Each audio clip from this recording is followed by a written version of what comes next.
אפי, בוקר טוב מיכל, יופי נהדר, אז תודה רבה שאתם משתפים ושאתם בעצם כאן איתנו ליום הזה.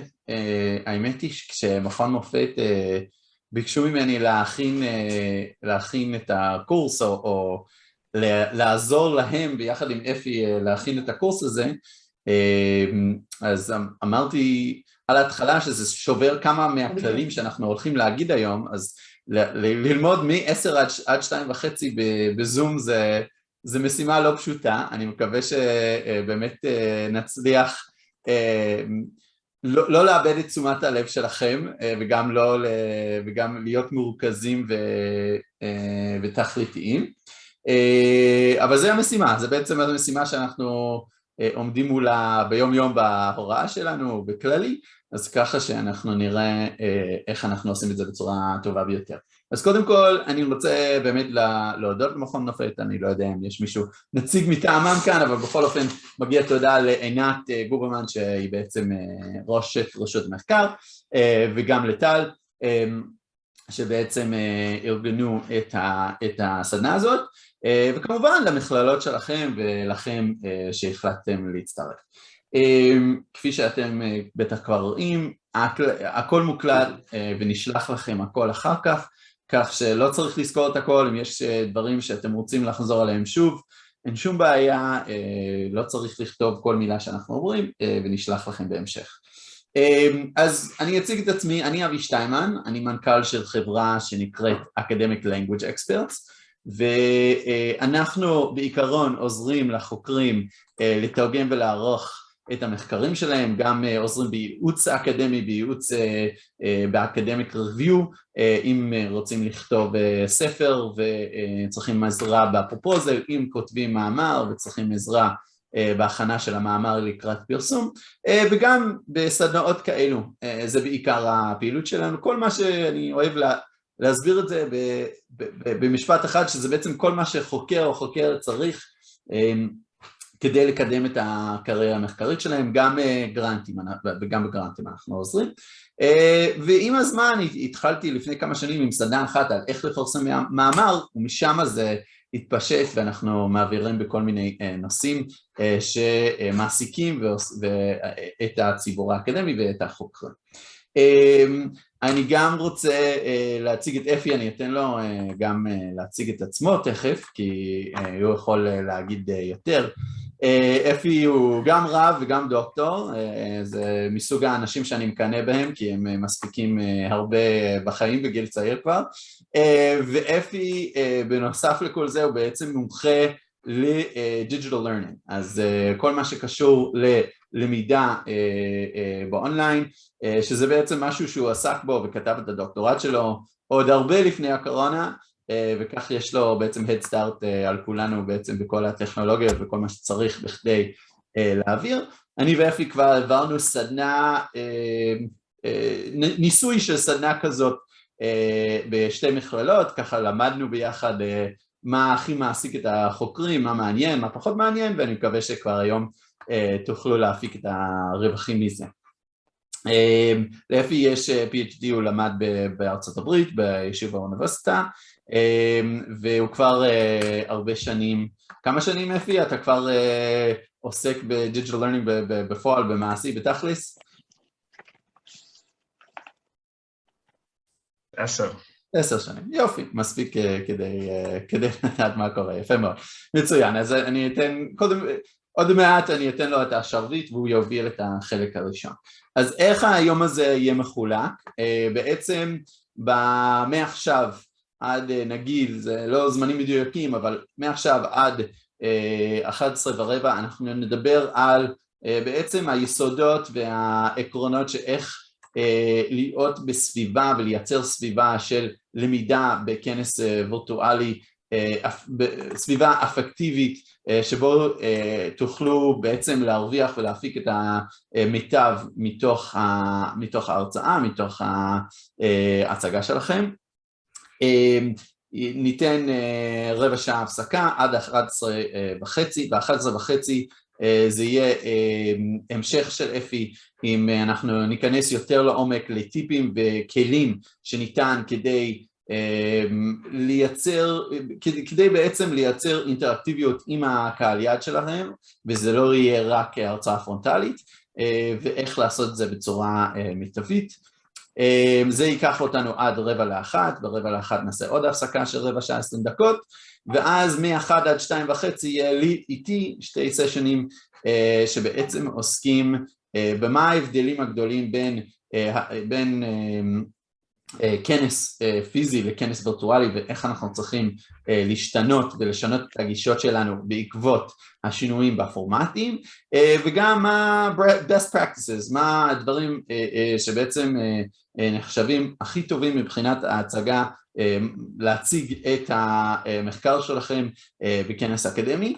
אני אגיד כבר עכשיו שהרבה אנחנו בעצם, המטרה שלנו היום זה בעצם להבין וללמוד איך לעשות את זה בכנס אקדמי. הרי היינו לפני 2-3, נסענו לאיזשהו מקום, היינו פיזית עם אנשים, הצגנו את המחקר שלנו, ובעקבות זה כל מיני דברים קרו. אולי יצרנו שיתופי פעולה, אולי קיבלנו פידבק על המחקר שלנו, אולי נהנינו מהחוף שהיה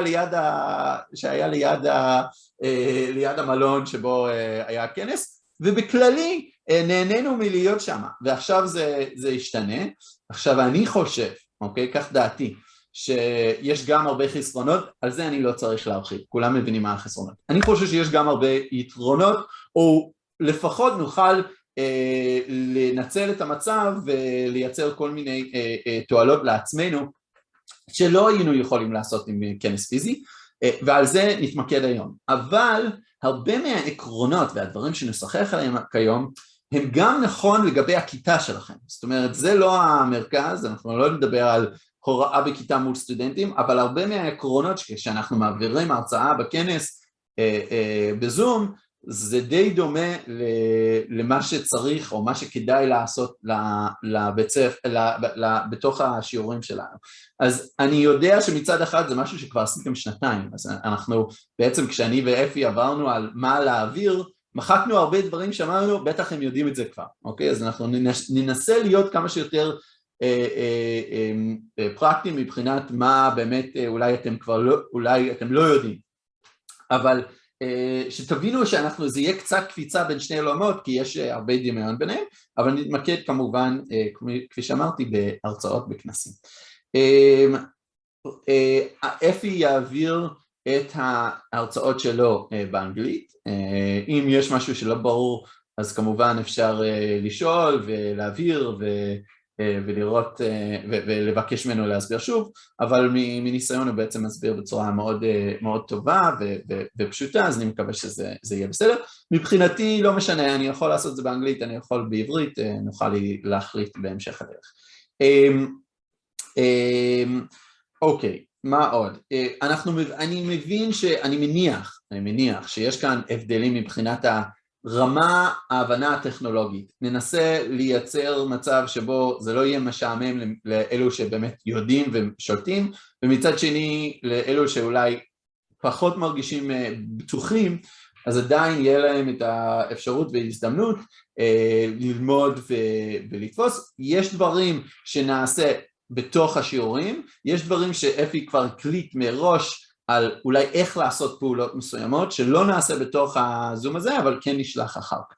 אז, והמטרה היא, שוב, לא לשעמם את אלו שכבר מבינים ויודעים, שזה לא יהיה בזבוז זמן, מצד שני, לא לקפוץ, זה לא שיעור במחשבים, אז כך שכן נעבור על כמה מהדברים.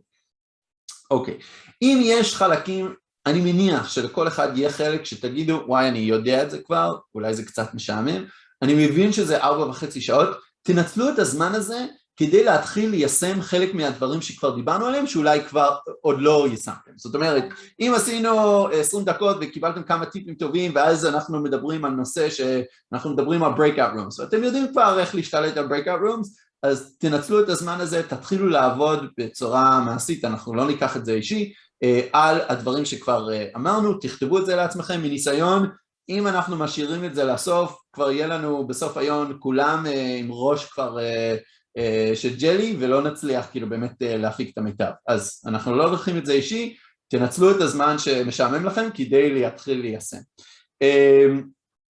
אפשר כמובן, אנחנו די קבוצה קטנה, יש כאן, האמת היא שכולם הגיעו, אני בשוק, כאילו, אני רגיל לזה שחצי מהאנשים שנרשמים, אולי כי שילמתם, אולי זה חלק, או המכללה שילמה, אז אולי זה הסוד, אבל אני רגיל לזה שחצי מהאנשים לא מגיעים, אני ממש שמח לראות שבעצם כולם הגיעו, אבל זה עדיין קבוצה קטנה, אפשר לפתוח מיקרופונים אם יש לכם שאלה, לא אם יש לכם טלפון לשכנה, עדיף שלא, אבל כן לפתוח מיקרופונים ולשאול שאלות, אפשר גם לשאול בצ'אט פרטי או בכללי, בשמחה וכיף. אם יש שאלות שאתם לא מרגישים בנוח תוך כדי השיחה, תוך כדי הזה, משהו אישי, משהו מאוד פרטיקולרי, אני ואפי גמישים, ניגשים, אפשר להגיע אלינו אחר כך ולשאול שאלות.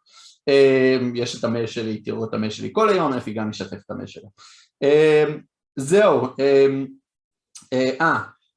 כן, כבר הזכרתי את זה, אבל חשוב להדגיש שוב, שזה יהיה שילוב בין how to לבין כללי על עצות. זאת אומרת, חלק מזה זה יהיה ממש מעשי, חלק מזה זה יהיה טיפים שאנחנו לא נרד לרזולוציות איך ליישם אותו בפועל. אני מקווה שבסופו של דבר זה יהיה הכי אפקטיבי והכי יעיל. טוב, אני דיברתי מספיק, אמרתי שאני אעביר את השרביט לאפי, להציג את עצמו, להסביר קצת על מה שהוא הולך להציג, שיהיה לכולנו יום מוצלח. תודה רבה, אבי. Good morning, boker tov to everyone. I also speak Hebrew, so if there's any words or any concepts that I said that were not clear to you, please just raise your hand, interrupt me. I'm more than happy to translate, to say something in Ivrit. I don't know if there's any Arabic speakers here, but I do not speak Arabic, so mechila. But I want to wish everybody a Shana Tova. We're starting a new Jewish year, and should be a good year for everyone, a new year of studies for everyone in their classes, in their schools. And if you have children that have gone back to school, hopefully they get to stay in school and don't have to be sent home. It's a pleasure to be with you. Thank you, Avi, for inviting me again to participate and to learn together. We've done this now a few times, and we're learning something new every time. And I think the biggest thing to start with is we're here. We're still in this sort of world, and probably it's going to remain this way for in certain aspects of the remote learning, remote teaching is going to be part of our world for the foreseeable months and years to come, which isn't necessarily a bad thing. But if we're here and we're doing this, it's obviously great for us to continue to sharpen our tools, sharpen our skills, to sharpen the ways in which we communicate through these boxes, through these screens that we have. And the better we can improve our own skills, please God, we should be able to impact the audiences and the students that are in front of us. So I'm going to be sharing my screen with you. I'm more than happy to send out slides and send out links and things as we go along. Of course, if there's something you'd like to ask, use the chat. The chat is going to be open the whole time. If you'd like to ask something privately, I guess you could send a message to Avi. That would probably be a little bit easier, and he can read out questions. If you'd like to ask something that could be helpful for everyone, then feel free to just unmute. If you are here without a video camera on and your video camera works, we're going to talk about video cameras in a little bit. If you could open your camera, because we're going to do a short pi'ilut, just to do a little hekerut. So before we jump into some of the content, everybody can get to know each other a little bit. I don't know if anybody even knows each other here from their working in the same college or same department, or maybe other trainings that you've been on. So I thought it would be a nice little activity to open us up. So if you do have a camera and you're here and you're with us and you can hear us and you can turn it on, so you can participate in this opening activity. It's a very simple activity.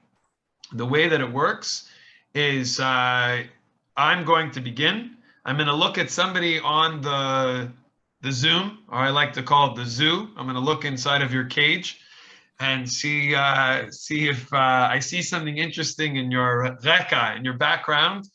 And I'm just going to say, can the person who has something in their background, can that person please tell us who you are, tell us what your name is? I know people wrote in the chat. Just introduce yourself very quickly, and maybe something that you're hoping to accomplish in the year to come, something that you're hoping for in your teaching, or something that you're hoping for with your students or with your presentations, or maybe even something you're hoping to learn today, to share that with us. And then you pass it on to another person. So you're going to look in somebody else's screen, in somebody else's box. Don't say their name. You just have to say what you see in their background. We're going to use that conversation in a couple of minutes as a way to begin our discussion for the day. So I'm going to begin. I'm going to call on the person who has a model car in the background just behind their head. Could the individual who has the model car please unmute and introduce yourself? Tell us a little bit about who you are and what you're hoping to accomplish this year or today. Hi, Nadav Peretz Vaisvidovsky, English, Hebrew? Whatever you prefer. מה שנוח, מה שנוח. הפקולטה לעבודה סוציאלית, המכללה האקדמית אשקלון. אני באתי לפה כי אני בדיוק, כמו שאמרתם בהתחלה, מרגיש שאני לא מצליח להפיק הרבה, בניגוד לכנסים פיזיים, לא מצליח להפיק הרבה מכנסים וירטואליים, וככה לנסות לחדד את זה. Okay, now you get to pick somebody else who's going to speak, but you have to ask from something you see in their background. שוב? עוד פעם?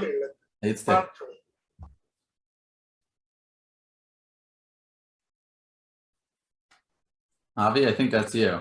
There's two of us with a palm tree. נכון. So, חשבתי על קרן דווקא. אוקיי, בסדר. אז קרן ורדי, אני בחוג של ההנדסה הרפואית במכללת אשקלון. האמת שאני התחלתי להרצות רק השנה. אז אני פחות מכירה את הפרונטליות, למרות שאחרי פסח כבר חזרנו לפרונטלי. אז באמת אני פה בשביל להפיק כמה שיותר מההרצאות בזום, ותמיד רוצה ללמוד יותר ויותר. תודה. ואני ממנה מישהי שיש לה קיר בצבע מאוד מעניין, בצבע ורוד, קורל כזה.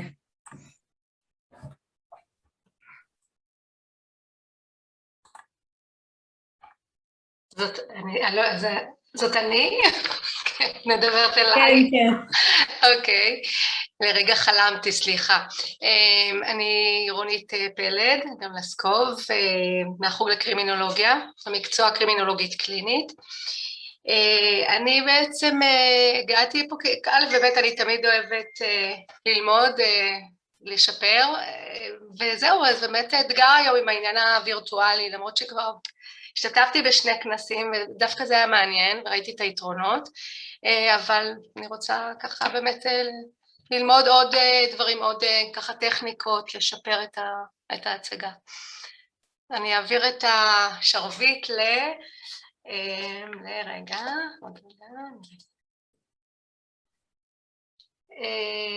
מישהו שיש לו רקע לבן, אבל יש כאן כמה, סליחה. אז לבן עם יש שם איזשהו, משהו צהבהב. אני לא כל כך רואה מה זה, אבל כן. אוקיי, בסדר. אני חושבת שכן, זהו, אני התלבטתי בין שניכם, ההבחנה כאן, קרן יש לה איזה, כן, משהו צהוב שם, אני לא רואה. כן, בבקשה. כן. בוקר טוב לכולם, אני קרן דופל. עכשיו אני רואה. אוקיי. אני קרן דופל, מהחוג לבריאות הציבור במכללת אשקלון, וכמו הקולגות שהיו לפניי, רוצה לשכלל את היכולות הווירטואליות. וכמובן מאחלת לכולם שנה טובה. אמן. למי את מעבירה, קרן? אני אעביר לעמיתתי עם הווילון הלבן מאחורה. היי, אני אסנת בשקין, קולגה של קרן ועובדת איתה הרבה, והאמת שאני גם ארחיב בשם קרן שהשנה יש לנו די הרבה שיתופי פעולה בינלאומיים, ואנחנו מציגים בכמה וכמה הזדמנויות מול קהל בינלאומי, ולכן אנחנו כאן כדי לשפר את היכולות שלנו להכין מצגת באנגלית ולהציג אותה בצורה טובה בכנס באנגלית. אני גם מהחוג לבריאות הציבור, אגב.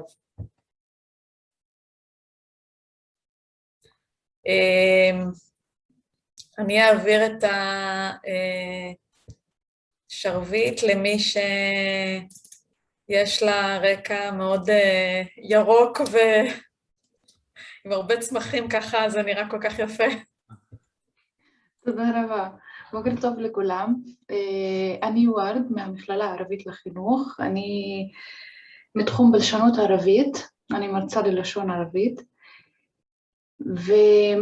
והשתתפתי 3 פעמים בכנסים בינלאומיים, לא בזום, כאילו בפועל נסעתי לכנסים, אבל תמיד אפשר ללמוד עוד ועוד ולהתייעל.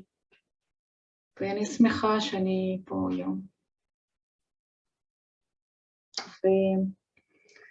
ואני מעבירה למי שיש לה תמונה שאני רואה חלק ממנה בצבע טורקיז כזה, מאחור. כן.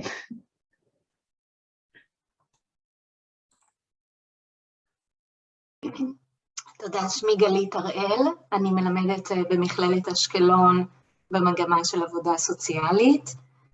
אני מאוד אוהבת להציג בכנסים בינלאומיים, ואני מוצאת שיש לי הרבה גם ללמוד ולשפר ולייעל, אז לכן אני כאן.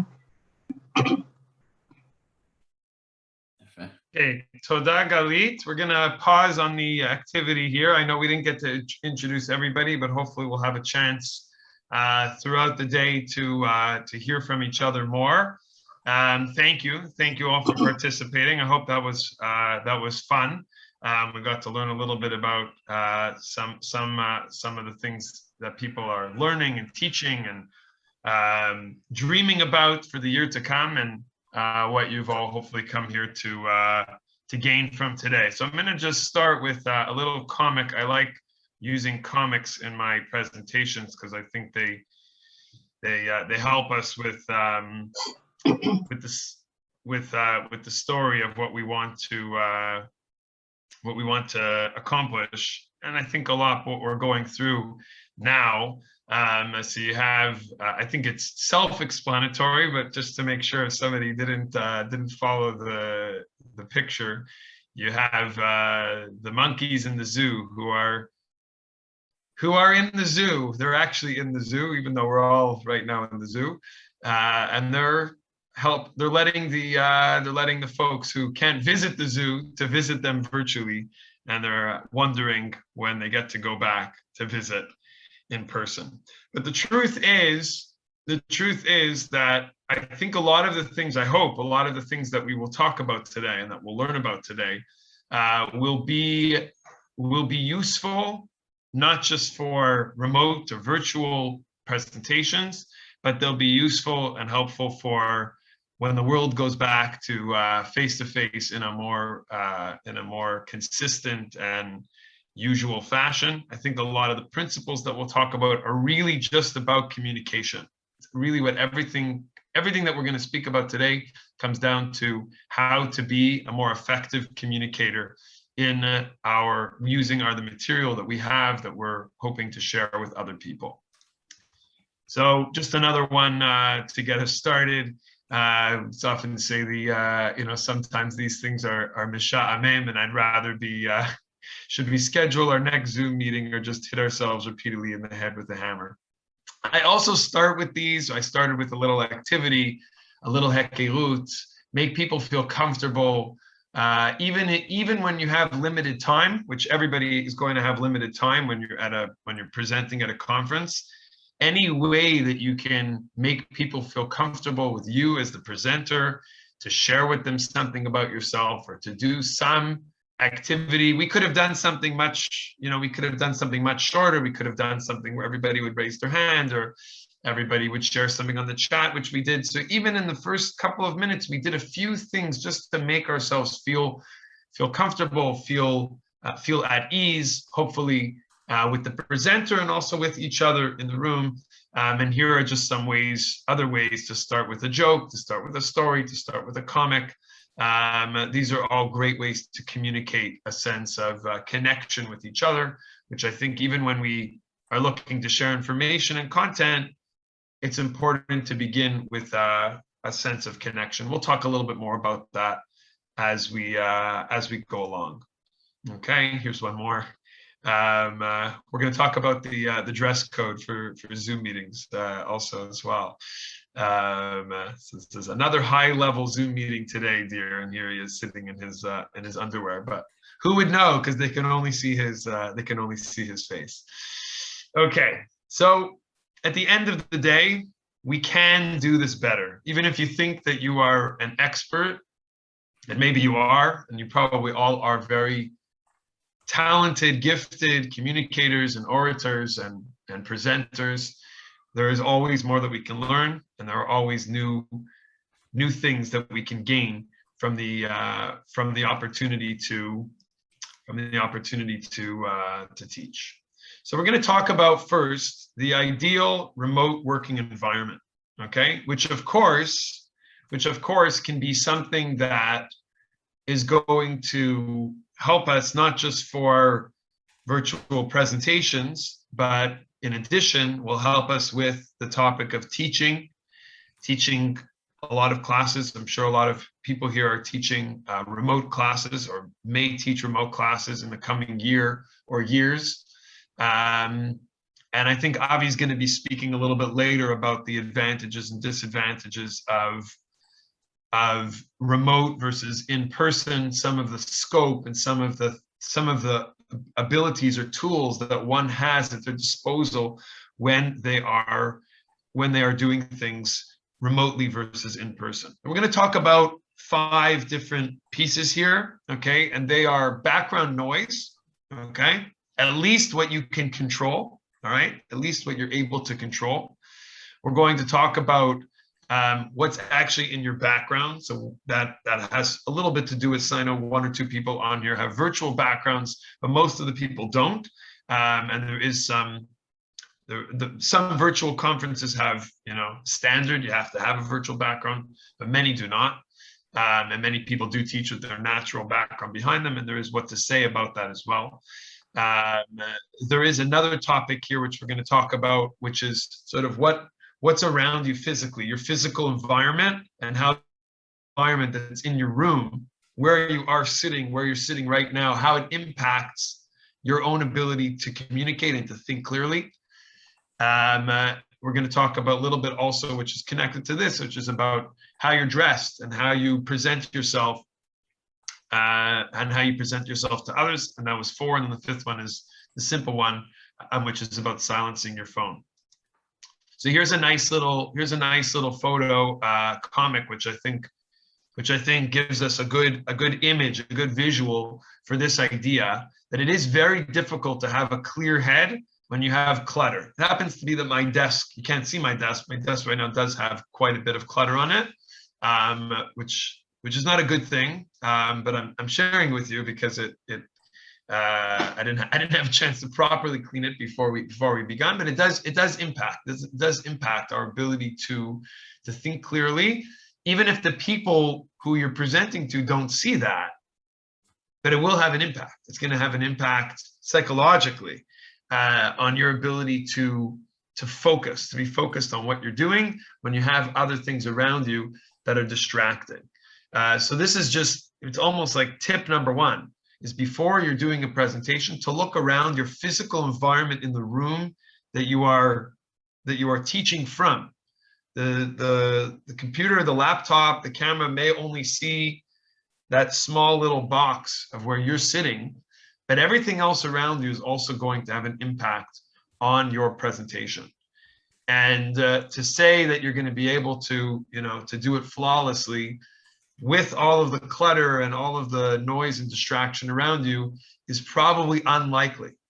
So why not put yourself in the best situation, the best possible setup physically in terms of the environment of your room, which is to look around, give yourself 5-10 minutes to tidy up your room, to clear off your desk, to put things away that could distract you during a presentation, or even beyond, things that could be before or beyond your computer, to make sure that those things are away. This is a quote from an article which was a study done, the Harvard Business Review. I'm going to post the link to the article.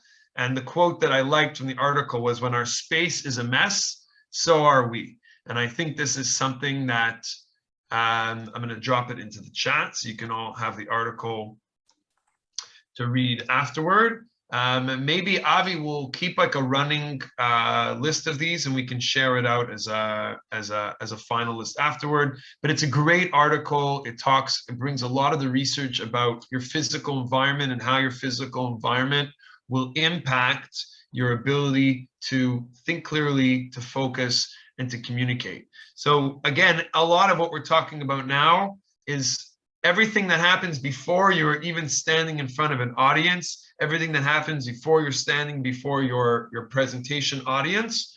To be able to have the right environment, the correct environment, is going to be a major part of what it will take to have a successful presentation in terms of the communication of your content and what you're looking to share with your audience.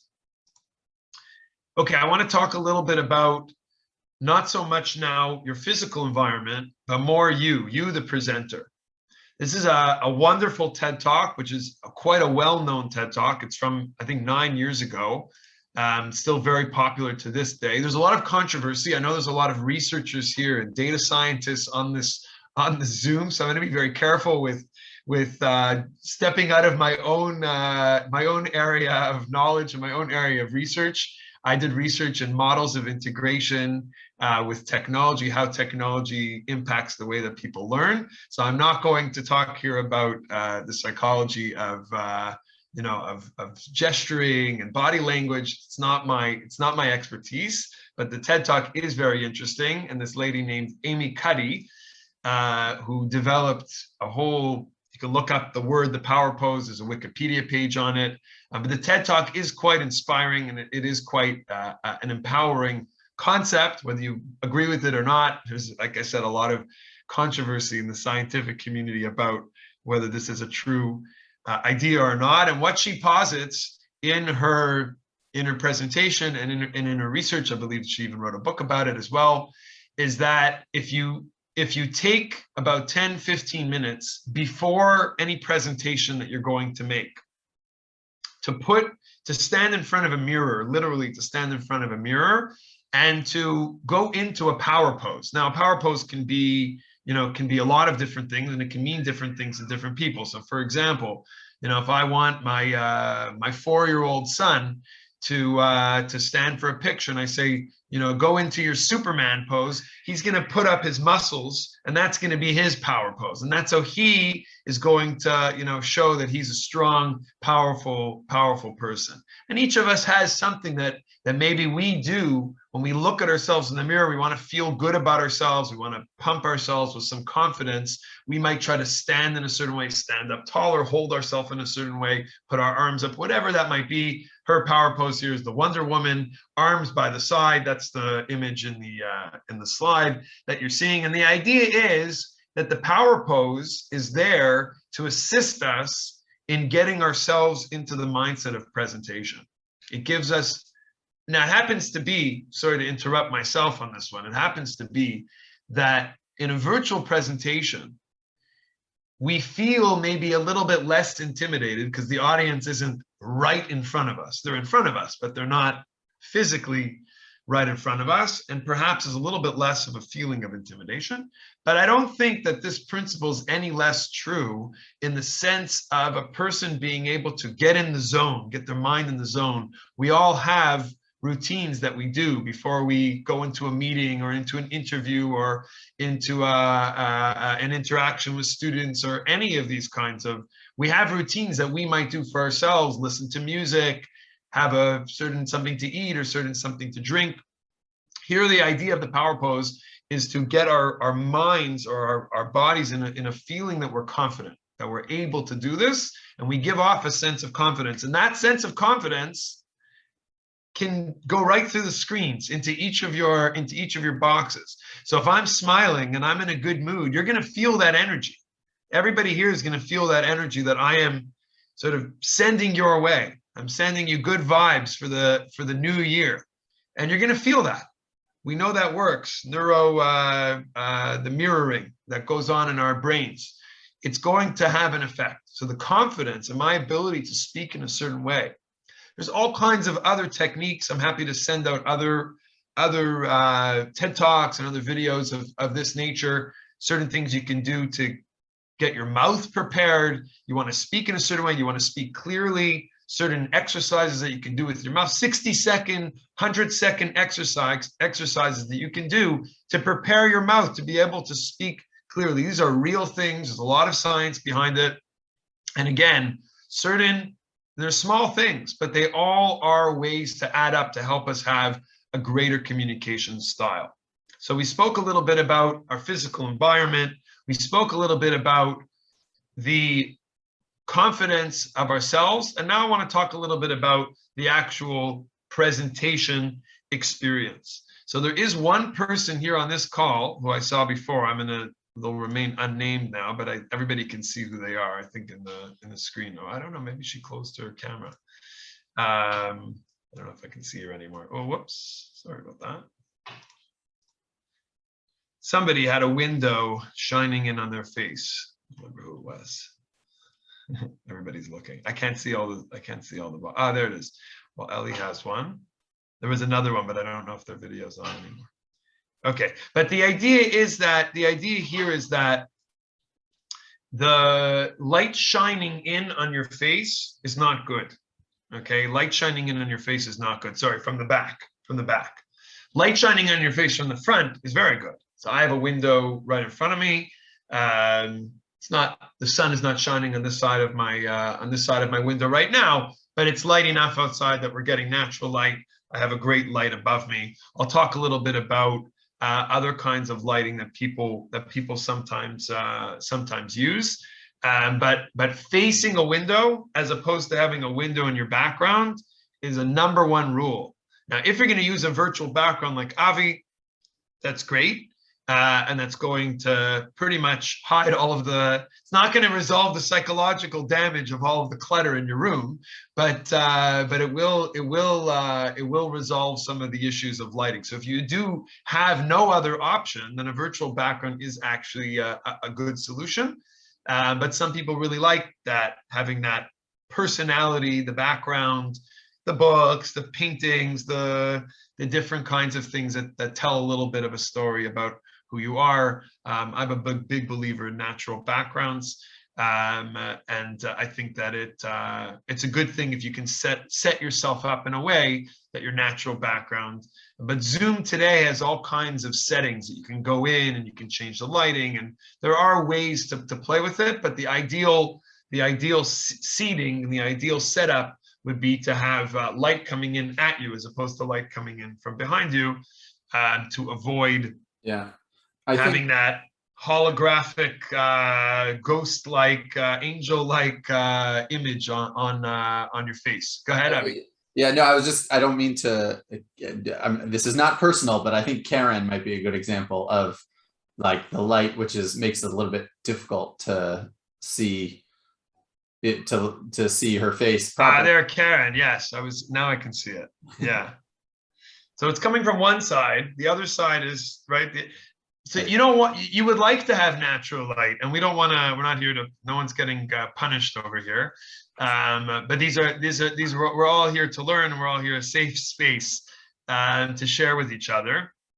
Trying different setups, and sometimes we have the challenge when we're working at home. Well, that room is the room that my spouse is working in, and that room my children are in, and I have a baby sleeping in that room, and that room we just moved the houses and the boxes. So there are challenges to this, and it's not always feasible or possible to set it up in a way that you're going to, but to play around with it and to try out different locations in your house to be able to do so. And if you're not finding a good option, try a virtual background and see how that that might help or change the scenario. And again, like I'm emphasizing here, I'm sort of saying it in an extra emphasis. All of these pieces, what we're talking about, are all going to change the way that you communicate. They're all going to change the way they communicate, because communication is a two-way experience. It's the people that are listening to you and watching you and receiving your content and your information.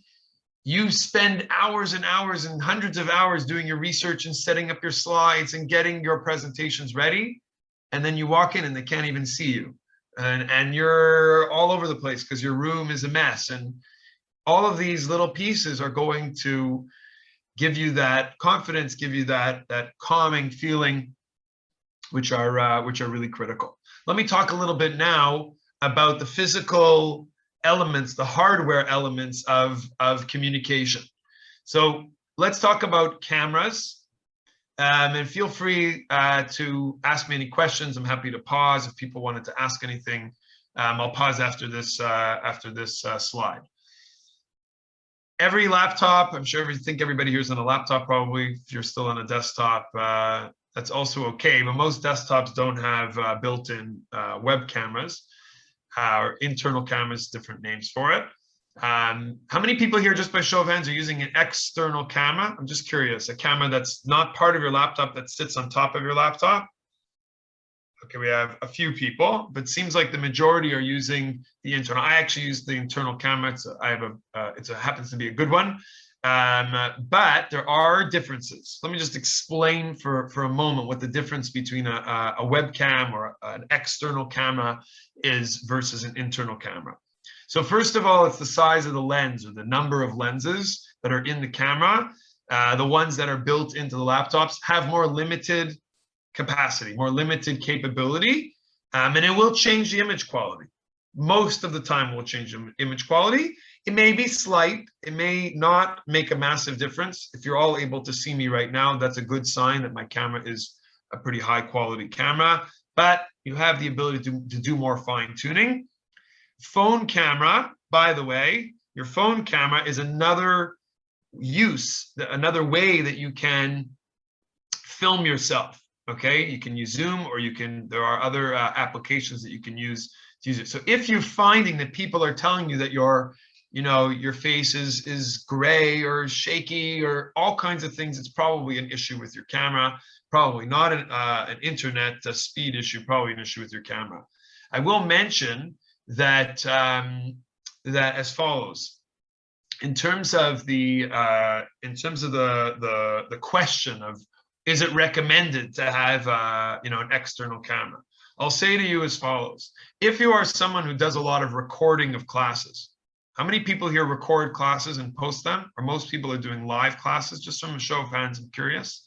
Raise your hand if you are recording classes and posting them for conferences. Sometimes conferences are pre-recorded as well. Yeah, some people are doing, almost everybody here sounds like they're recording classes at some point. So the idea is that recording, you want to actually have a higher quality camera. If you're doing something that's live, very often, because people are able to be part of the interaction, you can see my hands, it's all in a live setting, there's less of a concern of being able to focus on so the higher quality for recording, I think, is recommended. That's what people say. Let me pause for a moment, just see if anybody had any questions about what we've set up until now. Feel free to unmute, and you can just ask, or you can put it in the chat if you like. Can I ask a question? Thank you for the excellent introduction. I'm just wondering, are these principles that you're talking about relevant both for classes being held over Zoom, as well as participation in international conferences or local conferences, or 100%, 100%. Yeah, everything here is going to be applicable to any type of presentation that's virtual. Okay, in the professional setting. Okay, you know, just catching up with a friend. I don't think you have to have the same level of preparation.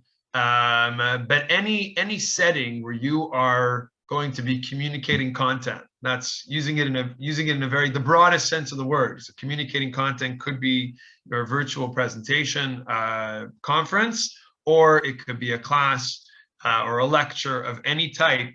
These are all going to be principles that are going to remain true throughout. The topic of cameras, I think, is very interesting because some people actually do a lot of recording. Some people do a lot of teaching live, and some people do a lot of teaching via recording. People who are doing via recording, there is a recommendation, a preference for an external camera, which is just a little bit more generally. If you're getting something, you know, and the cameras today are they cost money, but they're not super expensive. And a lot of the cameras come with a built-in microphone, and there's a lot of capabilities that come with them that are going to give you an enhanced, you know, so if you're really trying to make an impression, you're trying to put your name out there and get your name out there, you're presenting research on something at a world conference, putting a little bit of investment into this hardware is a recommended idea. And most of the cameras out there, you know, you can, I don't know, order them. You can go to the local electronic stores. You can order today. I think you can. We have Amazon now in Israel. Back in Israel, you can order it on Amazon. About the importing taxes, but okay. So that's a little bit about cameras. A little bit about posture and where to sit, and you know, location of your face and the screen.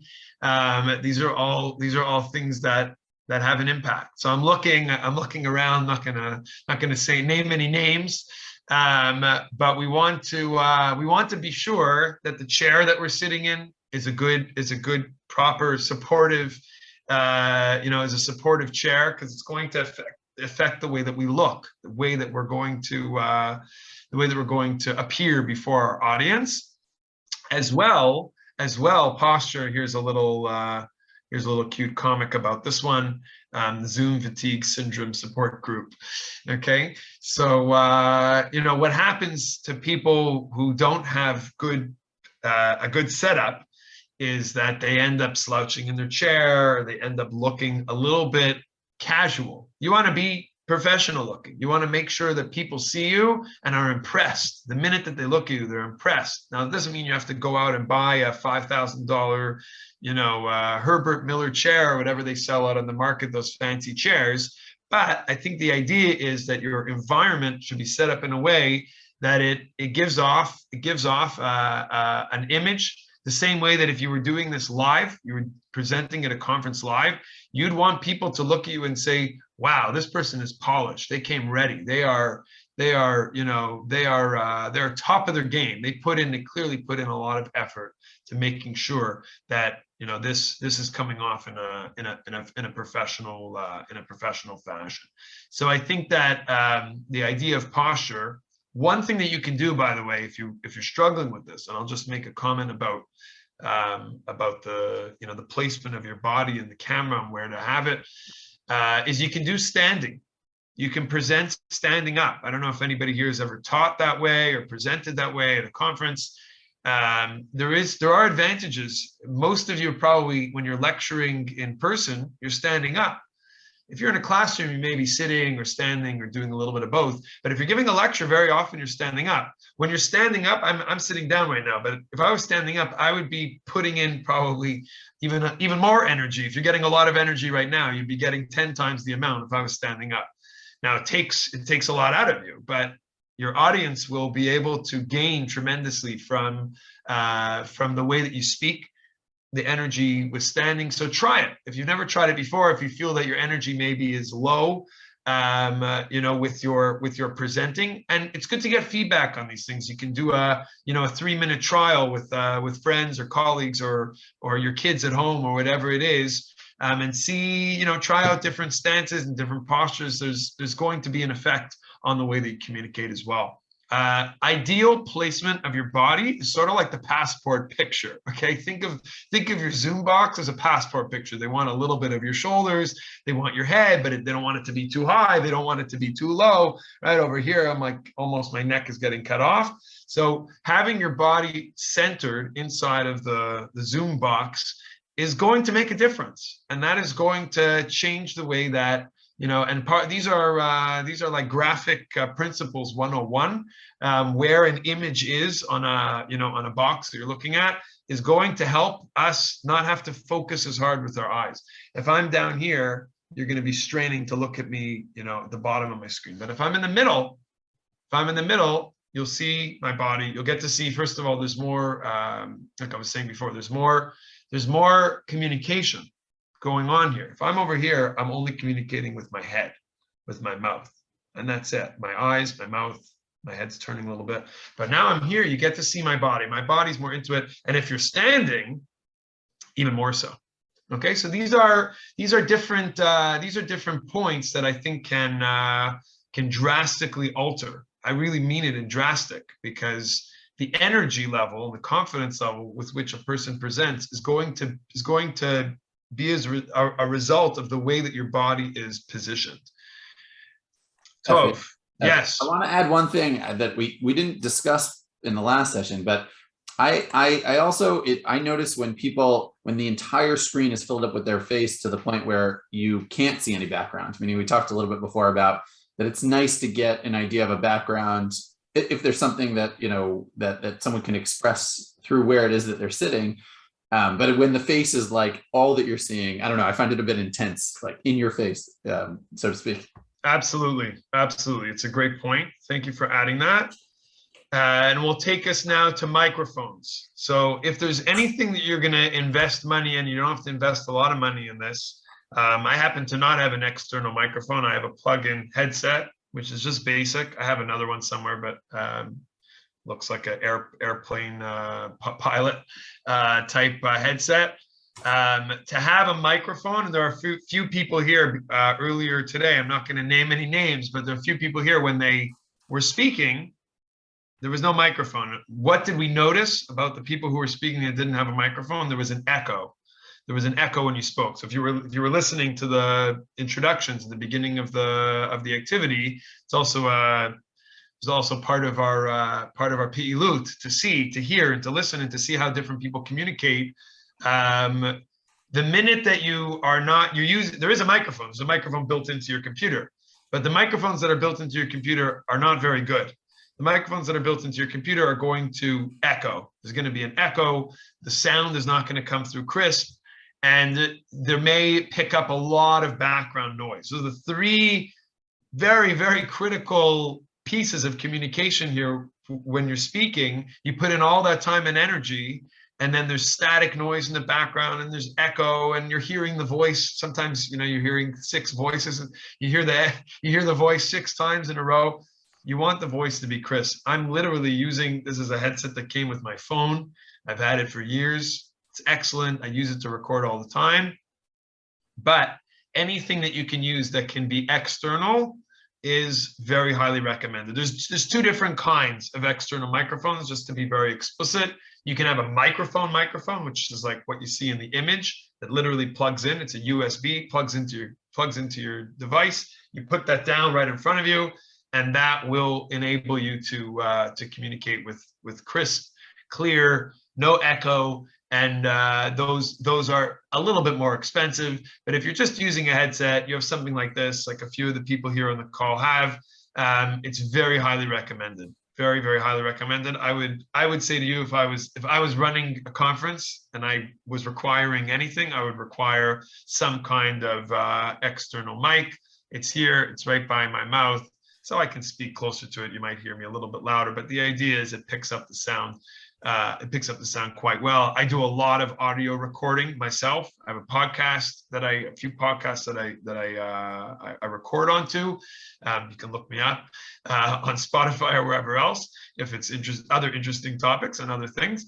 But the idea is that that's going to drastically change the way people's ears are able to hear.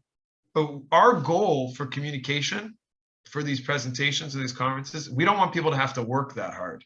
We don't want people to have to work hard to see us. We don't want people to have to work hard to hear us. We don't want people to have to work hard to interact with us, because screens already, by definition, make us work harder. At 2 o'clock this afternoon or 2:30, you're all going to collapse on the couch because you're going to be exhausted, because looking at a screen for this many hours is tiring. It's more tiring than doing it face to face. Avi may touch on this later, so I'm not going to go too deeply into it, but I will just mention that the reason, this is what the research has shown over the last few years of, screen interaction, and why Zoom fatigue is a real thing. It's not just a phrase that's being thrown around. It's a real scientific concept, because when we interact face to face, we're able to pick up on people's communication with much more ease.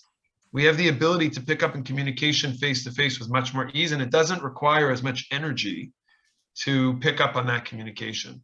When we're on screens, the communication is more strained. We actually our brains have to work harder to interpret the communication that is being conveyed through the screen. So the more things that we do to help the way in which we communicate be easier on the participant, the person who is participating in your conference, you want their job to be seamless, to be simple, to be easy. You want them to be able to hear you well. You want them to be able to see you well. So everything that we've been saying up until now has nothing to do with your content. We're going to get to the content. We're going to talk all about it very shortly. But all of this is critical, because if you don't have all this in place, you could have the most beautiful, inspiring, important information to share with the world, but they're not going to be able to concentrate and focus on it because your communication is lacking in one of these areas. Okay, a headset as well. Again, recommended for yourself, to be able to hear people, to be able to hear yourself, and to block out the background noise as well. One more piece, which is a bit more on the, I'll call it the software side. I call it screen clutter. Okay, so right now, before this presentation, I closed down all my tabs. I'm not going to ask you how many tabs you have open right now on your browser, but to close down your tabs, again, it's like the physical environment, but it's the tech environment sort of what's on. I closed down all my programs. I had files open. I had WhatsApp. Well, I closed it. I closed this. I closed that. I only have one thing open in front of me. It's this presentation that I'm interacting with you now. That's important. It's important because you may switch to the wrong screen. That's just a practical point. You don't want everybody to see what's on your email or other private things. But beyond that, it's this idea of clutter, of having a clean space to work with in front of you. Again, which is going to impact. So I'm going to pause here for 20 seconds. We're done the segment. We have another 15 minutes till we have a break, but we're done the segment, which is about to prepare the physical environment, your mind, your body, your speaking, your communication. We're going to move now a little bit into content just to start the conversation. We'll get into much more of it in the second half of our presentation today. I'm going to pause here if anybody would like to ask any questions about the physical environment, the microphones, the cameras, the posture, the lighting, all of these topics that we mentioned. Please feel free to chime in on the chat, or you can unmute and ask.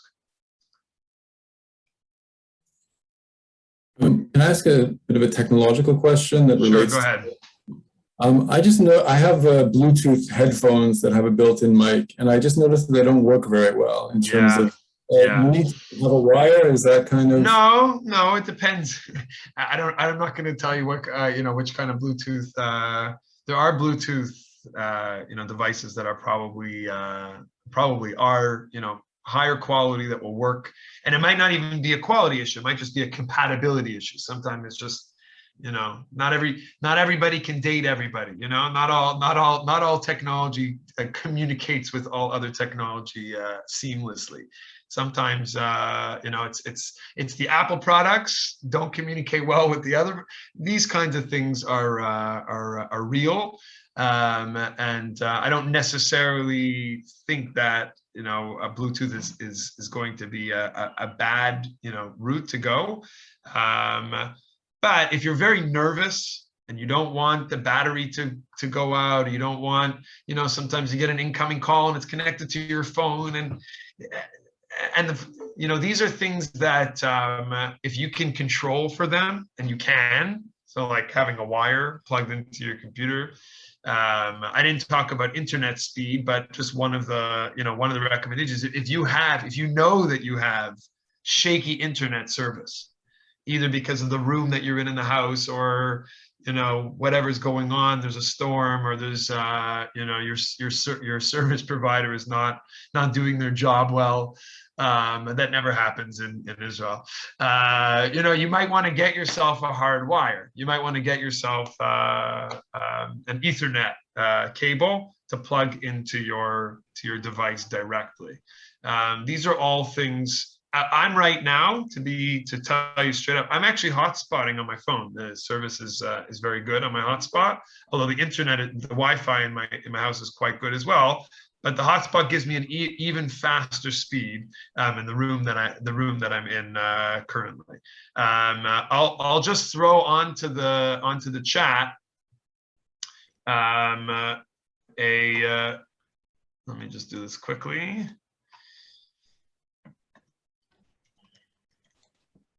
A link where you can check your speed, the speed of your internet.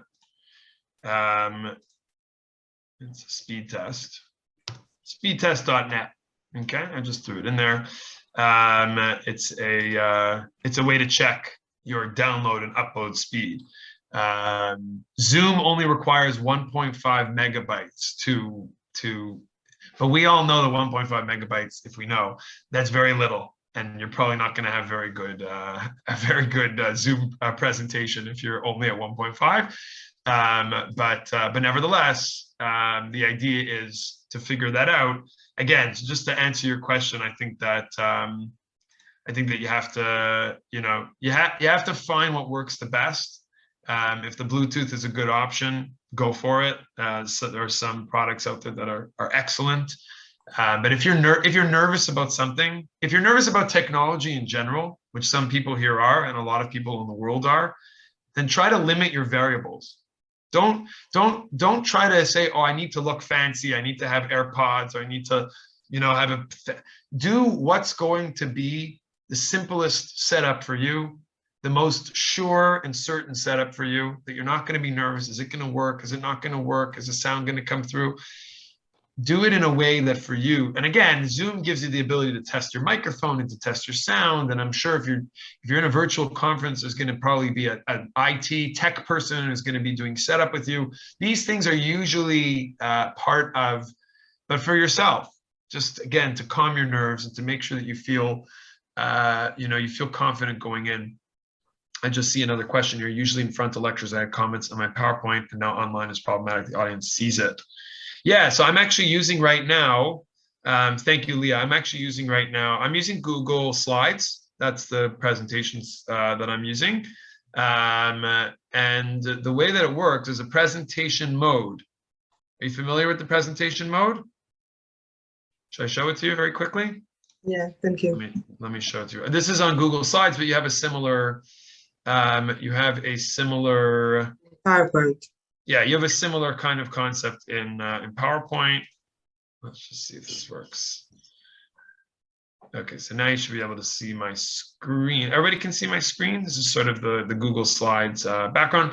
So over here where it says present, there's a little arrow that allows you to open up, and this is called presenter view. So what presenter view does is it allows me, now you're only going to be able to see the slide, but let me just change the share so you can see what I am seeing. Presenter view. Okay, so this is presenter view, so I can see what the next slide is. I have my notes here on the side, okay, so on and so forth.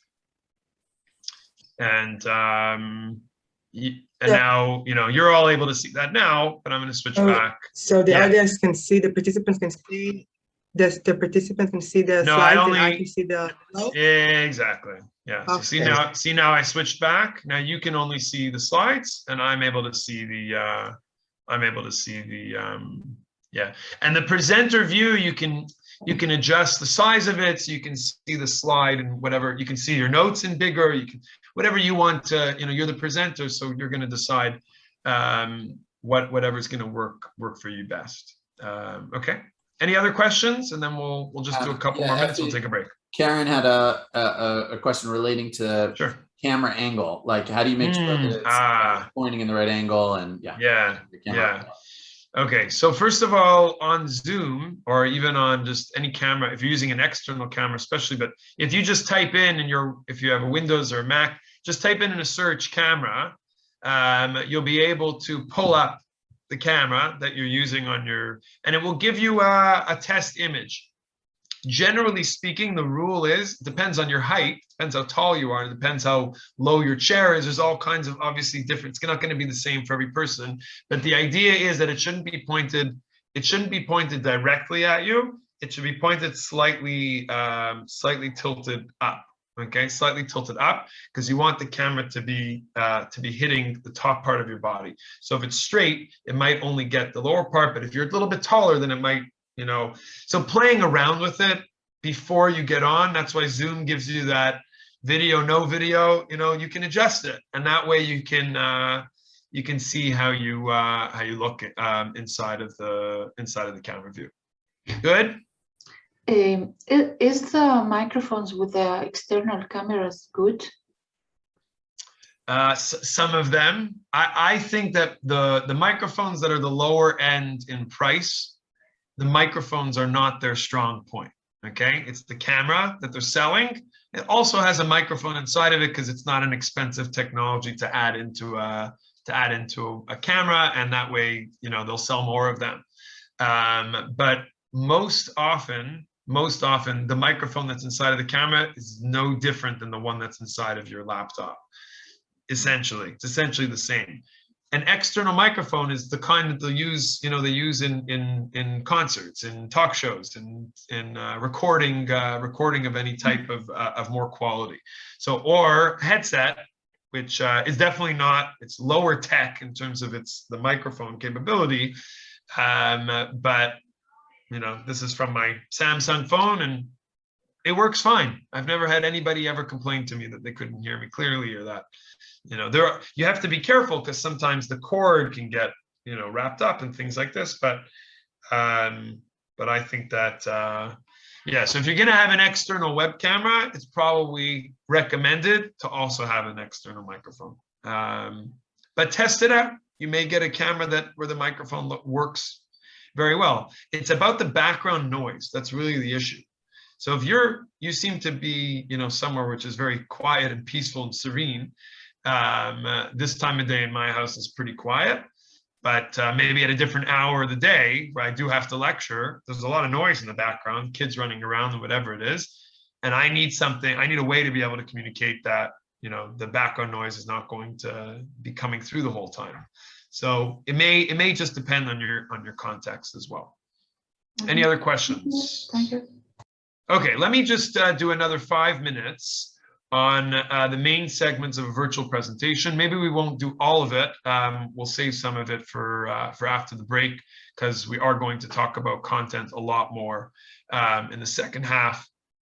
So again, I think that everything we've done up until now is hopefully going to give you a lot of food for thought about what do I need to do before I walk into the conference? What do I need to do before I sit before my audience and share my content?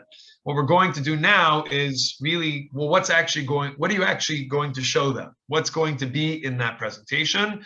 And what we want to do with the rest of the time that we have together is really to focus on how do we build the content in a way that's going to be engaging, interesting, structured, organized, and also interactive. Now, interactive here is not necessarily going to be what we might think of in a classroom where we want to, have interaction with the students. We're going to be talking about interactive in the sense of people in the audience feeling like there is an engagement with the material. You may not have any physical speaking interaction with them, but interaction can, in the broader sense of the word, can make them feel like they're part of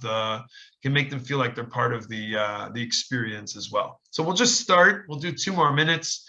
We'll just begin and we'll take a break. I'll leave you with one question for thought, and then we'll come back together in about 15 minutes. So opening segment, okay? An opening segment will be an introduction. Now, I personally feel that in an introduction, you want to accomplish two things. And again, a lot of this is going to be dependent on how much time you're given and what you're able to do at the time. But I do feel strongly that stealing away 20 seconds and 25 seconds to say a little bit about yourself in an introduction is going to go a long way in creating that rapport and that interest and that warmth and that connection with your audience. So here's an image of paint. I actually don't paint. I wish I did, but I think it tells a picture. It tells a story about me or about the presenter. Okay, my kids love art, so I'll put that there. Here, this was made by one of my sons before Rosh Hashanah. It's a picture of Rimonim from his chatzer in the gan. And he came home very excited. And then I found out afterward that it wasn't just like a stam rimon. They happened to have a tree in the gan. And the teachers, this is a Trom Chova. He's 4 years old in his gan. And they showed the students in the school two famous Israeli artist renditions of pomegranates. And the children had to compare and contrast the pictures and then draw their own. So he came home with this. You always think, oh, your child came home with a beautiful drawing. It's not just a beautiful drawing. It comes from it's whole art history class for 4-year-old kids in the gan. Anyway, I was very impressed. I didn't get classes like that when I was growing up. So an introduction should accomplish two things. It should introduce who you are, the speaker, maybe something about yourself. Something interesting about yourself and your topic. Of course, you want to introduce your topic. That's the main reason why you're here sharing in a conference. I'm going to pause here. I know we just did introduction. I'm going to pause here because I think it's good to take a break. And we said we were going to break at 11:15. We will have a chance to hopefully get through the rest of the material. But I want to leave you with this question, and feel free to think about this now. We can maybe start with this or come back to the question during the second half, which is the question of what have you done in your presentations? What have you seen in your own presentations or presentations of other conferences or other sessions that you've been to that you've seen work really well? Something that you've seen someone do. And I'm talking here about the actual presentation, the slides, what there is on the slides, how they present their material, how you present your material. So I would love if we could have a little bit of a sharing when we come back together in 15 minutes for each of us maybe to put in 1 or 2 lines. You can do it during this time. I'm sure people need to use the restroom or get a coffee or run around the block or something to take a little break. It's good to take a break, stretch your legs. I'm going to put a timer up on here. The timer is actually a great thing to use if you're ever using breaks in your. Let me just show you how I do it. It's really simple. I just type in 15-minute timer on Google. I hit start, and off we go. So I wish everybody a good break, and we'll see you all back here. I'll come back about 5 minutes before the end of the break if people want to chat and ask me questions before we start. So we'll start again in 15 minutes.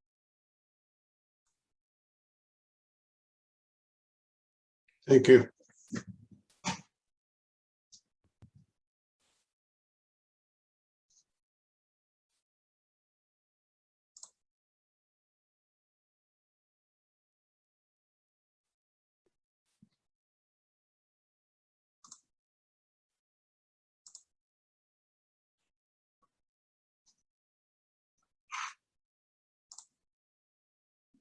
אבל זה מתאים, אפשר לסגור.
Okay, shalom lekulam.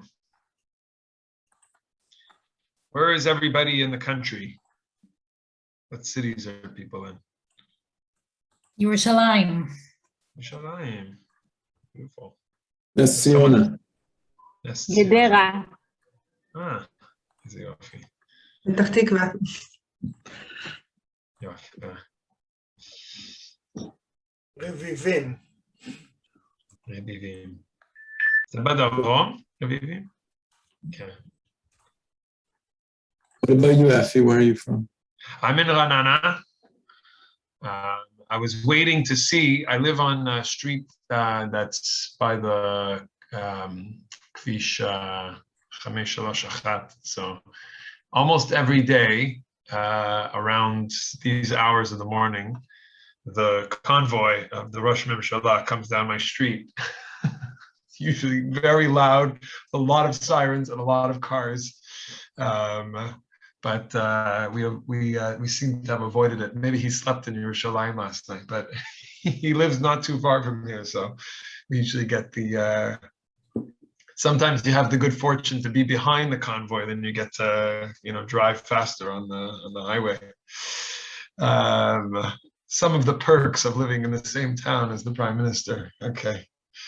Otherwise, it's a lot of protesting and noise, but I don't live near that stuff. Yeah, my wife's dad lives next door to him, so. Oh, there you go. Okay, yeah, we know a few people who are not pleased to be the neighbors. Zehu comes with the territory, I guess. Okay. So let's jump in. I would love if we'll start with my homework question from the end of the last session. I hope everybody had a chance to hydrate and stretch a little bit. So the question was, what have people seen or what have people done? It could be something you've done yourself that has been successful, that you were impressed with, or that you got great feedback on, that you can share with all of us. It's an opportunity for everyone here to share a tip, something that you've done. And it could be from the content side, how you presented what you've done in a conference that you've done that worked well. Or it could be in something we mentioned in the first half of our time this morning on how to prepare your environment, yourself, for the communication side. So would love if anybody wanted to share. You can do this. Just unmute. I see Ellie's unmuted, so maybe he wants to start. Oh, okay. I forgot to remute after my last comments, but sure. I would say that in general, both in my own presentations and in viewing other presentations, a main rule of thumb would be a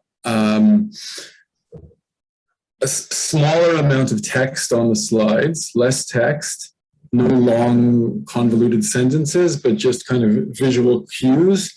And any kind of visual, whether it's a photograph or an illustration that illustrates, that gives a hamchasha. How do we say hamchasha in English? It's fine. You can keep it in Hebrew. For the point you're trying to make, or video also is even better, but short video, of course. This is always helpful for keeping the audience engaged. And the worst thing that my students often do is reading long sentences from slides, which puts everyone to sleep. Yeah. Okay. So thank you for sharing that. There was a number of great tips in what you shared, and hopefully we'll be able to expand a little bit on some of those points. Anybody else share tips, tricks, things that you've seen? Leah, בבקשה. אני אשמח לשתף. מניסיון לצערי, באחת ההרצאות שהעברתי הייתה הפסקת חשמל, אז הזום הפסיק, והכנתי מראש את הנייד שלי להטספאט, ככה שישר התחברתי דרך הנייד לפגישה, אמרתי להם שאני מתנצלת, חיברתי את ההטספאט והמשכתי דרך המחשב, ועברתי אזור שהוא פחות חשוך, במקרה עברתי מהבית, מהחדר עבודה, אז עברתי למרפסת, כלומר, לא הייתה ברירה כל כך.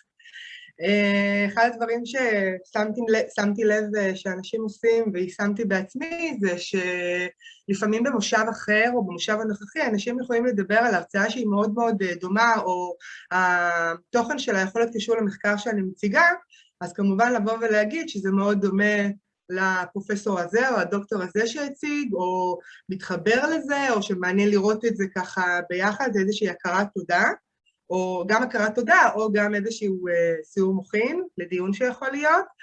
אפרופו הכרות תודה, כמובן, אם זה חוקרים או חוקרות שאני כותבת איתם, אז תמיד ברפרנס לשים את השמות שלהם. במקרה שלי שאני דוקטורנטית, זה כמובן לתת את הכבוד למנחה שלי, וב-affiliations לשים גם את מקום העבודה וגם את המקום שבו בעצם אני עושה דוקטורט. דבר נוסף זה משהו שלמדתי עם הזמן, זה מינימום מילים כמו שנאמר פה, וגם מינימום שקופיות. לקחת תמיד בחשבון שדברים לוקחים זמן. ולי באופן אישי מאוד קשה עם השפה, אני בדרך כלל או כותבת הערות, אבל פחות משהו שהוא פלואידי, ואני משתמשת במשהו שהוא כתוב. אני מנסה לא לעשות את זה, אבל זה משהו שאני אשמח לדעת אם יש איזשהם טיפים, כי זה מקשה, יש השתדלות, אבל וטריקים, כמו שאמרת, עם הפאורפוינט, אבל זה משהו שהוא יותר נחוץ לתרגול ולעבודה בשפה. אז בינתיים לקחתי שיעורים אונליין של טלפונים של ג'רוזלם פוסט. אז ככה, בנסיעות אני מדברת אנגלית, וככה מנסה לתרגל לאורך השנה, וזה עוזר לביטחון, לבלבול של השפה לפעמים, אבל בסדר. אז I can only relate to from the other side. I've presented in Hebrew, and I guess as a Rav, I sometimes am giving like drashot in Hebrew, and I'm in a Beit Knesset, which is mostly people speaking in Ivrit, so I do often present in Hebrew, and I have a very similar, it's a very, it's from the other language, but it's the same feeling of, I'm less confident. I was born in Canada, I grew up in Toronto, I have Hebrew education from when I was very young, I went to Zionist schools and so on, but it's not my native tongue. So we can hopefully share a little bit on that. I'll just say one thing, which is interesting. You mentioned about slides and the number of slides. It's not necessarily the case that less slides is a good or bad thing. We'll talk a little bit more about that soon. But thank you for bringing that up and your other things that you mentioned as well. One more thing. It's the contact address of the email or phone number, so other researchers can contact us regarding the papers or the presentation. Great. In a few slides, I'll have something called the Aseret HaDibrot of presentations. You'll see, and one of them you mentioned is we say in Ezehu Chacham Haro'eh et Hanolad. So to plan in advance what could happen. What could happen with technology, especially, which is not always reliable, to be quick on how to resolve situations with hotspots and other kinds of situations. It's common. It's common, and we have to be ready for these things. Tov, anybody else would like to share, and then we'll. One or two more people want to share. אני הייתי רוצה לשתף לאו דווקא משהו, כינוס שהשתתפתי שממש ככה נתן לי ביטחון שזה ניתן, כינוס שדרש שההצגה של המחקר תהיה ב6 דקות, 24 שקופיות, ואני יכולה להגיד זה היה מאוד מאתגר, אבל אני ממש למדתי מזה שבעצם, זאת אומרת, באמת אתה יכול, ברגע שאתה מאוד ממוקד וממקד, זה פשוט, זאת הדרך, כלומר, כמה שיותר לקצר, באמת בשוטים ולא להרחיב יותר מדי, ואני חושבת שזה ניתן, זהו, פשוט החוויה הזאת של ב6 דקות למקד הכל וצ'יק צ'יק ומהר להעביר את המסר, אני חושבת שזה חוויה שבאמת לימדה והעצימה, וככה אמרתי, זה אפשרי. Yeah, I think also, thank you for sharing that. I would also say about this, which I believe that, you know, they're giving you a limited amount of time. You said 6 minutes. That's very short. Yeah, very short. You know, that's could be 10 years of research, and you're putting that into, you know, into 6 minutes. Yeah. It's difficult, and I think people who are researchers and educators, your whole life is to teach and to share ideas with people. So you feel like, how could they do that to me? You know, I have so many good things to share with people. I do think that should be our worst problem, that we have too many, you know, good, important things to share with the world. But I do think that there's also a point here about attention span, you know, that there's an idea here which we didn't even talk about in the first part of it. It's not just about capturing people's attention, it's about people's ability to listen to, you know, somebody. I know I spoke for a long time in the last session. I would be very surprised if everybody was every single minute able to focus on what I was sharing, even if even if I was interesting to listen to. So I think that the minutes that they give are actually it's a good challenge. It's a good challenge. It's not like, I think the way you're sharing it, Ronit, is very a good perspective on it, that there's something there that says to you, if you can't figure out how to explain your ideas in a clear way in a short amount of time, then you're not going to be able to do it even in 1 hour. Yeah. Now there's so I do think that the misima that's given with a short amount of time is objectively a good thing, and it challenges us. It challenges us. You know, one of the, I'll just say it's from a different industry, but it's the same idea. In the post-corona world, when we think we're in the post-corona world, but the post-corona mentality is that people don't want to listen for so long to lectures, to topics. We don't have that. People want more leisure time. People want more time to absorb, to think, to read on their own. Less listening, more reflecting, more introspection. I think it's been a very interesting. So you have Le Dugma. This is the Beit Knesset that I go to. They sent an email that the new format of Shabbat in the Beit Knesset is that the Rav is always going to speak less than 10 minutes. He's not going to speak more than 10 minutes anymore. And I'm hearing about this in a lot of, you know, other contexts. I do think it's a positive thing. I think it's a positive thing. I think people, maybe we are walking out of this time maybe with a little bit less patience, but more of an interest in get me to the point. I want to know, what is your main idea? So with that, if anybody else wanted to share, maybe we'll take one more. Go ahead, Avi. I just want to add one thing, because I see this all the time in my work, in my day-to-day work with scholars.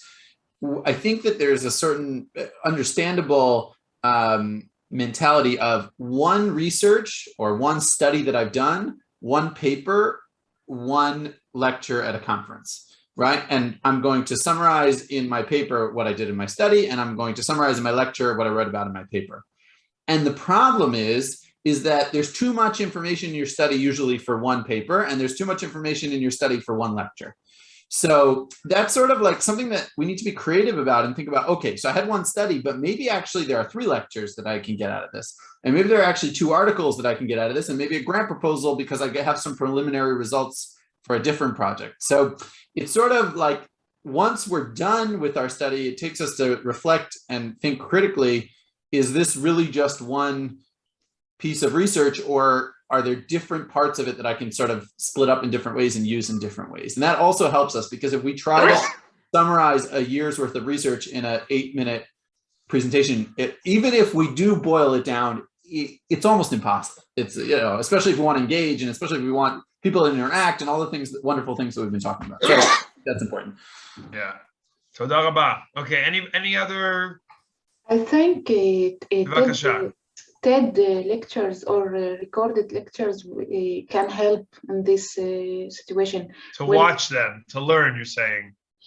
Yeah, some conferences ask to record the lecture. So if we have to talk 5 minutes, for example, so we can practice and organize this and record this. Yeah. So you'll see in my Aseret HaDibrot, I have a thing about this, which will give you a good way to think about it. Tov. Okay, so I'm going to jump in again. So what we're doing now is we're going through the segments. Okay, the segments, and again, nothing here is set in stone. But the idea to have a flow, an organized flow, I think is an obvious thing to everyone. But there's some points that I want to make as we go along to show you how to do this in a way that hopefully will, bring your audience in even more. So we spoke about introduction. If you have the opportunity to say something about yourself, which is not necessarily about what your topic is, which is, a hobby, something you're interested in, something just people, you're a real person. You're a real person. And I think in the Zoom world, it's even bigger struggle to share your personality with other people. This is not a lecture about yourself, but the humans are still humans. People still want to feel a connection with the person who's speaking. Okay. The second piece of the segment is the idea of the main findings. Again, I just took something off of literally off of Google, which is talking about the differences that we're seeing between people who are vaccinated and people who are not vaccinated. This is not political talk or what's right or what's wrong. I'm not here to tell anybody what they should or should not do. But the idea of this is a few things. I'm showing this to you for a few reasons. One is using graphics, using charts, using visuals as opposed to words, okay, words on a page. And at the end of the day, if you ask me, how do I view my presentations? Personally, I'm a storyteller. I like to view my presentations as I'm here to tell you a story. And if you think about data and you think about your research and you think about your information, your content you want to share through the lens of a story, it's one way to think about it. It's not the only way to think about it. You have the ability now to present the information in a very different kind of fashion. So my 2 points for this are 1 point per slide. 1 point, not more, 1 idea, 1 point, and 1 piece of information. There could be a lot of information that you can gain from seeing a photo like this, a chart like this. We can talk about age, we can talk about vaccines, we can probably talk about a lot of different things, but the idea is that there's 1 piece of information that I'm getting and I'm speaking about per slide, which goes to what I think it was, I don't remember who said it before, but was talking about having less slides.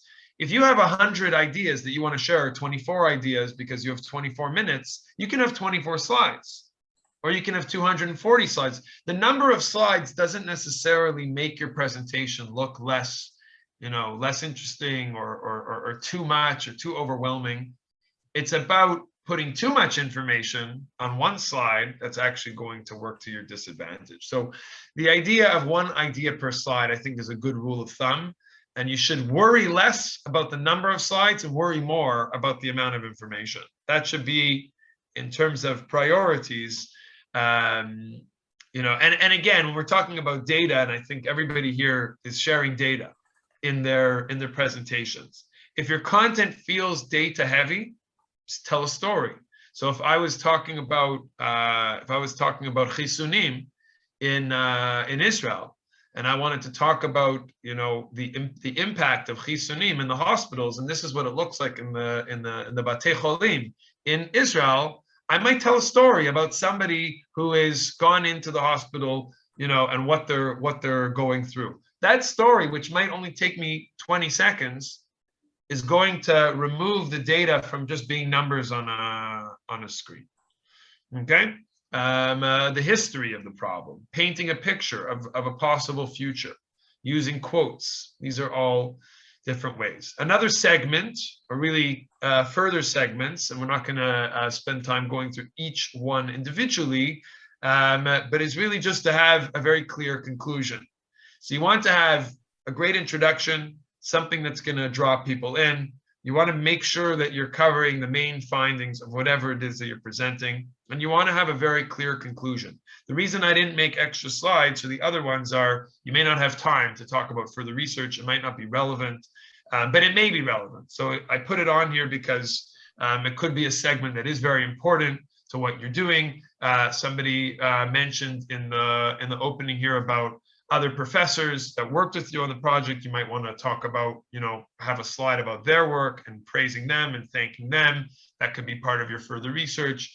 Q&A, if the conference style and allows for such an interaction, to have some slide that's going to be for Q&A, which is literally just a slide that says any questions, and if there's interaction, then people are doing it via the chat or the moderator or whatever other method they're using for that. Okay, and now to my Aseret HaDibrot, which I took from a website, which is really a wonderful, wonderful article on this topic. It's the 10 Commandments of the 10-minute talk.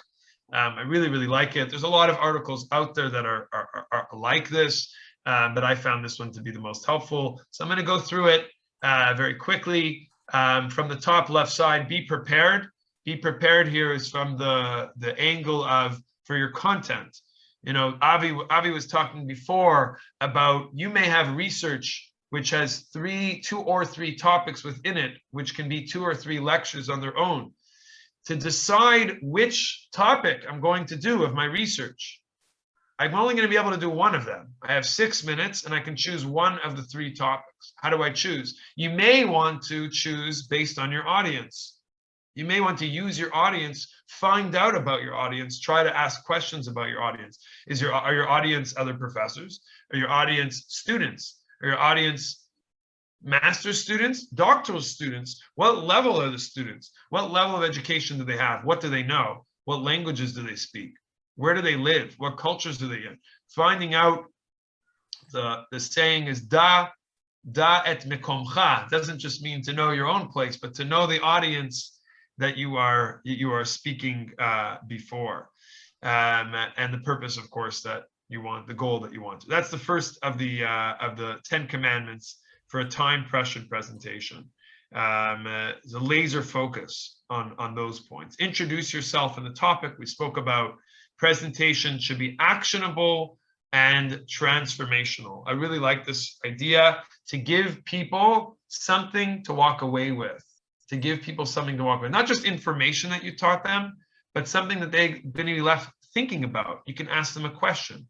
You can give them homework. You can show them a photo, an image, something that's going to sort of leave them off. Almost that you gave them all the information. You gave a great conclusion, but you gave them something that you didn't share. A piece of information that, would cause them to want to go read more about the topic or to learn more about the topic. That's very nice. It's a very nice thing to do.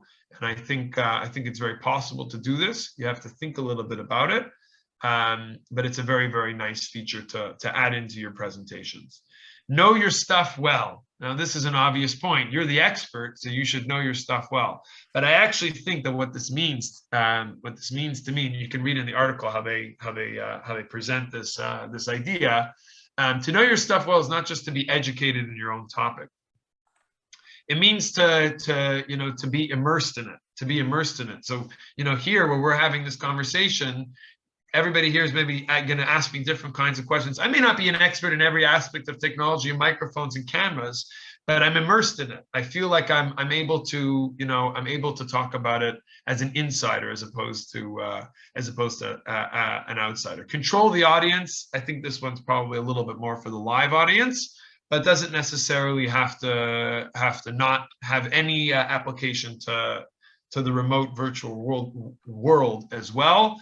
And again, it could be about just the technical aspects of controlling the audience, but I think also about the temperature check to if you can see. I don't know if sometimes it's a webinar, you don't even see the participants at all. But if it's a style where you are able to see people, to find ways to be interactive, even if you are doing the talking the entire time. Okay, the sixth one on the top right side, you see I call Think Twitter. Think Twitter means you only have what Twitter's 128 characters, okay? I think it's actually more now, I think it's 256, but they've increased the character size of what one tweet can be.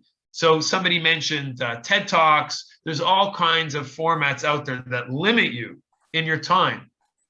If I gave everybody here a challenge, we're not going to do this now, but if I gave you a homework challenge right now, I want you to summarize all of the research that you've done over the last 10 years in a tweet. You're going to tweet this out to the world. Imagine you're the president of your country, prime minister of your country or of another country, and you have to send out a really important message about something that you've been looking at for the last 5 years, 10 years. And this is it. You only have one chance to get that message out. You only have 128 characters. It's an amazing exercise to do. If you've never done an exercise like this, that's what it is to do these presentations. These presentations, these conferences are going to limit you in what you can say, in the amount that you can say, and how you're going to say it. So if you're not great at that, it's recommended to go through an exercise where you're recording yourself, where you limit yourself on word count, things like that, which will train you and build a muscle inside of yourself to be able to do so when you are presenting. Eye contact. I know it sounds funny, and we're on Zoom. There is actually an official rule which I'm breaking now, and I'm not actually following it. Most people, when they present virtually, look at the screen because it's natural and comfortable to look at the screen because you see all the people. But the rule is you're supposed to really look at the camera. That's actually the rule of, so I'm breaking that rule. But for webinars, it may actually be a good practice to do it at least some of the time. I know it seems weird. You don't get to see what people's reactions are because here I can see everyone. But there is an idea of eye contact, and it does actually make a difference when you look at the camera as opposed to looking at the screen like I'm doing now, because your eyes are looking down. See how my eyes are looking down? So I'm looking at the camera. I'm looking straight at the people that are in front of me. Don't go over time. I don't know how that works always in conferences. Some are different, but there's a clock. They're counting down, and rehearsing will probably be the best way to avoid that. Repeat questions in the Q&A. Okay, that's I think an idea. If you're probably more in a live setting, or if you do have Q&A, to read them out loud. And plan for a glitch, which was mentioned earlier about having your notes printed out. Here I didn't end up doing it, but if I was doing slides, I would print out all the slides, have it all in front of me, just in case something happens, something goes wrong, something is not sharing properly. I want to be able to have a contingency plan just in case something like that happens, and it does happen, to make sure that we are clean and clear and safe. So just a quick summary of all the things that we did in the last hour and a bit, and then we're gonna jump into some stuff on engagement and building your slides. Tidy workspace and background, camera at eye level, lighting in front, external microphone and web camera, body square with camera and headspace, organized and clean browser. We spoke about a lot of other things as well, but just a quick refresher slide for everyone. About segments and building the slides, we're going to talk more about it. The truth is, Avi, I forgot to put on the music, but we'll do a quick demonstration now, just so people people can see how it's used. So now what we're going to do for our final about 45 minutes or so is to talk a little bit about opening triggers, how to use multimedia, how to use all kinds of other media other than text on a screen, engagement tools, slide creation. I don't know if we'll get to exit tickets, but we'll cover as much as we can, and of course I'm always happy to engage with people offline. You can email me and be in touch with any questions. So I just want to share with you. I meant to do this after the break, but I'm going to show you anyway how it works. Let's see. Let's see if this works. All right, you can hear my sound. Should be able to hear my sound. Let me just let's do it this way. Okay, so, and I'm going to show you how to do this as well. So this is a very nice little trick. If you are running something where you are you're the host and you're the person who's presenting, and you want to have on, as people come into the room, sometimes when people come into a Zoom room, could be a little bit awkward. What do I do? What do I say? So I like to have some background music. Truth is, can everybody hear the music, by the way? Is it a nice volume or is it too loud? Too quiet. Too quiet.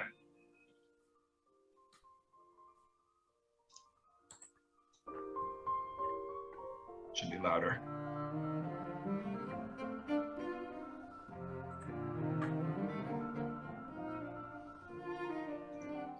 Okay, so this is called sharing sound without sharing your screen. Okay, it's a nice little tip, and there may even be some kind of content that you wanted to teach about, which is connected to a certain piece of music, a certain kind of music.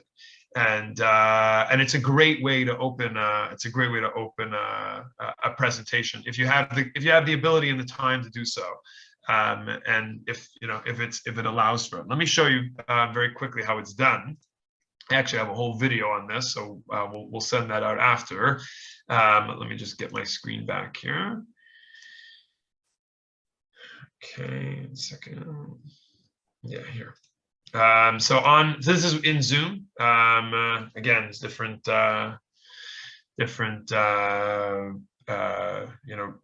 video virtual softwares out there, but the one in Zoom, essentially you have your Zoom screen, your Zoom panel, okay, over here for the host. This is what the host can see, and then you have the share screen option in the middle, and where it says share screen, that will open up to basic and advanced. And where you have basic and advanced, now they have something called files. So a few updates to Zoom since I last created this, but you basically have advanced, and you have an option called music or computer sound only, which enables you to see all the participants. If you're in a Zoom room, which is not webinar style like we have here, we can see each other. And you can have background music on. Now you can have it on very, very softly, and it doesn't offend people, and it doesn't even get in the way of conversation. And it is a really, really nice way to set a tone. It could be a tone for content or anything, data, whatever it is that you're going to be sharing. Also a good could be a good opener, a good trigger, which is what we're starting to talk about here. Opening triggers, different ways to set the tone for your presentation. Music is a good one, and it doesn't even have to take up any of the time of your presentation, because people have to log on, people have to get in there the first 1-2 minutes.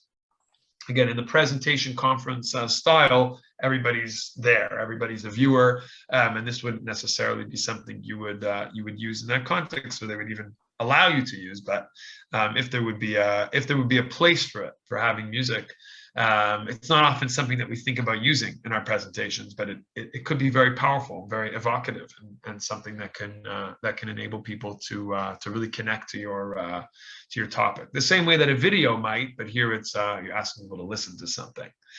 Again, I was actually gonna start with a different piece of music, which was more seasonal for the time of year on the Jewish calendar, but the same idea. I like listening to classical music when I work, and it's often music of choice for if I have a break and I put music on. People can just have that as a way to relax and take a break in between sessions like we had today. So that's one example of an opening trigger. There is a video that I created on this. Is it in the previous slide? Oh, here it is. Here's the video. I'm gonna add the link into the chat, and you can watch a whole video tutorial of how to play music only in Zoom. And that is okay. Polling, using polls. Avi, do we have that poll? I hope so. Let's see if we can pull it up. I should actually be able to see it also. I can launch it. I can do it. Okay, I can do it. Okay, I'm going to launch a poll. It's going to come up on your screen. And this is actually a good segue into what we're doing right now. So you'll see a poll open up in front of you. The question is, what would you like to have a refresher on today? You have three options there: breakout rooms, polls, or whiteboard. How to use a whiteboard. All of these are features in Zoom. So if you have a chance to answer the poll, we'll leave it open for a couple more seconds. We have 6 people responded so far. 7. I'm getting up there. You haven't had a chance yet. Okay, another 5 seconds. Polls can be a great way. I just ended it. Okay, here are the results. Okay, we had 3 out of 7 said they wanted to learn more about polls, and 4 out of 7 about whiteboards. Everybody knows how to use breakout rooms. Okay, so polls are good for a few ways. Again, opening trigger. It's a way for people just to, again, hekerut, people to feel comfortable, people to feel a little bit of an easing into material, not just like boom, all of the information being thrown at you right away. And I think that the nice thing about an opening trigger, I use the term to take the temperature. I used it before, to take people's temperature. You might not ask them about something they want to learn today. You might ask them, are you fed up with Zoom? Have you had enough, or haven't you had enough? And you just ask them a basic yes or no question. It could be as simple and as cute as that. It's best to set up any polls that you want to do beforehand. You don't want to start fiddling with that while you're presenting. I've also created a video on how to run a poll in Zoom, which has a little bit more back-end work on Zoom that you need to set up from beforehand. But like I said, if you're the host of a class, or the host of a conference, or whatever it may be, and you have more time, a poll is a great tool to use for an open. You can also use polls in the middle. You can use polls in the middle. You can use polls at the end. They're useful tools for different segments of a presentation. Aren't necessarily limited to one or the other. Let's see if this. I don't see the poll in my Zoom. Because you're not the host. It's only to the host? Yeah. When you have host controls, let me go back just so you see what it looks like on the. This is what it looks like on the Zoom panel. Okay. So if you're not seeing it, that's a good thing. Means you're not in control of this current setting. But if it's your link or co-hosting with somebody else, the polls is available there. It's a standard on Zoom. It's a standard setting. It can be turned off, but it is a standard default setting. And this is where it appears on there. And then you can bring it up. You can bring it up as you see on that slide. Okay. Okay. Another opening. I just wanted to say, excuse me, I tried to open the link, but it didn't open. It said it was private. I don't know, is that by me or by you? I'll make sure that all the videos are available for you to see. It could be that I locked them. I locked them at some point, but I'll make sure that they are available as soon as this presentation is done. Okay, here's just a quick YouTube opening trigger. I really like this this YouTube channel. It's called 30 Second Science. I think it's again another good example of like thinking Twitter, 6-minute presentation. These ideas where you have a short amount of time to summarize or convey ideas in a short amount of time. It's a good exercise, a challenge to yourself. This is another example of it. If you had to explain to someone in 30 seconds all of your research, the main idea of, I think this guy is talking about string theory. Let's watch together and see how he does. Let's just make sure the sound is coming through.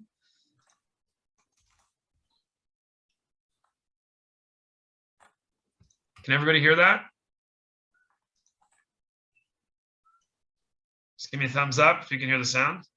Yeah, can hear. Let me just make sure. Hold on.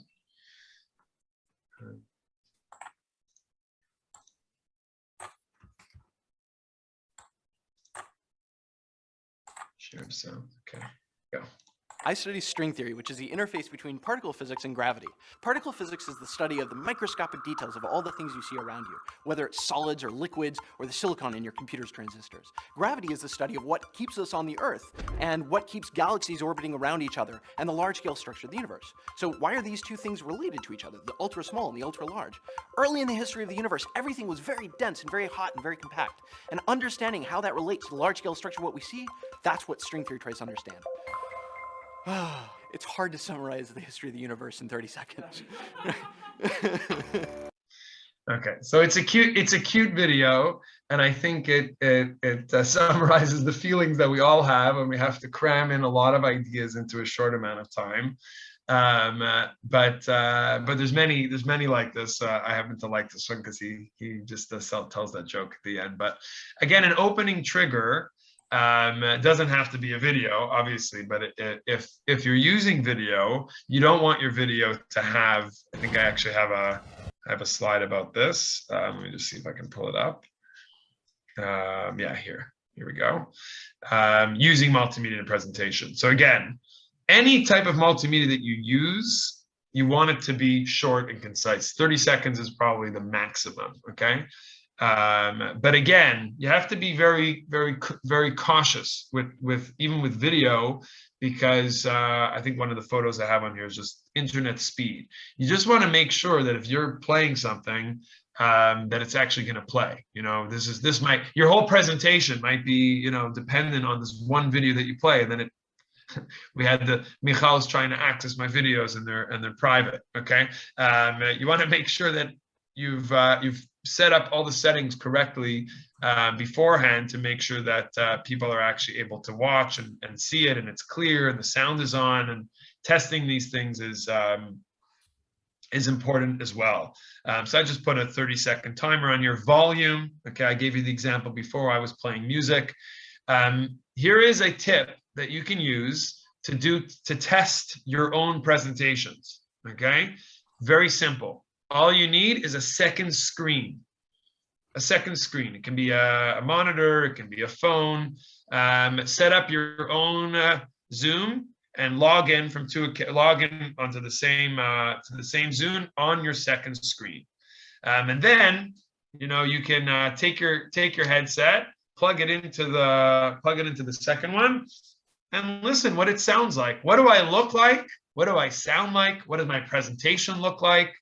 Because you're so focused on what you're teaching, you're not really thinking, what is the audience hearing? What are they seeing? What are they experiencing? How loud is my volume if I'm playing a video? Is it loud enough? Is it clear enough? Is the internet fast enough? I might have to forego the video because my internet connection is not worth it. It's just going to be skipping, and 30 seconds go by and you just wasted 30 seconds and nobody gained anything from the from the presentation. And I feel very strongly, as somebody who's spent a lot of time thinking about how to use technology in teaching, this image, okay, this image to me is a very powerful one. It's the Bic pen. It's the same one that everybody's still using. They have not changed the design. So technology and the way that we use media is not really about the media. It's the message. The medium is going to be the message. The medium is the message. That's a marketing principle. But you don't need to reinvent the wheel to be an effective communicator. So if the video is not a good video, don't use it. You don't need to have something that's going to be flash and excitement if it's not actually going to be more effective. You have to ask yourself that tough question sometimes. Is this, this image that I'm going to put, or this set of text, whatever the medium of that you're going to use, if it's not going to have the added effect, don't use it, because it may just delay or cause you not to be able to share the information that you like to share. But again, the idea of using video can be very powerful as well. So we spoke about music, we spoke about video. We also have the idea of an image. Okay, so let's just do a quick interactive. Open up your chat. What are the first words that come to your mind when you see this image? This is up on the screen. We want everybody to participate here. Please throw some words into the chat. You see this image in front of you. What are the words that come to mind? Hebrew, English, whatever's coming, language you like that. Victory. Let's hear what else. Other ideas that come to mind.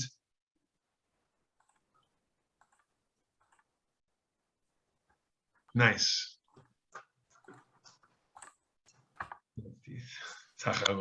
Beautiful.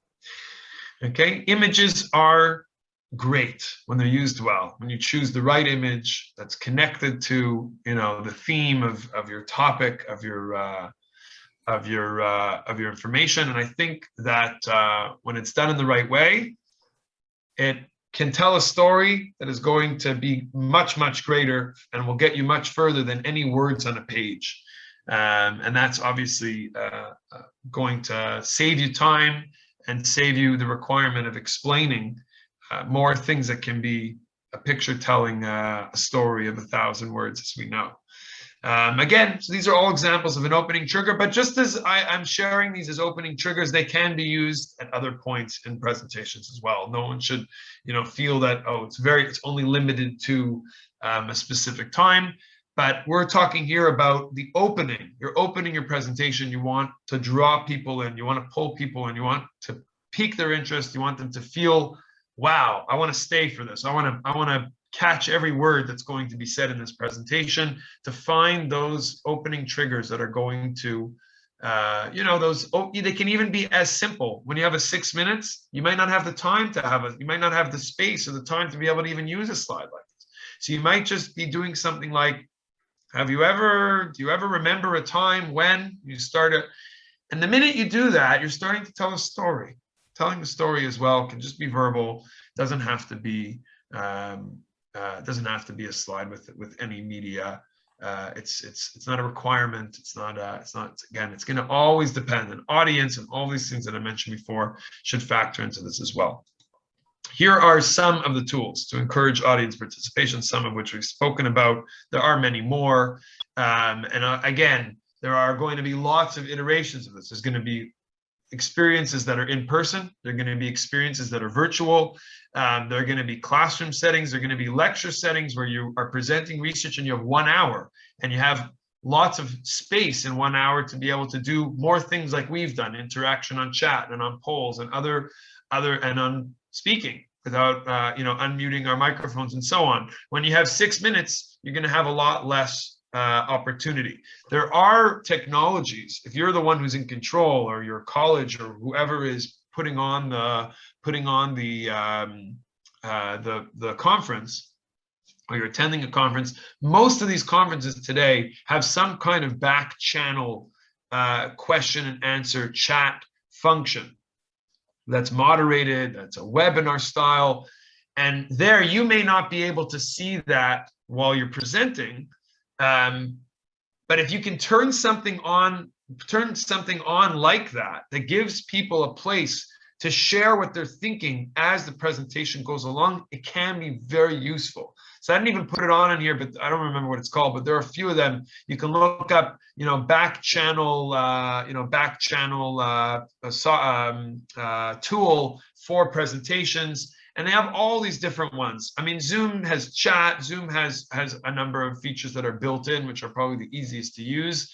But there are applications that now Zoom has all these, third-party applications that you can install and you can have as part of it, and you can do games. And depending on, again, your time and your audience, I'm not going to be going into all that now. I put on here Padlet. If you're not familiar with it, look up the website. I think I even have a video guide that I'm going to share with you. It's in the next slide. I'll share it with you. You're more than welcome to use it. It's like an idea board. So it's like a brainstorming board. It's a great place for people to share ideas, either during a break. So you're giving, if you have a longer period of time to present your information. So you're presenting for 10 minutes, then you're taking a 5-minute break and you're asking people to answer a question or a prompt or something where they're interacting with the material or with the content, and they're doing that on a Padlet. A Padlet is basically a digital stick board. One of those boards, you take those little sticky papers, you write down your ideas and you put them on the board. So Padlet is a digital version of that idea. There are others that are there as well, but it's crowdsourced. So everybody has access to it and everybody can add their own ideas up on that board, and then you can take that afterward and obviously follow up with people or read them out or share it as well. Avi, you want to say something? No, I just wanted to know if it's easy for you to show people what the Padlet board actually looks like. Yeah, so here's a video guide. My link is missing, but I'll get it for you. Yeah, I can show you quickly.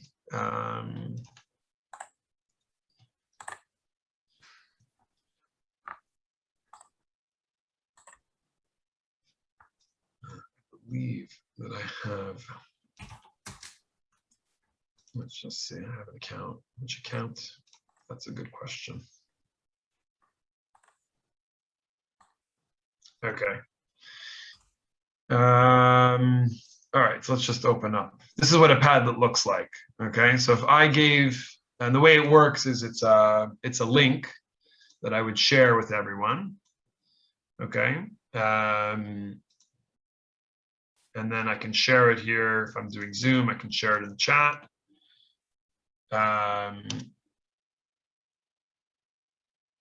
Okay, so we're going to do a brainstorm today on how to have less waste in our home. Okay, single-use plastic, whatever it is, and all the ideas that come to your mind. If everybody's participating in this brainstorm, you literally just hit the plus sign on the screen, and I can add.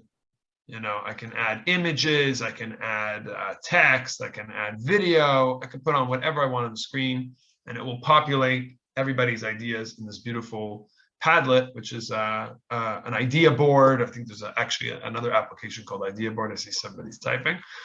So that's how Padlet works. That's how it looks. I have an explainer video, which I will, let me actually see, I'm going to pull it up right now.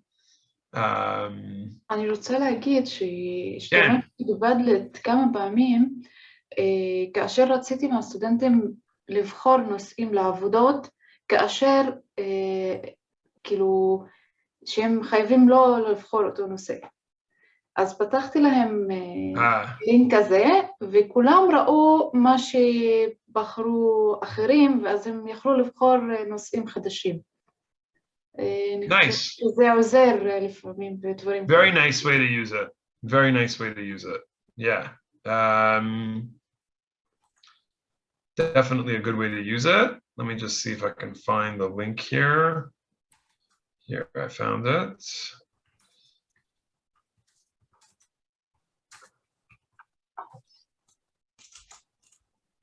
Here, Avi, I'm just sending it to you. If you can just throw it onto the chat.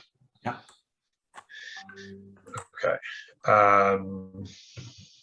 Okay, so that's Padlet.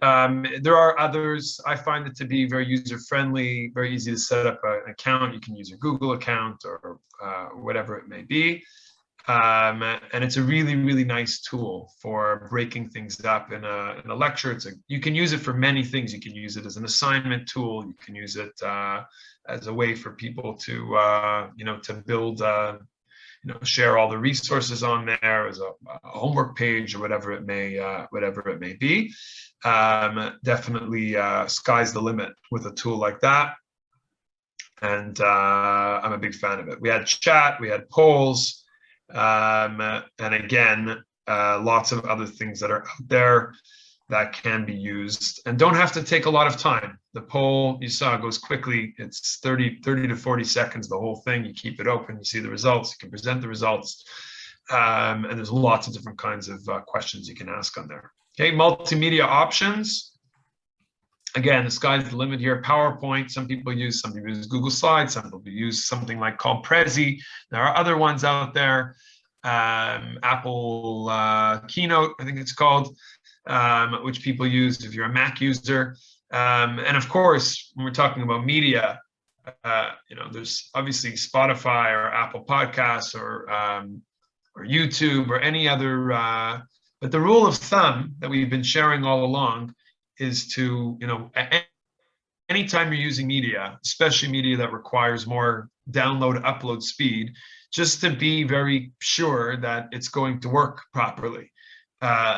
Because as I said, you're better off not using media that is not going to work well than using it at all, because you're going to waste time. It's going to come off not looking professional, and you won't be able to have the effect that you wanted of using that media. So low tech sometimes is the when I did teacher training for many years in using technology in classrooms, and the one question I would always open with is, ask yourself the question: will this media format, this type of media, is it necessary for me to use it? Is it required? What is it going to add? Really ask yourself. Try to sit in the audience's shoes, sit in their chair, and say, and that's why I say use a second screen when you're rehearsing. To look, well, what does it actually look like? How do I view this as a member of the audience, somebody who's interacting with this information? Okay, so that's about media, and now just a few words about slide presentation. We spoke a little bit about the 10 Commandments and a little bit about the idea of one idea per slide. The people who did this the best, and still I think do this the best to this day, is Apple. Every time they have a release of a new product, you can see how they think very carefully about what goes up on a screen. Okay, about what goes up on a screen. I think when the iPod, okay, for those who remember, when the iPod was released in 2007, 2008, maybe 2006, something will remember exact. 2008, I think, was the first iPhone, but the iPod was before the iPhone. This is probably a year or two before. What was the marketing line of the iPod? 1,000 songs in your pocket. So that's up on a screen. If you see that 1,000 songs in your pocket, okay, today we don't think much of 1,000 songs in your pocket. You can have 1 trillion songs in your pocket. But Apple reinvents the phone. Putting those words, I think there were rules. There was a lot of research that was done on how Apple did their presentations, and they found that I think it was like 25 words or something. 25 words total in the whole presentation. I don't know anybody here. We're talking about 6 minutes. Think about 6 minutes only having 25 words on all of your slides. That's a big challenge. So the idea of conveying information, and this is really about 2 points. It's one idea per slide and limiting your word count. I know it's been said by a few people, but can never be said enough how much of an impact it makes. And you will give, if you're doing this, we can talk about it on two levels. We'll talk about it on the conference level, which I think is critical. It's crucial. People are looking at a slide when there's lines and lines and lines and lines of text. No one's going to pay attention. It might be the most earth-shattering data and research that's ever been found. No one's gonna look, because it's a turn off the minute that all that text is up there in front of your eyes. And on the second level, which is with students, and I mention it because I do think that it's relevant probably for everybody here who teaches on one level or another with students, you will give them the greatest gift if you can teach them this skill of how to be concise by demonstrating it yourself. And I think it's if you could take inspiration from Apple, who I think did this brilliantly. They were able, obviously, to sell a lot of phones as a result of marketing and slides that came up like this. And again, using images versus using text. So if you saw this up on a screen, I don't need to ask everybody to put into the chat, but just think of a word in your head, something that, you know, resonates when you see an image like this, something that resonates, something that is on your mind. Okay, you're seeing a person, hands in his head, could be depression. And if, by the way, if I was doing it, if I was the professor presenting my my research, and I put this up, right away you would know. You would have a sense this presentation is going to be about clinical depression, or, you know, something to do with the world of psychology, or clinical, you know, clinical trials, and so on and so forth. The image is so powerful.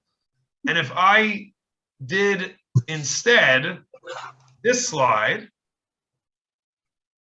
okay.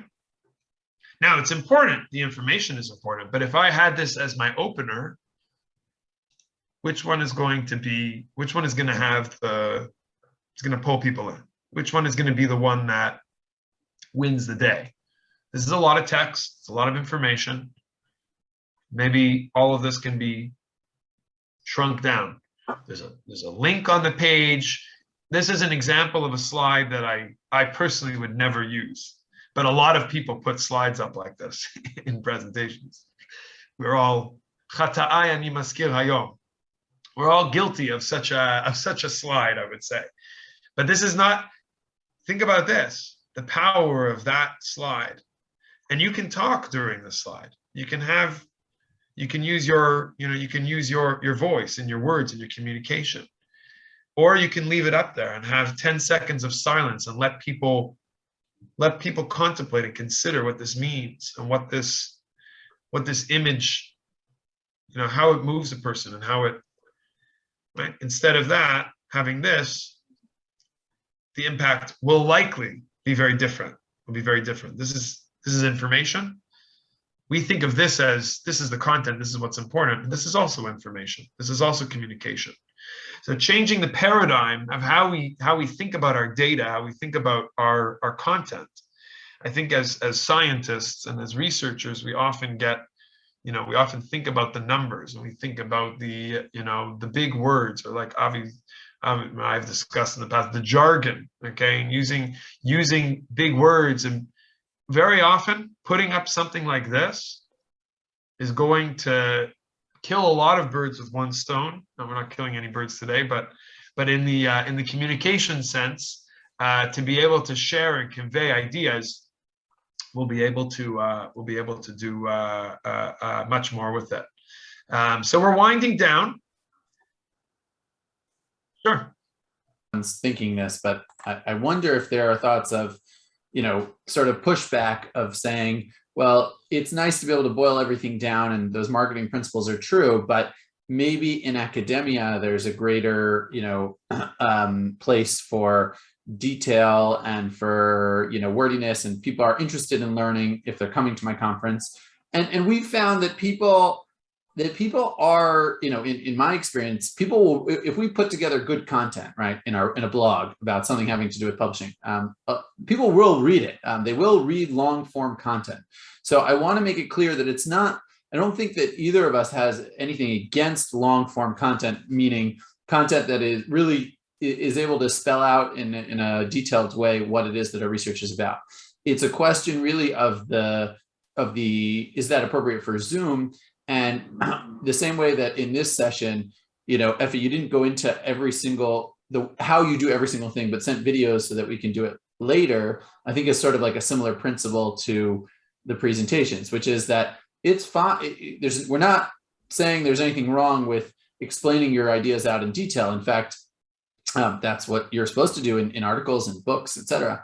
But use that as a sort of use the lecture as sort of like the carrot, and like get people into the ideas that you're thinking about, and then at the end say, okay, you really want to learn more, here is a way to learn more by exploring the following things. Absolutely. So I just wanted to absolutely clarify. Yeah, no, I think what it comes down to a lot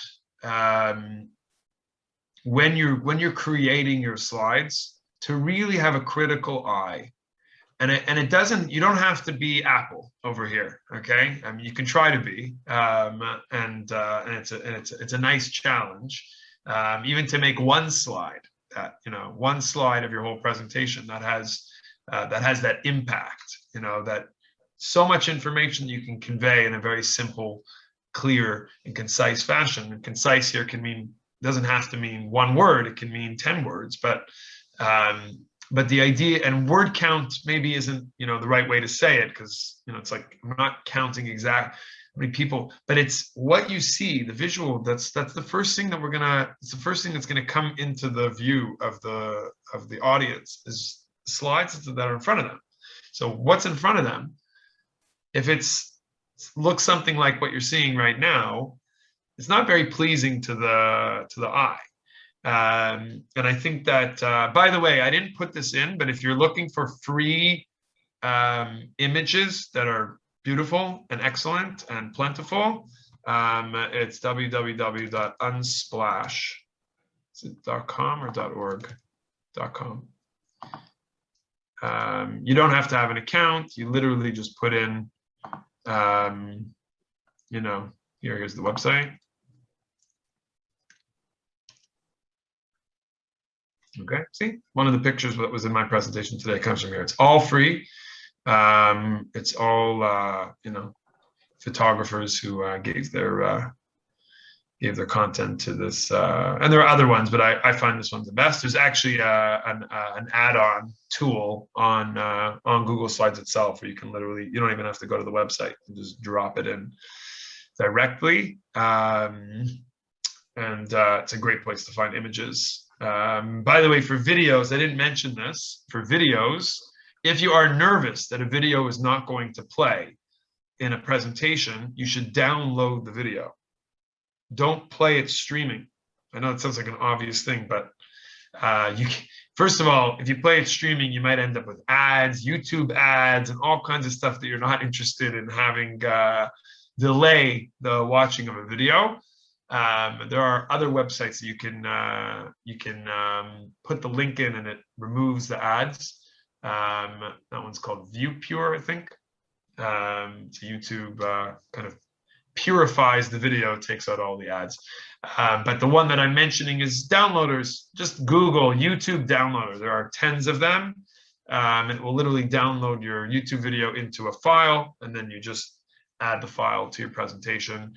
That way, in the event that you have an issue with streaming a video in the middle of a presentation, you don't have to worry about it. It's downloaded. It's on your hard drive. That's just a little tip on that.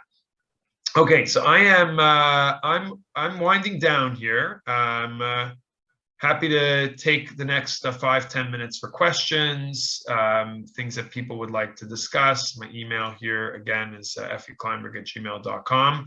I also have some videos on how to do breakout rooms. I know it sounded like something that people do know how to use. We'll send it out also, so you can have copies of it. Just some tutorials that I've done on how to use them effectively and how to create them if you've never done that before. So I'm going to stop my share here, and I will open the questions by thanking everyone, thanking you all for your attention and for being here and for being part of this. As I said earlier, we all enjoy, for educators, we enjoy the opportunity to teach and to share. This is obviously an area of passion of mine, and it's something that is a pleasure to share with you, and happy to interact with anyone here beyond on these topics if I can be of any help in the future. Zehu, okay, open for questions. Just quickly, maybe you can, people had mentioned the whiteboard. Can you show everyone the whiteboard? Yeah. So on, where is it over here? Perhaps. Hold on a second. It's here on the share screen. Yeah. So so basically what you do to get the whiteboard up, on the share screen, okay, which is only for the host. So on the Zoom panel, you have share screen. So usually share screen, we want to put our, whatever we have on our screen we want to share. One of the options, so the first option is screen. The next option is called whiteboard. So when you click on whiteboard, that takes you into here. What you can do, if you want to do this as audience participation, you can give access to other people in the Zoom room the ability to draw, or to write, or to draw, and then you have all these kinds of, you can have text, you can have drawing, there's stamps. You can do a spotlight. You can paste in your text, right? You can have a screenshot of something and you can put it up here, and then you can use this sort of flashlight. Yeah, so it's a neat little tool, and you can have multiple people. That's why it's the whiteboard idea is it's kind of the idea of having a student go up to the front of the room and write notes on the board or something like that. It's a way for people to interact within Zoom. You don't have to go to any other websites. It's a way for people to interact right there on the screen. Quick tutorial. Yeah, that's under share screen. Okay, just for people who were wondering where that is. It's right there on the screen and then whiteboard. Questions? Anything that people wanted me to go further into? Galit? Oh, I really enjoyed your lecture, and I think I have a lot of tips. It brings me more to associations, and I also wrote things as a way of thinking. My still I have the same question that Leah asked at the beginning, that I usually find myself more sticks to my papers and my presentation, and I would like to be more fluently, because of English is not my mother tongue. It's not easier, and I found that lectures that were very interesting, most of them were speaking the English language, and it came much easier. And I think that I'm trying to do better, but still, maybe it's because I'm not confident enough.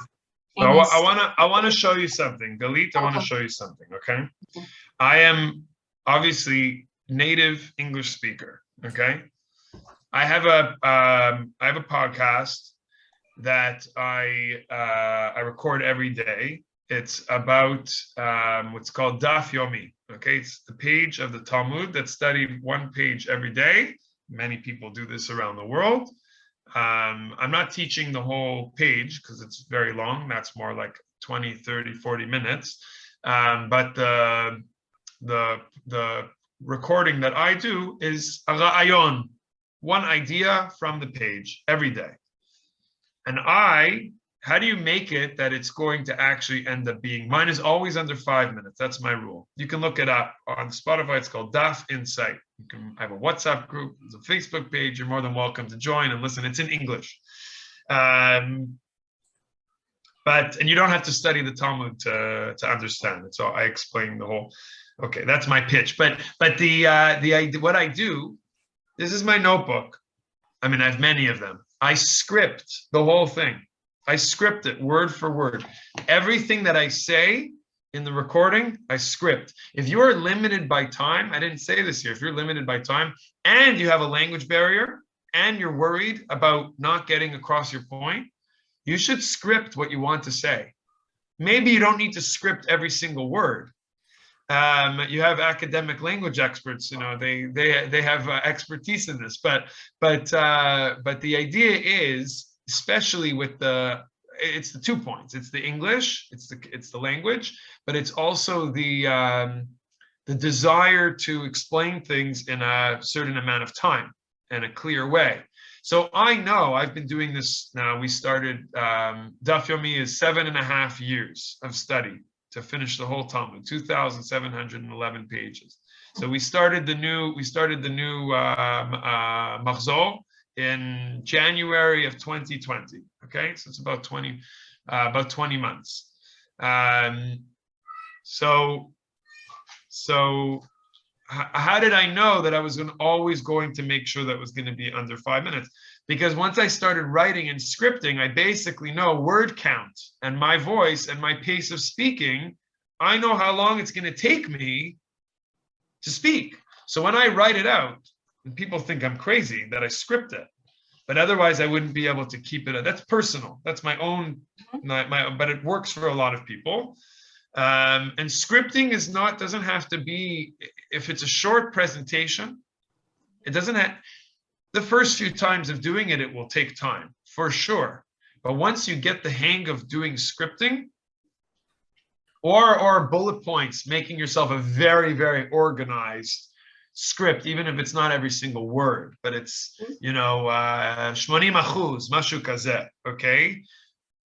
Especially, and I feel very strongly about this with language, and I do this be'ivrit gam, if there's things that I'm speaking in Hebrew, and I know that I want to make my point, and if I'm saying it in English, I'm going to be able to do it bikalut. But in Hebrew, I'm not going to have the milim. I'm going to write it down for myself. Zeh beseder, especially the opening lines, the closing lines, the things that you want to get your point, and then you're fumbling and trying to say it, and you want to get the. Ani mevin et zeh. So write it down. You don't need to be embarrassed. It's okay. You don't need to try to pretend like it's your native language. No one's gonna be angry at you for reading one line off of a paper to make sure that it was the right way to say it. There's no embarrassment in that. Now, for me, it's audio recorded. I'm not on video, so no one sees that I'm reading off of a book. But whenever people ask me, I tell them. They say, "How do you do that? How do you always get it under this amount of time?" Because I know it's 2 pages in a notebook. It will always be under that amount of time if I'm reading it, in a certain pace. Again, it's one tip. I think it's a very good one. Yeah, I think I would share it with you as something that you should do exercises with it. You should practice it. You should share your scripts with people. Let people who have, good English skills or grammar skills or whatever it is to check it over.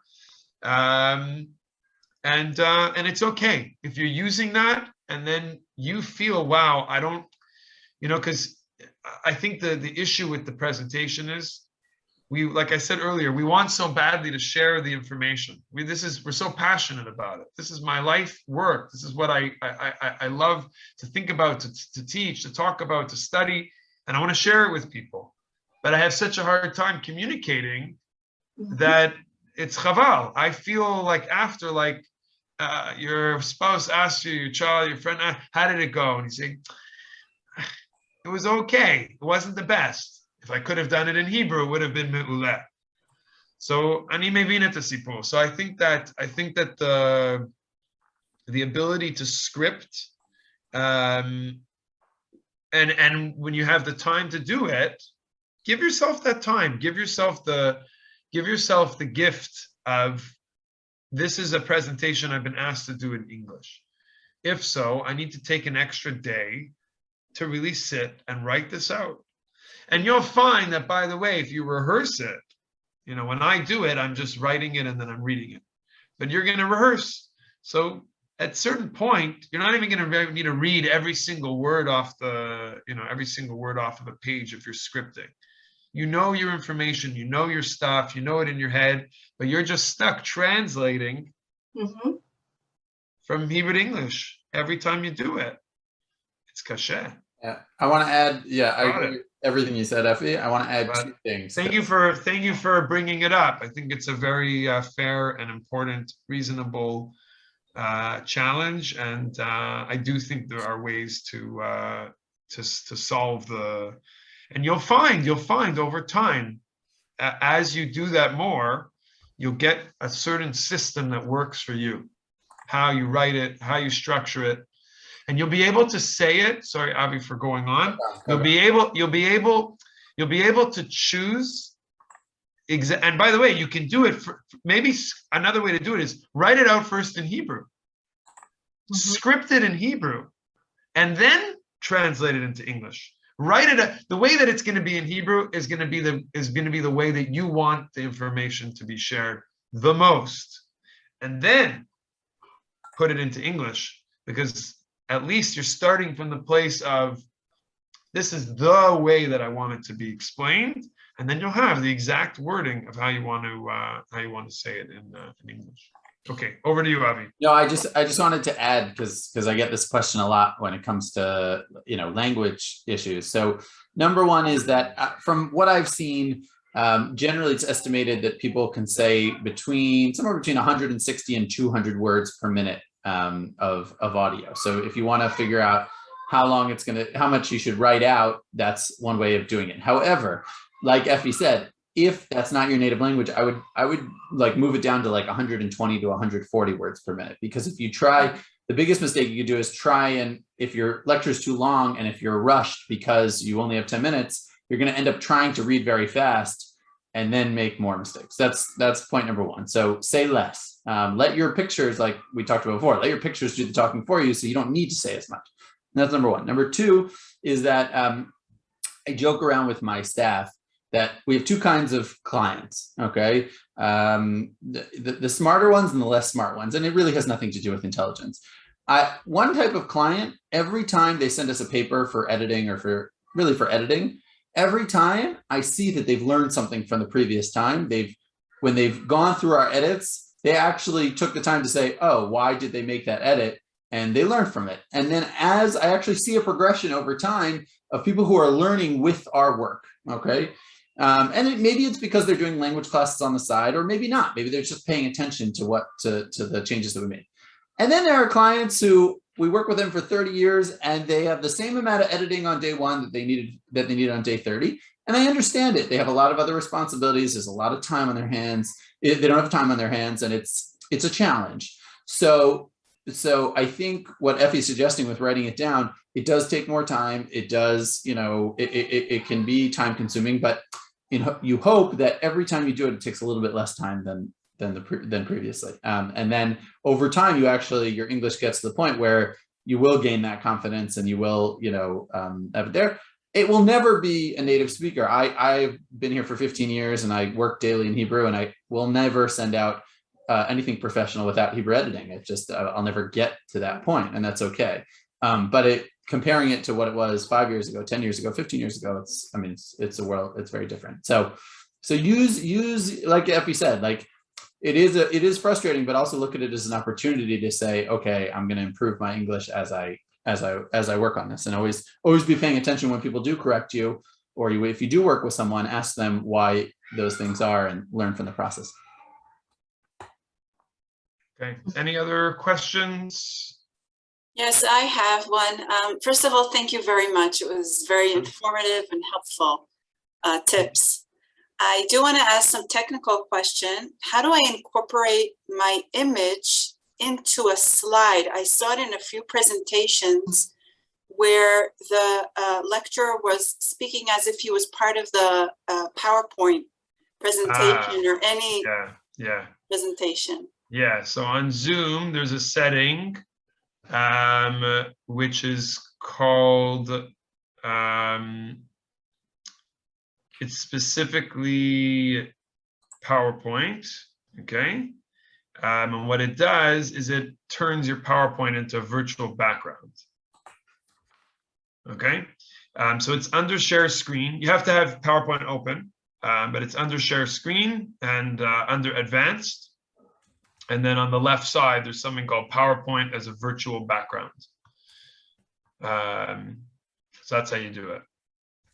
That's how you do it. It just basically turns your screen. It just turns your presentation into the virtual background. That's the idea. Thank you.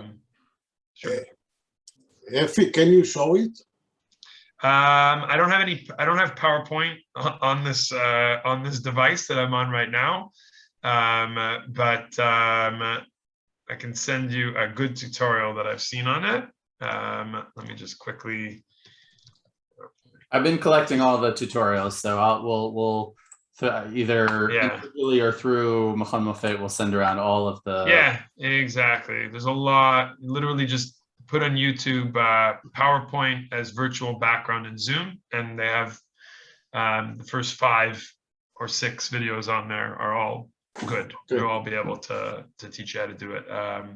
But it's all, it's the Zoom panel. So if you haven't used the Zoom, people are used to using the things that they know how to use. Zoom has many capabilities, and there's new things all the time. And some of them are quite useful. So I think I've never done a presentation with the virtual background like that, but I've obviously seen many people do it. And it's there are also other software presentation tools that have all, Zoom is not the only one. We're not here doing a Zoom training, but there are others that give you all kinds of other, I don't know if people have used Microsoft Teams or other presentation softwares that give you other Google Meet, and then there are some that are paid, more like the paid ones, the bigger ones that some of the conference users are using it. If you are presenting at a conference and they say to you, we're using X software, you have to download something, that will happen often. You have to download something before you present. Try to learn the software in advance and see what kinds of capabilities it has. There may be things on there that could be, really good tools that don't exist in other ones that you might be able to utilize. So it's all about, in the research, they use a term called technological confidence, which is means exactly what it sounds like, but it's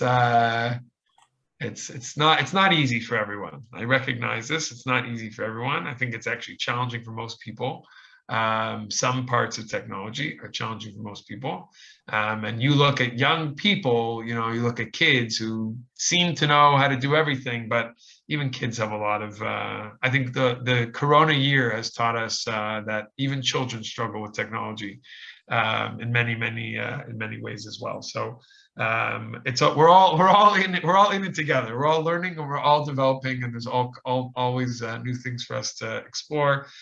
Giving yourself the time to be a self-learner, self-guided learner, I think is there's a lot you can learn from these YouTube videos. And obviously, I'm please, like besimcha, if people want to email me and ask questions, I'm more than happy to share other things with people.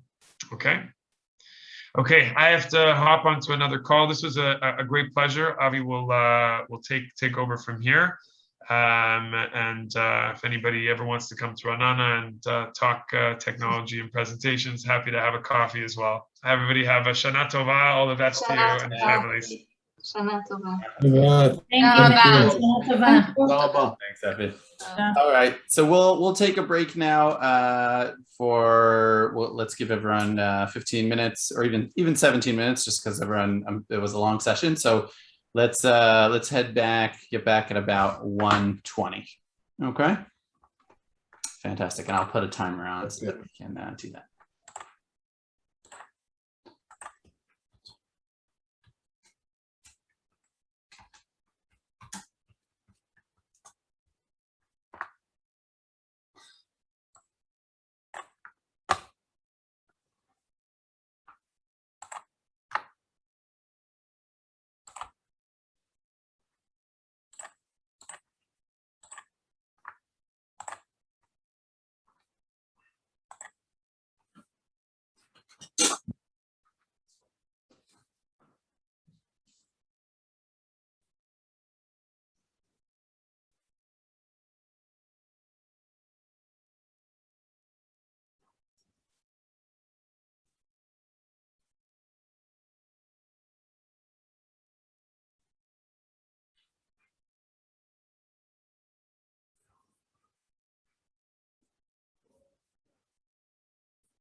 אוקיי.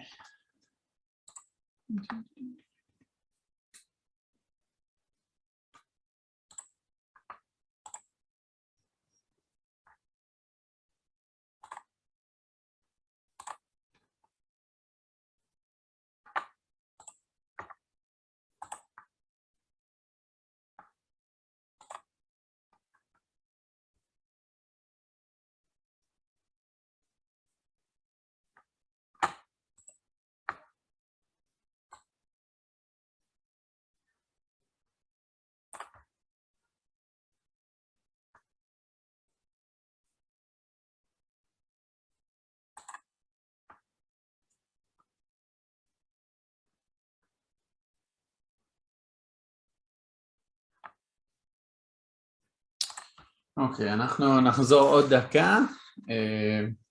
לא, נשאר עוד כמה דקות, סליחה. נשאר עוד 6 דקות, ואז נתחיל שוב.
Hi, Josh. Hi, Leron.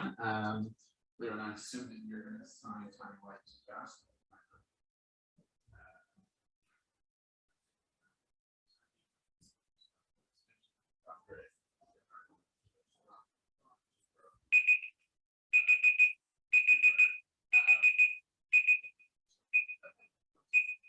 So she wants everything, you know.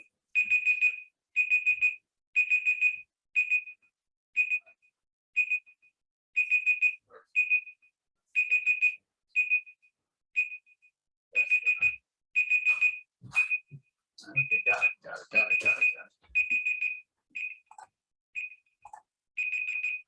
Where is that?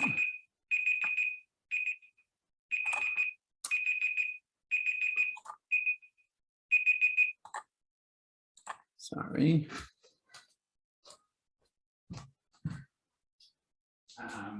So I think what she wants is for editing the everything. She needs to format it according to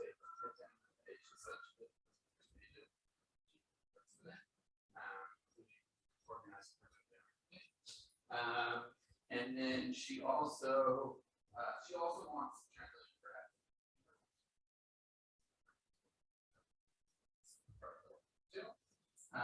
And then she said, you know, potentially proofread the entire dissertation, but you know, more of a heavy layer for her intro, her conclusion, and so once we get into text, we get into just like a distinction between different levels of editing. So again, we need to essentially itemize our scope details, sort of how much each part of that work is going to cost.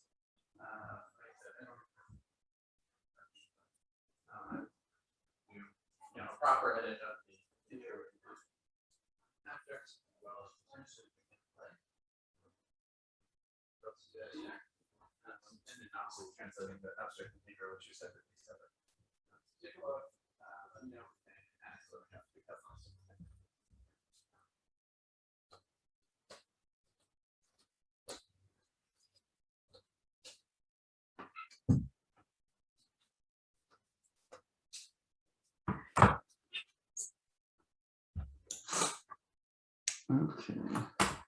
אוקיי, עכשיו עוד דקה אנחנו נחזור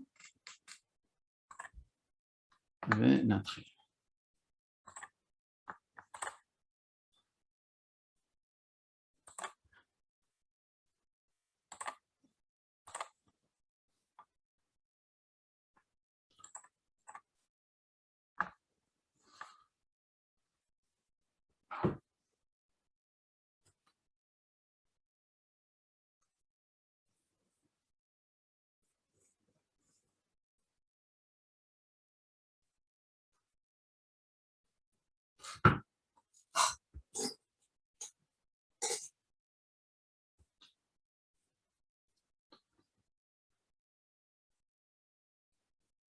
אוקיי, כל מי שכבר חזר, אני מבקש שיפתחו את המצלמות כדי שנראה אתכם ונראה שאתם כאן ושאני לא מדבר על הקיר.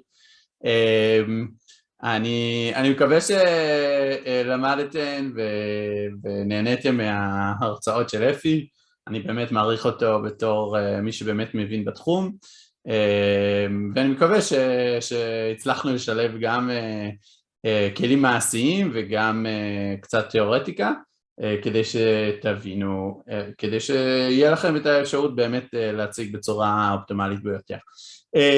נשאר לנו עוד שעה וקצת, אז אני רוצה לפתוח בעצם את החלק שלי, אוקיי, עם שאלה עליכם, ואני רוצה לשאול אתכם, בלי לחשוב הרבה, מה ההבדלים הבולטים ביניכם בין ההרצאות שעשיתן עד היום בכנסים בצורה פיזית, בצורה אישית, לבין אלו בזום. כמובן שאני כתבתי כמה דברים כאן על הנוטס, אבל תתעלמו מזה, תחשבו בעצמכם, מה כאילו הכי בולט כשאתם חושבים על ההבדלים בין השניים.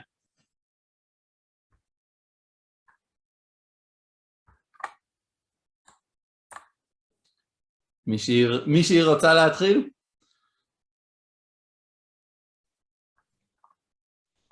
אין לי בעיה להתחיל. כן.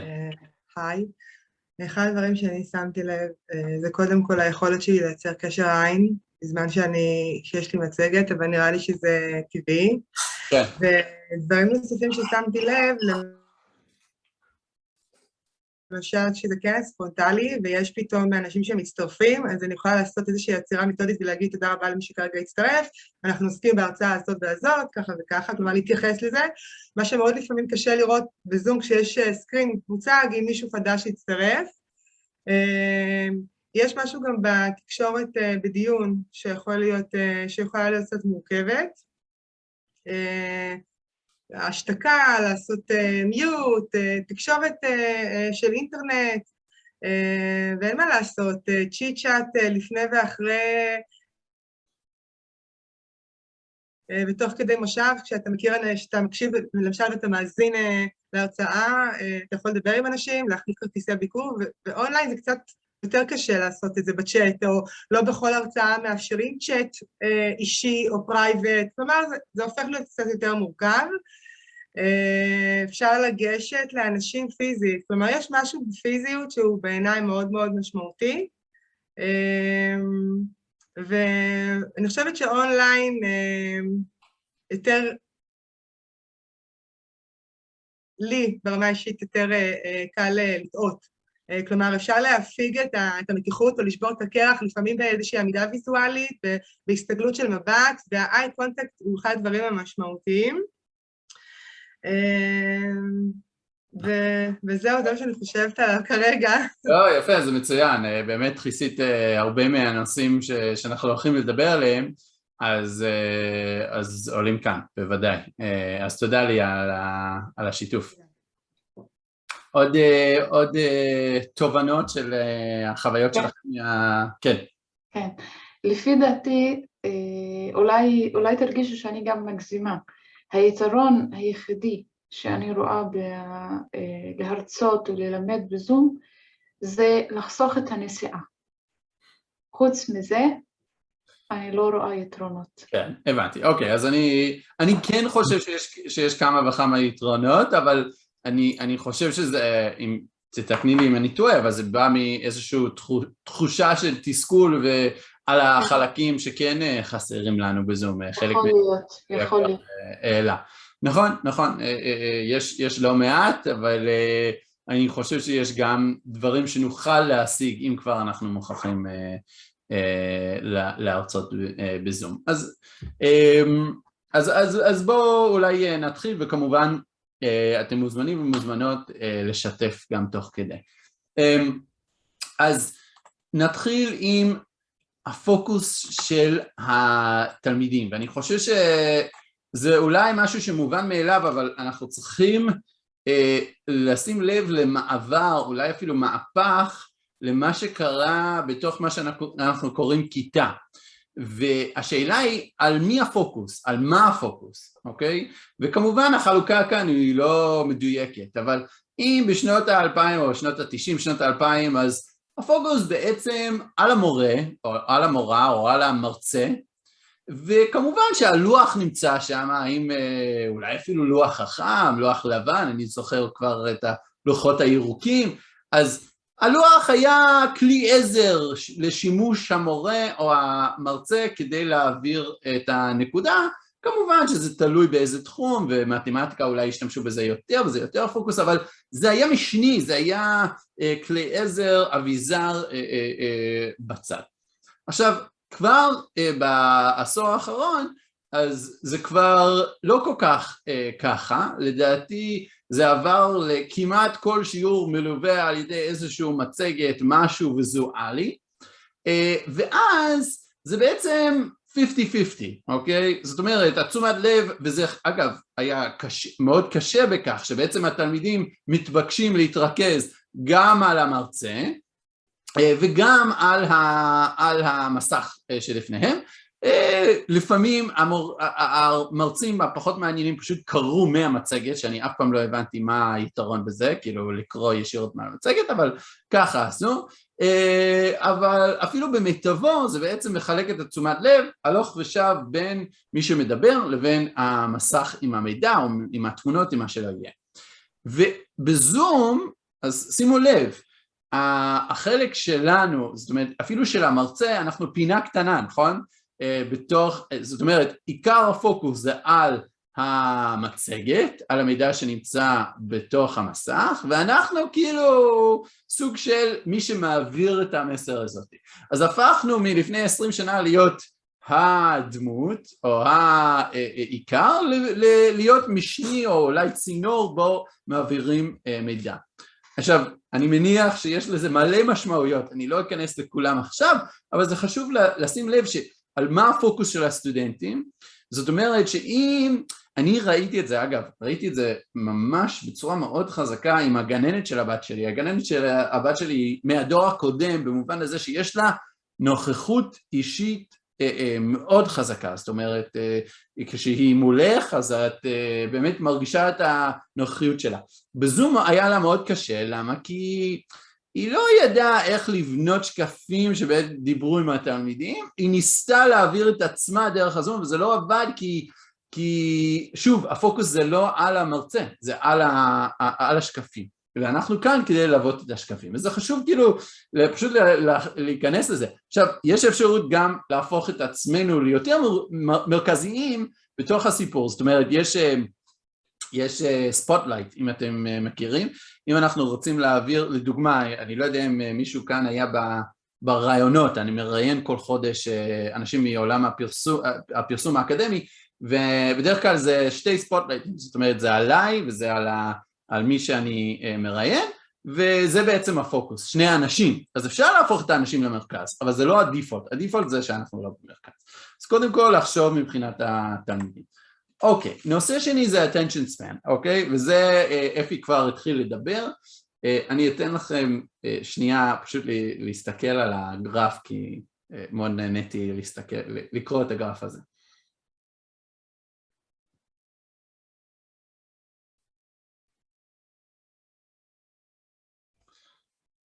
אוקיי? אז כמובן שזה חצי בדיחה, מה שיש בגרף, אבל הרעיון, המסר הוא שבעצם יש לנו מלא הפרעות. אם היה לנו בעיה עם ההפרעות לפני, אז יש עוד יותר אינסוף הפרעות בזום. מבחינה מדעית, ואני לא יודע אם אני מסכים עם אפי שזה טוב שאנחנו צריכים להתרכז ולרכז, תמיד לרכז את התוכן לכמה דקות, ל-elevator pitch, לדעתי זה לא תמיד טוב, כי לפעמים באמת צריך זמן לפרוס את המחקר בצורה מסודרת, אבל לא משנה מה האידיאולוגיה שלנו, בפועל, מבחינה מחקרית, יש לנו 10 דקות. זאת אומרת, 10 דקות של תשומת לב לפני שאנחנו מתחילים לאבד. ולכן, שוב, אני צחקתי כשראיתי שמופת רוצה סדנה אחת כאילו 6 שעות אקדמיות ביום אחד, כי אמרתי זה נוגד למה שאנחנו הולכים ללמד. אבל זה לא אומר שאנחנו חייבים כל הרצאה ל10 דקות, זה נראה לי מוגזם, אבל שנדע שאחרי 10 דקות מאבדים קצת את תשומת לב של התלמידים או של המשתתפים בכנס, אנחנו צריכים שוב לעניין אותם ולרכז אותם בכל מיני פעילויות. אז מה אנחנו, ואגב עוד משהו מדעי שקראתי שמאוד מצא חן בעיניי, זה הכלל של אנשל. אוקיי, אני לא יודע אם שמעתם על אנשל 2020, אבל יש בעצם מחקר שהראה, וזה לא, זה מחקר שנעשה עם אנשים שעבדו מול המסך, לא קשור לקורונה ולא קשור לזום, אפילו עבודה סתם מול המסך, שכל 20 דקות צריך להסתכל על משהו יותר מ-20 מטר מאיתנו, וזה קשה, כי אם אנחנו בחדר אז אין משהו יותר מ-20 מטר, זאת אומרת שאנחנו צריכים לצאת מהחדר, ליותר מ-20 שניות. זה עוזר לנו לרכז את הפוקוס. אז אפילו בתוך, שוב, בהרצאות מכנסים אולי אין לנו 20 דקות, אז זה לא בעיה, אבל אם אנחנו יודעים שהם כבר היו בשתי הרצאות לפנינו ולא היה הפסקה, אז אולי כן כדאי לתת דקה-שתיים, לתת לאנשים להתאוורר, זה לא 20 דקות, כי אין לנו, אבל כן שכל אחד ייקח את הזמן שלהם. אוקיי, אז איך אנחנו כן נלחמים או נלחמות מול העייפות של הזום? אז קודם כל, לפי המחקר זה הרבה תלוי במי מוביל את הכריזמה ואת היכולת של הבן אדם שמוביל את ההרצאה. זה מובן מאליו, אבל מראים שבעצם זה יותר חשוב מהתוכן, ממה שהיה בשיעורים פרונטליים. בשיעורים פרונטליים התוכן שווה בערך באותו מידה כמו המורה. בזום הרבה יותר על המרצה מהתוכן עצמו, ולכן אנחנו צריכים תמיד לשפר את היכולות שלנו. אני לא יודע אם שמתם לב, אבל ניסינו כל פעם שיש הפסקה או שיש משהו שרצינו להעביר בחלק הראשון, לעשות משהו פעיל, זאת אומרת, בהפסקה לתת לכם איזושהי שאלה או לחשוב עליה, או לתת את השעון כדי לשים לב מתי חוזרים, משהו שדורש התייחסות. אפילו אני אתן לכם עוד משהו שמאוד אהבתי במה שאפי עשה, בשאלות שלה על הרקע, נכון? בהתחלה כשעשינו את הפעילות של הרקע. מה זה גרם? זה בעצם גרם לכם כמשתתפים לפתוח את המצלמות. עכשיו, כבר פתחתם, אז זה לא היה כזה בעיה, אבל אני יודע שלפעמים יש בעיה שאנחנו לא יודעים מי נמצא ומי באמת שם, אז כל מה שיכול לגרום לאנשים להיות חלק פעיל מהשיחה היא טובה. הדבר האחרון שבעצם צריך, כאילו, שבעייתי מבחינת הזום, מבחינת תשומת לב, זה דברים פיזיים, זאת אומרת, כשאנחנו בכיתה, ואולי זה גם מתחבר למה שליה אמרה בקשר לשפת גוף ודברים כאלו, שבעצם כשאנחנו נמצאים בכיתה, אז יש כל מיני דברים פיזיים שגורמים לנו להתרכז על מה שקורה, אולי זה תנועות של הידיים, או איך שאנחנו, אם זה מורה שמסתובב בכיתה הרבה, אוקיי, ניגש אל התלמידים, כל הדברים האלו לא קיימים, אז אם אנחנו יכולים להביא משהו פיזי, להראות, או לגרום לתלמידים לעשות משהו אני חוזר ומשתמש במושג תלמידים, אבל כמובן שזה גם נכון לגבי הרצאות, לבקש מהם לעשות משהו, אפילו אם זה דבר קטן, אז זה מאוד עוזר. אוקיי, נושא, או אולי נושא שמתחבר במובן כלשהו לנושא הקודם, אבל הוא דומה אבל שונה, היא היכולת להגיע ולצאת ולהיכנס בחופשיות. עכשיו, אני זוכר שאפילו בשיעורים הפיזיים, אז כאילו יש את המתח הזה, נכון? תלמידים שנכנסים מאוחר, אגב, אני אף פעם לא אהבתי כשהמורה יתייחס אליהם, אני תמיד חשבתי שצריך להתעלם מהם ושהם ישלימו את הפערים, אבל את יותר נחמדה ממני, אבל לא משנה, היה קצת נעימות, כן, רצית להגיד משהו? את במיוט. רגע, רציתי להגיד שבכיתה באמת, אני לא תמיד עושה את זה כמובן, כן. אני דיברתי על כנסים, שבכנס, כשבאולם, ופתאום אנשים נכנסים, אז אתה יכול לבוא ולהגיד תודה שהצטרפתם, אנחנו מדברים, התחלנו כבר את ההרצאה, כאילו איזושהי אמירה מנומסת. במיוחד בכנסים שיש לנו, שאנחנו לא יכולים להתייחס כמו תלמידים, נכון, בוודאי. אבל לפחות אז אנחנו ידענו מי הגיע מאוחר, כאילו ידענו איך לטפל בהפרעות. כאן אין, באמת שאין לנו מושג, חוץ מה5-6 אנשים שאנחנו רואים כאילו בוויזואלי, מה קורה אצל המשתתפים שלנו, אוקיי? ואיך אני הייתי בשוק אחרי הסשן הראשון שאני עשיתי, כמו שאמרתי, אני עושה כל חודש רעיונות, ואתם מוזמנים אגב, לרעיונות שאני עושה עם מובילי דעת קהל בתחום הפרסום האקדמי, ואני בדקתי, ראיתי כאילו במסך שהיו בעצם 400 אנשים, בשיא היה 400 אנשים ברעיון הראשון, היה מאוד מוצלח, מאוד שמחתי, ואז נכנסתי למשתתפים אחר כך, וראיתי שהיו שם 500 אנשים. עכשיו, אני לקחתי שעתיים להבין איפה הפער, איפה הפער בין ה-500 שרשומים כמשתתפים ל-400 שהופיעו לי על המסך. ולא הצלחתי לפענח מה קרה כאן, אולי יש טעות. ובסוף הבנתי שהיו באמת שם באיזשהו שלב 500 אנשים, אבל רק 400 היו בזמן אחד, בנקודת זמן אחד. זאת אומרת שהיו המון שנכנסו ויצאו ונכנסו ויצאו, ויכול להיות שזה מכיוון שהם היו להם בעיות באינטרנט, יכול להיות שהם לא מצאו הם היו צריכים לעשות דברים אחרים, אבל אנחנו לא יכולים להניח שמי שנמצא בהרצאה באמת נמצא את כל הזמן הזה, ואפילו אם כן, אז כפי שאנחנו רואים בתמונה, איפה הפוקוס? הפוקוס לא תמיד שם. אז זאת אומרת שהנחת יסוד לדעתי צריך להיות שהמשתתפים לא יעכלו את כל מה שאנחנו הולכים להגיד, ולכן מה זה אומר מבחינתנו? שאנחנו חייבים או להקליט, זה הדרך הכי פשוטה, או להכין את השקפים בצורה כזו, שגם אחר כך אם מישהו רוצה להשלים פערים, הם יוכלו לעשות את זה בלי להרגיש שהיה להם הזדמנות חד פעמית והפסידו אותה. עוד יותר מזה, עוד נתון שדי הפתיע אותי עם הרעיונות האלו שאנחנו עושים, שכ-60-70% מהאנשים צופים בהקלטה ולא בלייב. עכשיו, זה הגיוני, כי לא כולם יכולים בבת אחת, אבל מה שזה בעצם אומר לנו, שאנחנו צריכים לזכור ולחשוב על אלו שמשתתפים אחר כך, ולהבין שהם חלק מהסיפור, ולא רק אלו שנמצאים כרגע, ונדבר על זה קצת יותר בהמשך. אבל שוב, העניין הזה של להיכנס ולצאת, אני לא חושב שצריך לחזור מחדש כל פעם שיש מישהו שנכנס, אבל כן להיות מודע לזה שלא כולם תופסים את כל מה שיש לנו להגיד. אוקיי, כן, מישהו רצה להוסיף משהו? לא? יופי.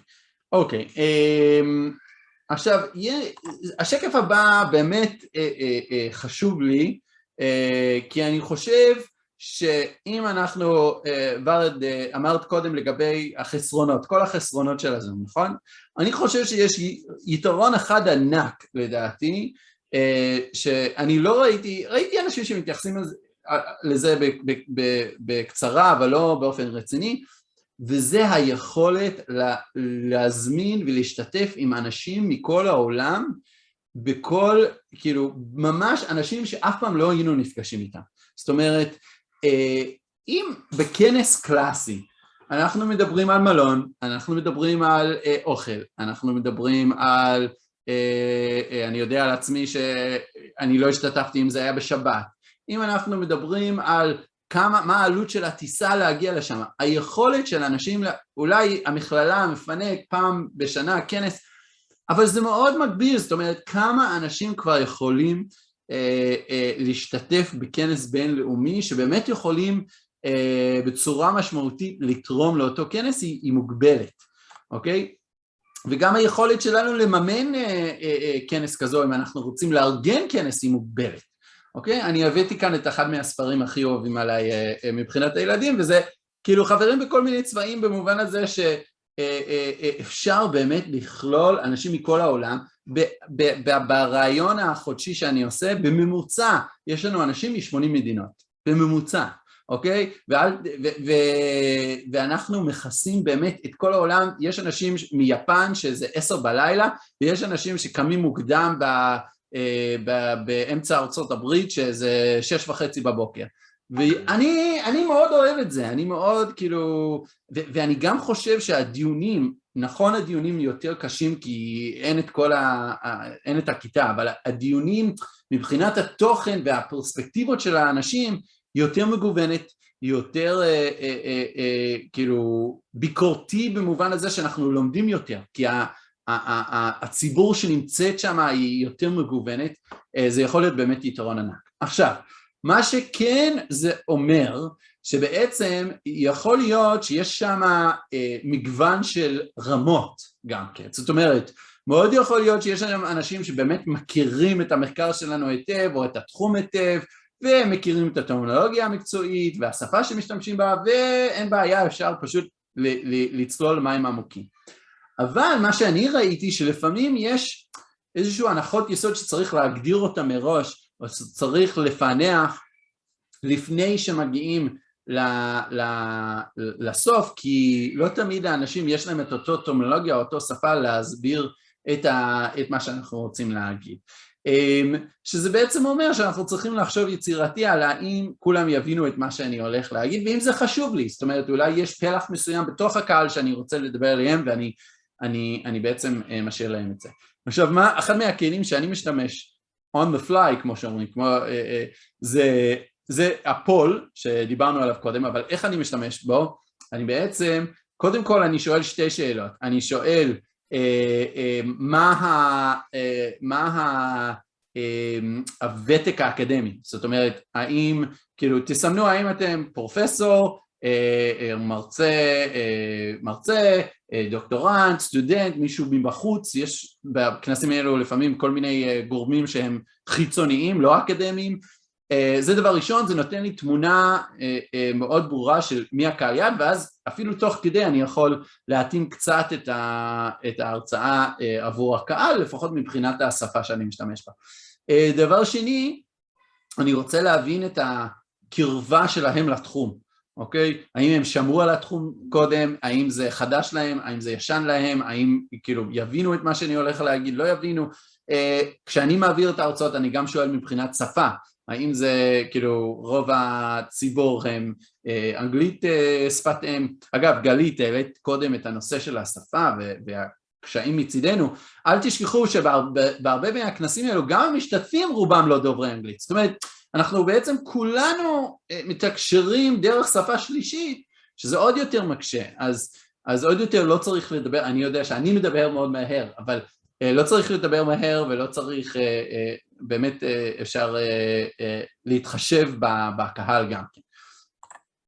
שוב, לדעתי, אם שואלים אותי, זה היתרון הכי טוב, הכי גדול של המעבר לזום, מבחינת הכנסים, זה היכולת לכלול אנשים, וגם במחירים סבירים, זאת אומרת, זה הפך להיות קצת מגוחך, שלפעמים זה באמת, זה $10,000 אחרי הטיסות ואחרי המלון ואחרי ההשתתפות בכנס ואחרי כל האוכל, אז זה הוצאות מאוד משמעותיות, זה מאפשר לנו פי 2-3 כנסים בשנה. אני חושב שדילגתי על משהו. הנה. אוקיי, אני לא ארחיב על זה כי באמת דיברנו על זה עם אפי, לגבי הקשר עין, אני חושב שזה עוד יותר חשוב.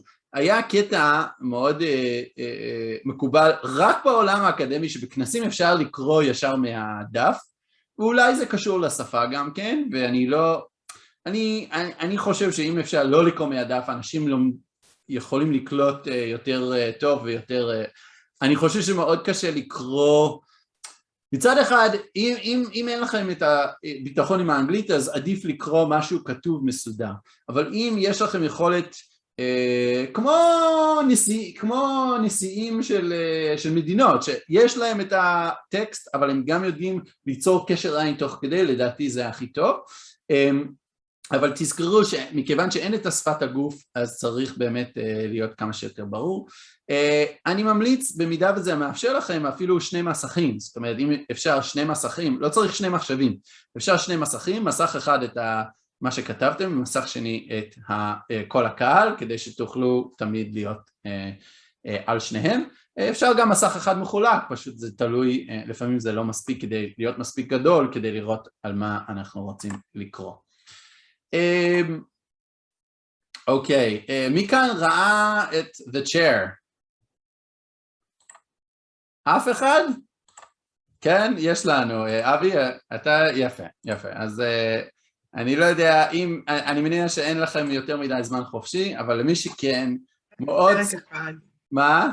ראיתי את הפרק הראשון שנבחרה להיות היו"ר של כל הגברים שם מסביבה. בסדר גמור. אני אסביר בקצרה, זו סדרה בנטפליקס, שבעצם מרוכזת על אישה שהיא המרצה, לדעתי הראש מחלקה לספרות באוניברסיטה בשיקגו, אולי בשיקגו, והיא, אני חושב שהיא האישה הראשונה שבעצם נמנה לאותו תפקיד, והסדרה היא בעצם על מה זה להיות חוקר או חוקרת בעולם המודרני, בעולם העכשווי, והיא מתמודדת עם כל מיני דברים, גם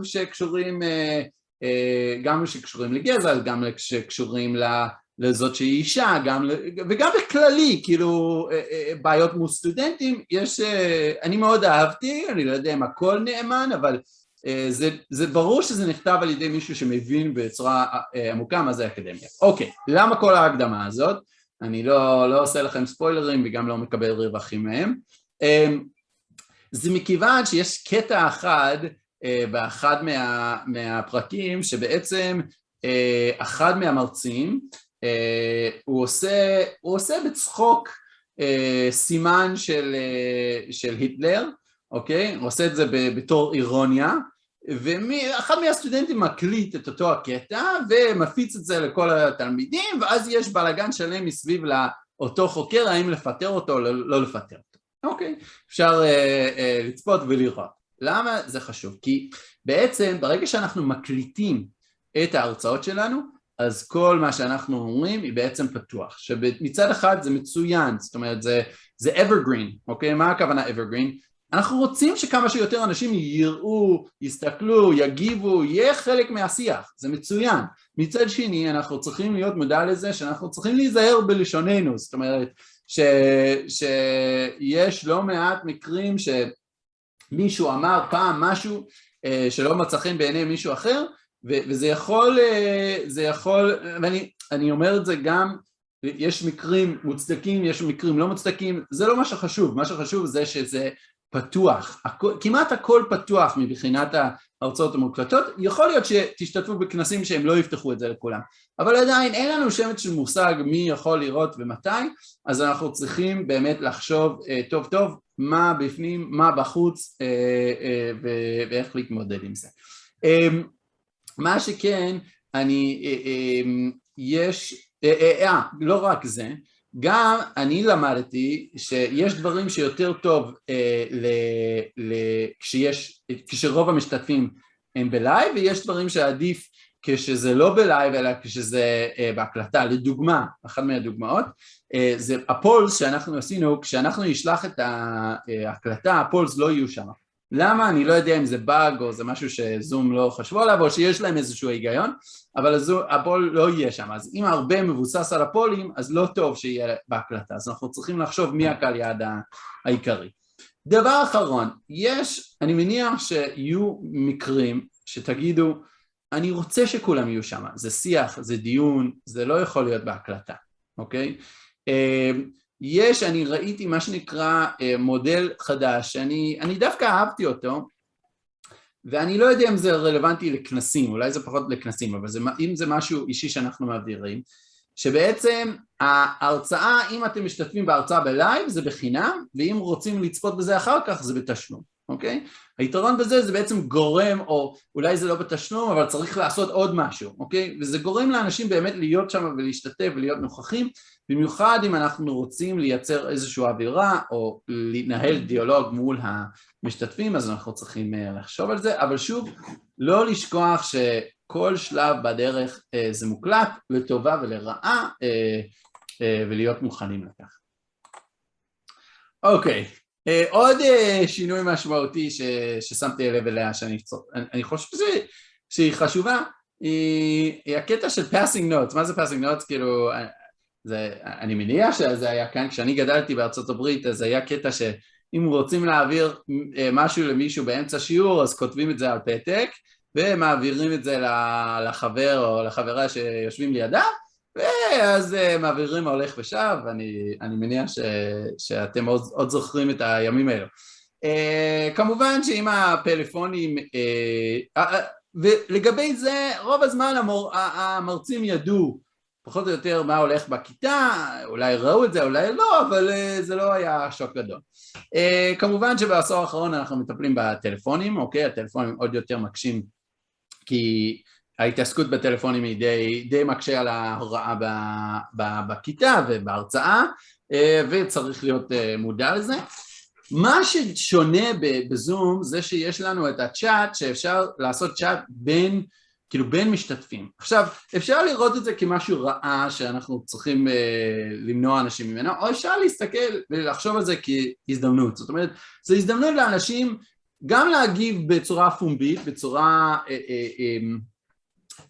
מול כל האנשים המשתתפים האחרים בהרצאה, וגם אפשר להשתמש בזה ככלי. זאת אומרת, אני לא פעם ראיתי שיש עוד מישהו שמשתתף,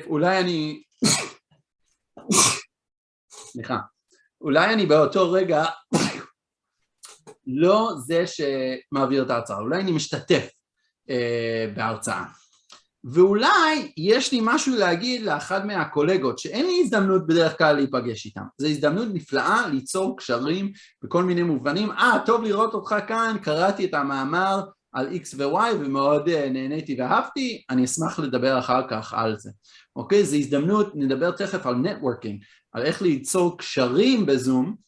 אז זה אחד מהדרכים בצ'אט, זה בעצם כמו passing notes, זה הצ'אט בתוך ההרצאה, ולהציג את עצמך כמובן בצורה נורמלית, בצורה מכובדת, ולהתחיל דו שיח, כי יכול להיות שגם משעמם לך וגם משעמם להם, וזה יהיה הזדמנות לשוחח.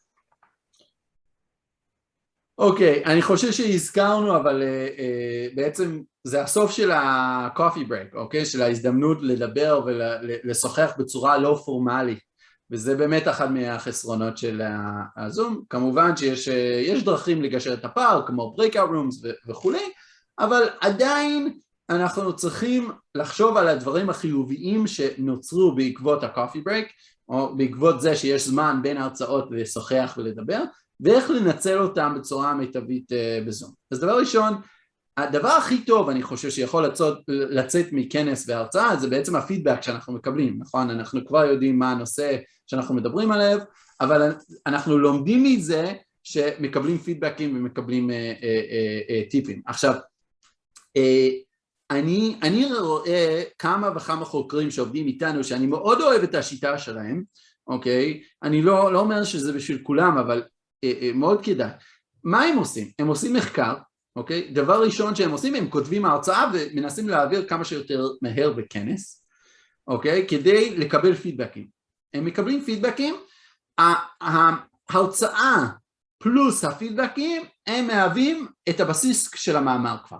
זאת אומרת, זה בעצם משמש להם כבסיס לכתיבה של המאמר, ואז כתיבת המאמר היא יותר פשוטה, יותר קלה. כמובן שיש המון הבדלים בצורת הכתיבה בין הרצאה בכנס לבין מאמר אקדמי, אבל לפעמים החלק הכי קשה בכתיבה זה ההתחלה, זה איך להיכנס לזה. אז זה דרך שבעצם מייצר מנגנון שבו אנחנו מקבלים פידבק כבר בשלב מוקדם. אנחנו לא מגלים את כל הסודות שלנו, כי הרי נכון, אנחנו צריכים לחדש במאמר עצמו גם כן.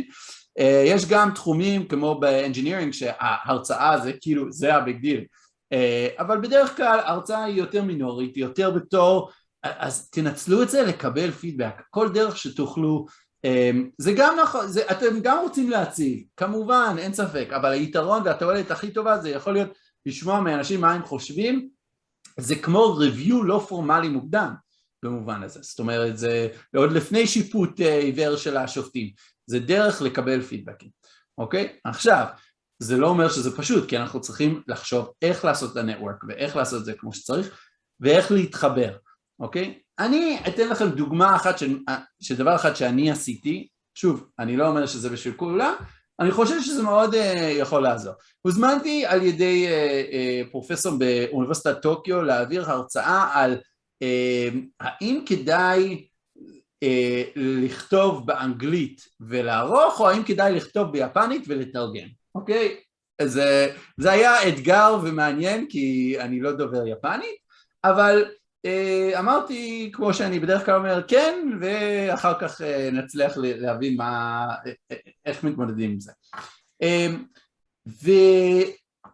וכשהייתי כבר בתוך הכנס, ראיתי שיש שם לידי כל מיני מרצים מאוד מכובדים, זאת אומרת, אני ביחס עליהם, אני לא יודע למה הוזמנתי, אבל אני ביחס עליהם די הדיוט, אבל היה שם אחד מהראש ההוצאה של קיימברידג', היה שם מטיילר פרנסיס נציג מאוד ותיק.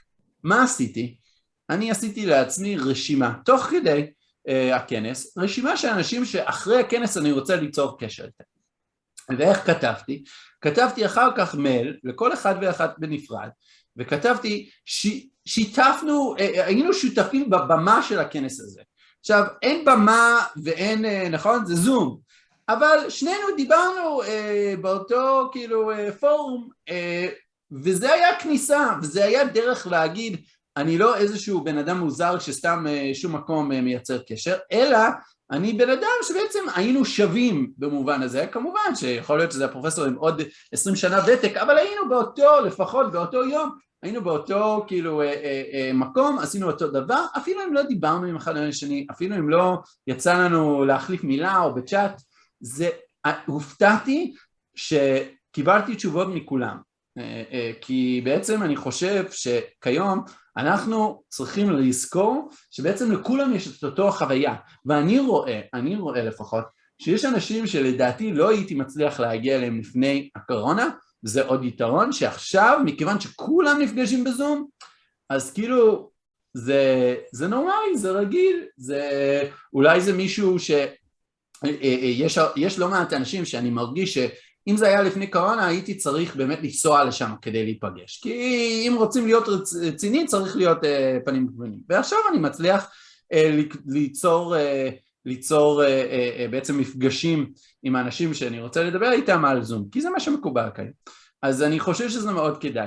דבר אחרון שאני רק הוספתי את זה בדקה ה-90, אבל אני חושב שהיא חשובה מאוד. אני חושב שלפעמים אנחנו מרוב הרצון שלנו ליצור קשר ולהתחבר עם הקולגות בתחום, שזה חשוב ומצוין ונהדר, אנחנו שוכחים מהוונדרס, אוקיי? מה זה ונדר? זה כל הגורמים האחרים שבדרך כלל נמצאים בכנסים, כמו הוצאות לאור, כמו חברות, כמו החברה שאני מייצג אותה, שבעצם מספקים שירותי עזרה ותמיכה במחקר, כמו כל מיני, אבל בעיקר מולים, אם זה לספר, אז מה שנקרא acquisitions editor, אוקיי?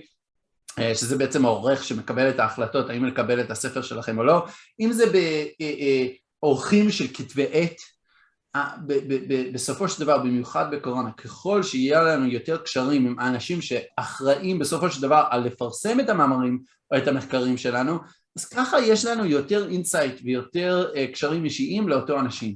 אז אולי תחשבו, אוקיי, אני רואה שם הוצאת טיילר ופרנסיס, ווואי, בטח הם ינסו למכור לי משהו ולא מעניין אותי, מעניין אותי המחקר.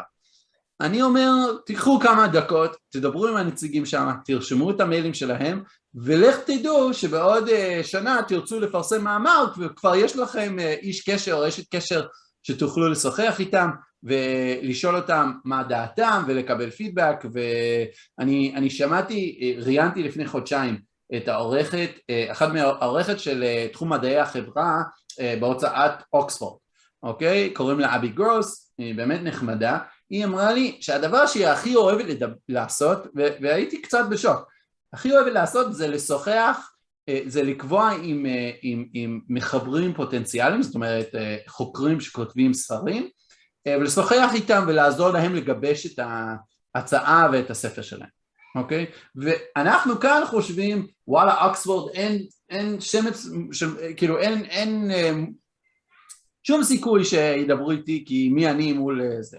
אז לפעמים יש לנו את הסטריאוטיפים בראש של מה אנחנו יכולים לעשות ומה לא, והם לא תמיד מדויקים ונכונים. אז שוב, האם זה קשה שאין coffee break? בוודאי. אבל האם יש הזדמנויות חדשות שאולי אחרים לא חושבים עליהם? זאת אומרת, אנחנו יכולים אפילו לקדם את עצמנו, זה בסדר גמור. עכשיו, אני יודע שהרבה חוקרים הם לא טיפוסים של נטוורקינג, של כאילו, אוקיי, אני הולך משמה לשמה, לעשות קישור, לעשות חיבור. זה יכול להיות נטו מקצועי. זאת אומרת, זה לא צריך, זה לא כמו בעסקים שבאמת צריך קודם כל לקחת אותם למסעדה, ואז לקנות יין יפה, ואז לא צריך את כל זה. זה מספיק כדי לכתוב מייל מנומס, בצורה מקצועית, ארוחה היטב, שבעצם אנחנו מסבירים שהשתתפנו, אולי תשתפו איתם מילה על ההרצאה שלהם. הייתם בהרצאה שלהם? תגידו, אני מאוד נהניתי לשמוע על X ו-Y, תהיו מדויקים ותוסיפו פרטים. אני למדתי על המתודולוגיה שלא ידעתי עליו קודם, אוקיי? תהיו, כי אם זה נשמע כמו מייל טמפלייט או ספאם, אז לא יגיבו. ככל שיש יותר פירוט, אני מאוד נהניתי על X ו-Y, אז וואלה, הם התייחסתם אליהם, ועכשיו אנחנו מבקשים משהו בחזרה, אז זה בסדר גמור. לפעמים, אגב, לא צריך משהו בחזרה. אם אין לנו כרגע משהו, איזשהו טובה או פידבק שאנחנו רוצים, אנחנו רק רוצים שיהיה לי עם אותו בן אדם את המערכת היחסים, אז זה מספיק כדי להגיד, כדי לשלוח מייל אחר כך, ושוב, מכיוון שזה מה שהדרך היחידה לעשות את זה, זה לא נראה מוזר, וזה נראה טבעי לחלוטין. אוקיי. הדבר האחרון וההבדל האחרון, ואני מניח שיש אינסוף הבדלים בין הרצאה וזום להרצאה בכנס באופן אישי, זה מה שאני קורא going in blind, זה התופעה שדיברנו עליו, שבעצם רוב המסכים הם מחובים, או שהרבה מסכים לא פעילים. א', כמו שאמרתי, אם יש פעילות או משהו שנוכל לעשות כדי לפתוח מסכים, חוץ מלהגיד כולם לפתוח את המסכים, את המצלמות, אז אפשר. כמובן שיש גם כאן שאלות לא פשוטות לגבי להקליט בני אדם עם הרשות שלהם, בלי הרשות שלהם, כאילו יש כאן סוגיות גם משפטיות. אני מניח ששמתם לב שבחודשים האחרונים, כל פעם שיש הקלטה, אז בעצם זום אומר לנו שזה מקליט, כאילו שנדע את זה. אבל כמה דברים. דבר ראשון, אנחנו מצד אחד אל תניחו שמי שעם מסך כבוי או עם מיקרופון כבוי לא שם לב. יכול להיות הרבה סיבות למה הם רוצים לחבות, זה לאו דווקא אומר שהם לא שמים לב, אבל אנחנו כן רוצים כאילו כן לגרום להם להשתתף איכשהו כדי לוודא שהם באמת שם. ודבר אחרון בקטע הזה, זה עוד משהו שלמדתי מהכנס ביפן, בעצם בזום, אבל עם היפנים, שיש תרבויות שזה לא מקובל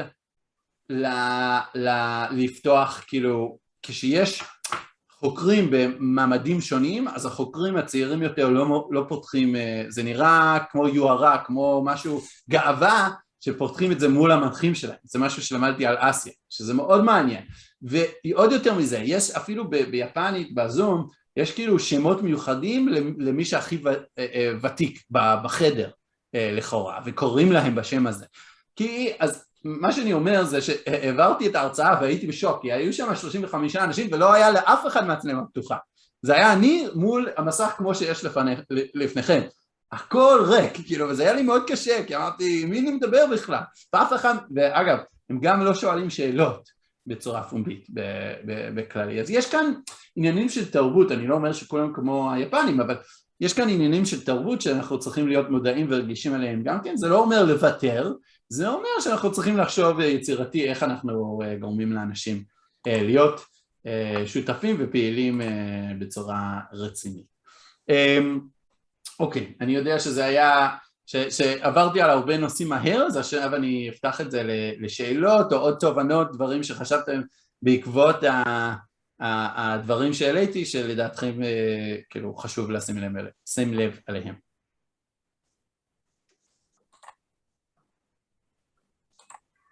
אם לא, אז נוכל בהחלט... אני דווקא רוצה לשאול, באמת מה עדיף, לכתוב הרצאה באנגלית או לכתוב ולתרגם? שאלה מצוינת. לא הנושא של הזום שלנו היום, אבל אנחנו, כפי שתראו, נדבר. לא, זה בסדר גמור, זה מצוין. טוב, אם כבר שאלת, אז אני אתייחס לזה דקה. אני אגיד לכם, מצד אחד יש הרבה מרכיבים לשיקול, זה גם לגבי ההרצאה, זה גם לגבי פרסומים, כאילו כתיבה שלנו, מה עדיף, אוקיי? א', אני מודע לזה שזה לא פשוט לכתוב ולהרצות בשפה שנייה, או אפילו לפעמים שלישית. אני רואה את זה דווקא בציבור, בחברה הערבית, זה מאוד קשה, זה אחרי עברית ואחרי ערבית, אז יש את האנגלית, זה שפה שלישית וזה לא פשוט. עכשיו, אז מה כן אפשר לעשות? אז דבר ראשון, אני חושב שקודם כל צריך לחשוב גם טווח קצר וגם טווח ארוך. מבחינת טווח קצר, בדרך כלל זה יותר פשוט לנו לכתוב בשפת אם, אנחנו יכולים לבטא את עצמנו בצורה המיטבית, ואז אחר כך לתרגם על ידי מתרגם מקצועי, זה מצוין. אבל לטווח הארוך זה לאו דווקא את הדבר הכי טוב לעשות, כי אם זה הכללים של האקדמיה, או הכללים הלא כתובים, שהכל מתנהל באנגלית, או הרוב מתנהל באנגלית, אז אולי כן כדאי לנו להשקיע קצת זמן, קצת אנרגיות, משאבים, כדי לשפר וכדי להיות יותר טובים באנגלית, אפילו אם זה לוקח לנו יותר זמן. אז א' זה שאלה של זמן, ב' זה שאלה של יכולת, אוקיי? מה הרמת האנגלית שלנו? אם עשינו 3 יחידות ומאז לא הסתכלנו על זה בכלל, זה שונה ממי שאולי לקח כמה שנים מהקריירה שלהם בפוסט-דוק בחו"ל. יש הבדל, אפילו פוסט-דוק בחו"ל יצטרך עריכה באנגלית, אבל אולי יש את הבסיס מספיק כדי לכתוב כבר באנגלית. עוד שיקול זה שיקול כספי, וזה גם חשוב להיות מודע אליו, שבעצם תרגום זה פעולה יותר, שדורש יותר אנרגיות, משאבים, זמן מעריכה לשון. גם העריכה המקצועית לא פשוטה, אני לא מזלזל, אבל פשוט מבחינת העבודה זה לייצר טקסט חדש, זה מה שזה. נכון שזה מבוסס על הטקסט הקיים, נכון שזה לא יציר... אבל יש את הבעיה של המונחים גם, ובתרגום זה יותר מסובך, ברור. נכון, יש את המונחים, אז תהיו מודעים לדברים האלו. לגבי המונחים, אגב, אם אתם כבר יודעים את המונחים, תמיד אפשר להכניס אותם באנגלית, אפילו אם כתבתם בשפה אחרת. אז שוב, אין כאן תשובה חד משמעית, אני מציע, תנסו לכתוב באנגלית, אם אתם רואים שיש חלק שאתם לא מצליחים לבטא את עצמכם בצורה כזאת שרציתם, אז תעברו לשפת האם, זה בסדר, זאת אומרת, כי בסופו של דבר, חלק מהיכולת לפרסם ולהרצות בצורה אפקטיבית, זה גם יכולת לבטא את הרעיונות של עצמנו. אם אנחנו מרגישים שאנחנו לא מצליחים, אז אולי עדיף באמת לכתוב בשפת האם, ואז לתרגם בעצמנו, ואז לשלוח לתרגום, יש כל מיני דרכים לעשות את זה. אבל אין כאן תשובה חד משמעית, אבל זו שאלה שבהחלט כדאי לחשוב עליה. יש לי הרצאה גם על זה, אני מניח שאני אשלח את זה ביחד עם כל החומרים האחרים, יהיה לכם הרבה שיעורי בית כנראה. מכל הסרטים שנשלח, אבל בסדר, תוכלו לנצל אותם ברגע שזה כל נושא עולה על הפרק. אוקיי, אני רוצה לסיים עם סשן שאני מקווה שהוא יהיה קצר ומשמעותי, מבחינת שאלות מאוד פרקטיות לגבי הרצאות בכנסים בזום. דבר ראשון, ודיברנו על זה קצת, זה איזה פלטפורמה להשתמש, אוקיי? אני רוצה להתייחס, אני משתמש, כפי שאתם רואים, אפי ישתמש בגוגל סליידס, ואני משתמש בפרזי, אוקיי? אני לא יודע אם, לא צריך לחשוב על זה, ואני מניח שרוב הקהל משתמש בפאורפוינט, אוקיי? אני מניח. אז יש מישהו כאן שמשתמש או בגוגל סליידס או בפרזי? אלי? אוקיי, אז אני מניח שרובם משתמשים בפאורפוינט. היה לכם, לא צריך לחשוב על זה הרבה, היה לכם מספיק זמן היום איתי ועם אפי לראות איך נראה את הפלטפורמה האחרות, אם הם נראים יותר מושכים, יותר קלים, יותר אטרקטיביים, אז תשקלו להשתמש בהם, הם לא קשים ללמידה. אני כן, אז גוגל סליידס זה יותר דומה לפאורפוינט, פרזי זה גם כמו פאורפוינט, אבל אני אוהב אותו כי אני חושב שוויזואלית אין מה להשוות. ויותר כיפית, ויש להם כל מיני טמפליטים שמאוד קלים לשימוש. החיסרון הגדול זה לא טוב בעברית, זאת אומרת בעברית זה כותב את הכל הפוך, אז זה רק, אני ממליץ את זה, אני כן משתמש בזה בעברית, אבל זה דורש הרבה זמן ואנרגיה, עדיף להשתמש בזה באנגלית. אוקיי, אז זו שאלה ראשונה, מה עדיף לכם מבחינת הפלטפורמה, ואני ממליץ לפחות לנסות את פרזי, כי אני חושב שהיא מאוד יפה. שאלה שנייה זה האם זה וובינר או מיטינג, מה ההבדל בין וובינר למיטינג בזום, שבעצם וובינר זה אני מרצה, אני לא רואה מי המשתתפים, או אולי אני רואה אותם, אני לא משתמש בזה הרבה, אבל הם לא יוכלו להשתתף ולהיות חלק מהזה, הם שם כדי לשמוע, להקשיב, להיות שם, אבל לא כדי להיות פעיל. לעומת מיטינג שזה יותר כאילו בנוי על זה שיהיה אינטראקציה. אני תמיד משתמש במיטינג כי אני לא מאמין לדבר אל הקיר, אבל בכל אופן אני חושב שכדאי לדעת מראש. עכשיו, בעיה שאני נתקלתי בו כשהתחלתי לעשות את הרעיונות זה עניין של שאלות ותשובות שנתקלים בו הרבה בהרצאות בזום, שבעצם מה קורה כשיש מישהו או מישהי ששואל שאלה אולי באמצע, אולי בסוף, זה דווקא לא קרה היום, אבל זה לפעמים קורה ששואלים שאלה שלא קשורה בכלל לנושא שלנו, או שבעצם ברור מהשאלה שהיא לא קשור לנושא, או שלא הבינו את ההרצאה, או מישהו שפשוט יש להם קטע והם לא מסכימים איתכם והם יתווכחו איתכם עד הסוף. יש כזה בעיה, כאילו זה קורה לפעמים. אז אנחנו יכולים, מה אני עושה ברעיונות? אני בעצם מבקש מכולם לכתוב את השאלות תוך כדי בצ'אט, ואז אני מתייחס למה שאני רוצה להתייחס ולא מתייחס למה שאני לא רוצה להתייחס. כמובן שיש בזה שיקול דעת ויש בזה משהו לא יפה שאני מסנן, אבל מצד שני אנחנו לא רוצים לבזבז את הזמן היקר שעומד לרשותנו על שאלות שלא רלוונטיות או לא קשורות או שלא יקדמו אותנו מבחינת מה שאנחנו רוצים להגיד. כמובן שאנחנו רוצים לאפשר את זה, כי אם אנחנו לא מאפשרים שאלות, יכול להיות שיש משהו שפספסתי שמאוד קריטי לנימוקים שלי, שאם אני לא אתייחס אליו אז בעצם כולם לא יבינו את מה שאני רוצה להגיד. אז זה לגבי הפורמט, אוקיי? מה המתודולוגיה של ההרצאה או של ההוראה, אוקיי? לא אפשר הרצאה, אוקיי? דיברנו כל היום על הרצאה, אבל נגיד ואתם רוצים, אתם עושים כנס בעצמכם, אתם רוצים ליזום כנס, או שאתם משתתפים בכנס קצת שונה, אפשר לעשות רעיון, אני מאוד אוהב רעיונות, כי זה שיח, זה לא אני מול המסך, זה שיח, זה לדבר אחד עם השני. אפשר לעשות פאנל עם כמה אנשים ולדבר אחד עם השני, ואפשר לעשות גם דיבייט, זאת אומרת כאילו שבעצם אנחנו מתווכחים על איזשהו נושא. לדעתי זה הרבה יותר מושך, הרבה יותר מעניין, אני יודע שרוב ההרצאות האקדמיות הם לא בנויים בצורה כזו, אבל פאנלים כן, פאנלים יש לא מעט, ואפילו רעיון יכול להיות מגוון טוב, במיוחד אם יש כנס של 4 ימים שאנחנו רוצים לגוון, אז תחשבו על עוד פורמטים. אוקיי, לגבי שפה, אני יודע שזה עלה כבר כמה פעמים, אני רוצה כן להתייחס לזה.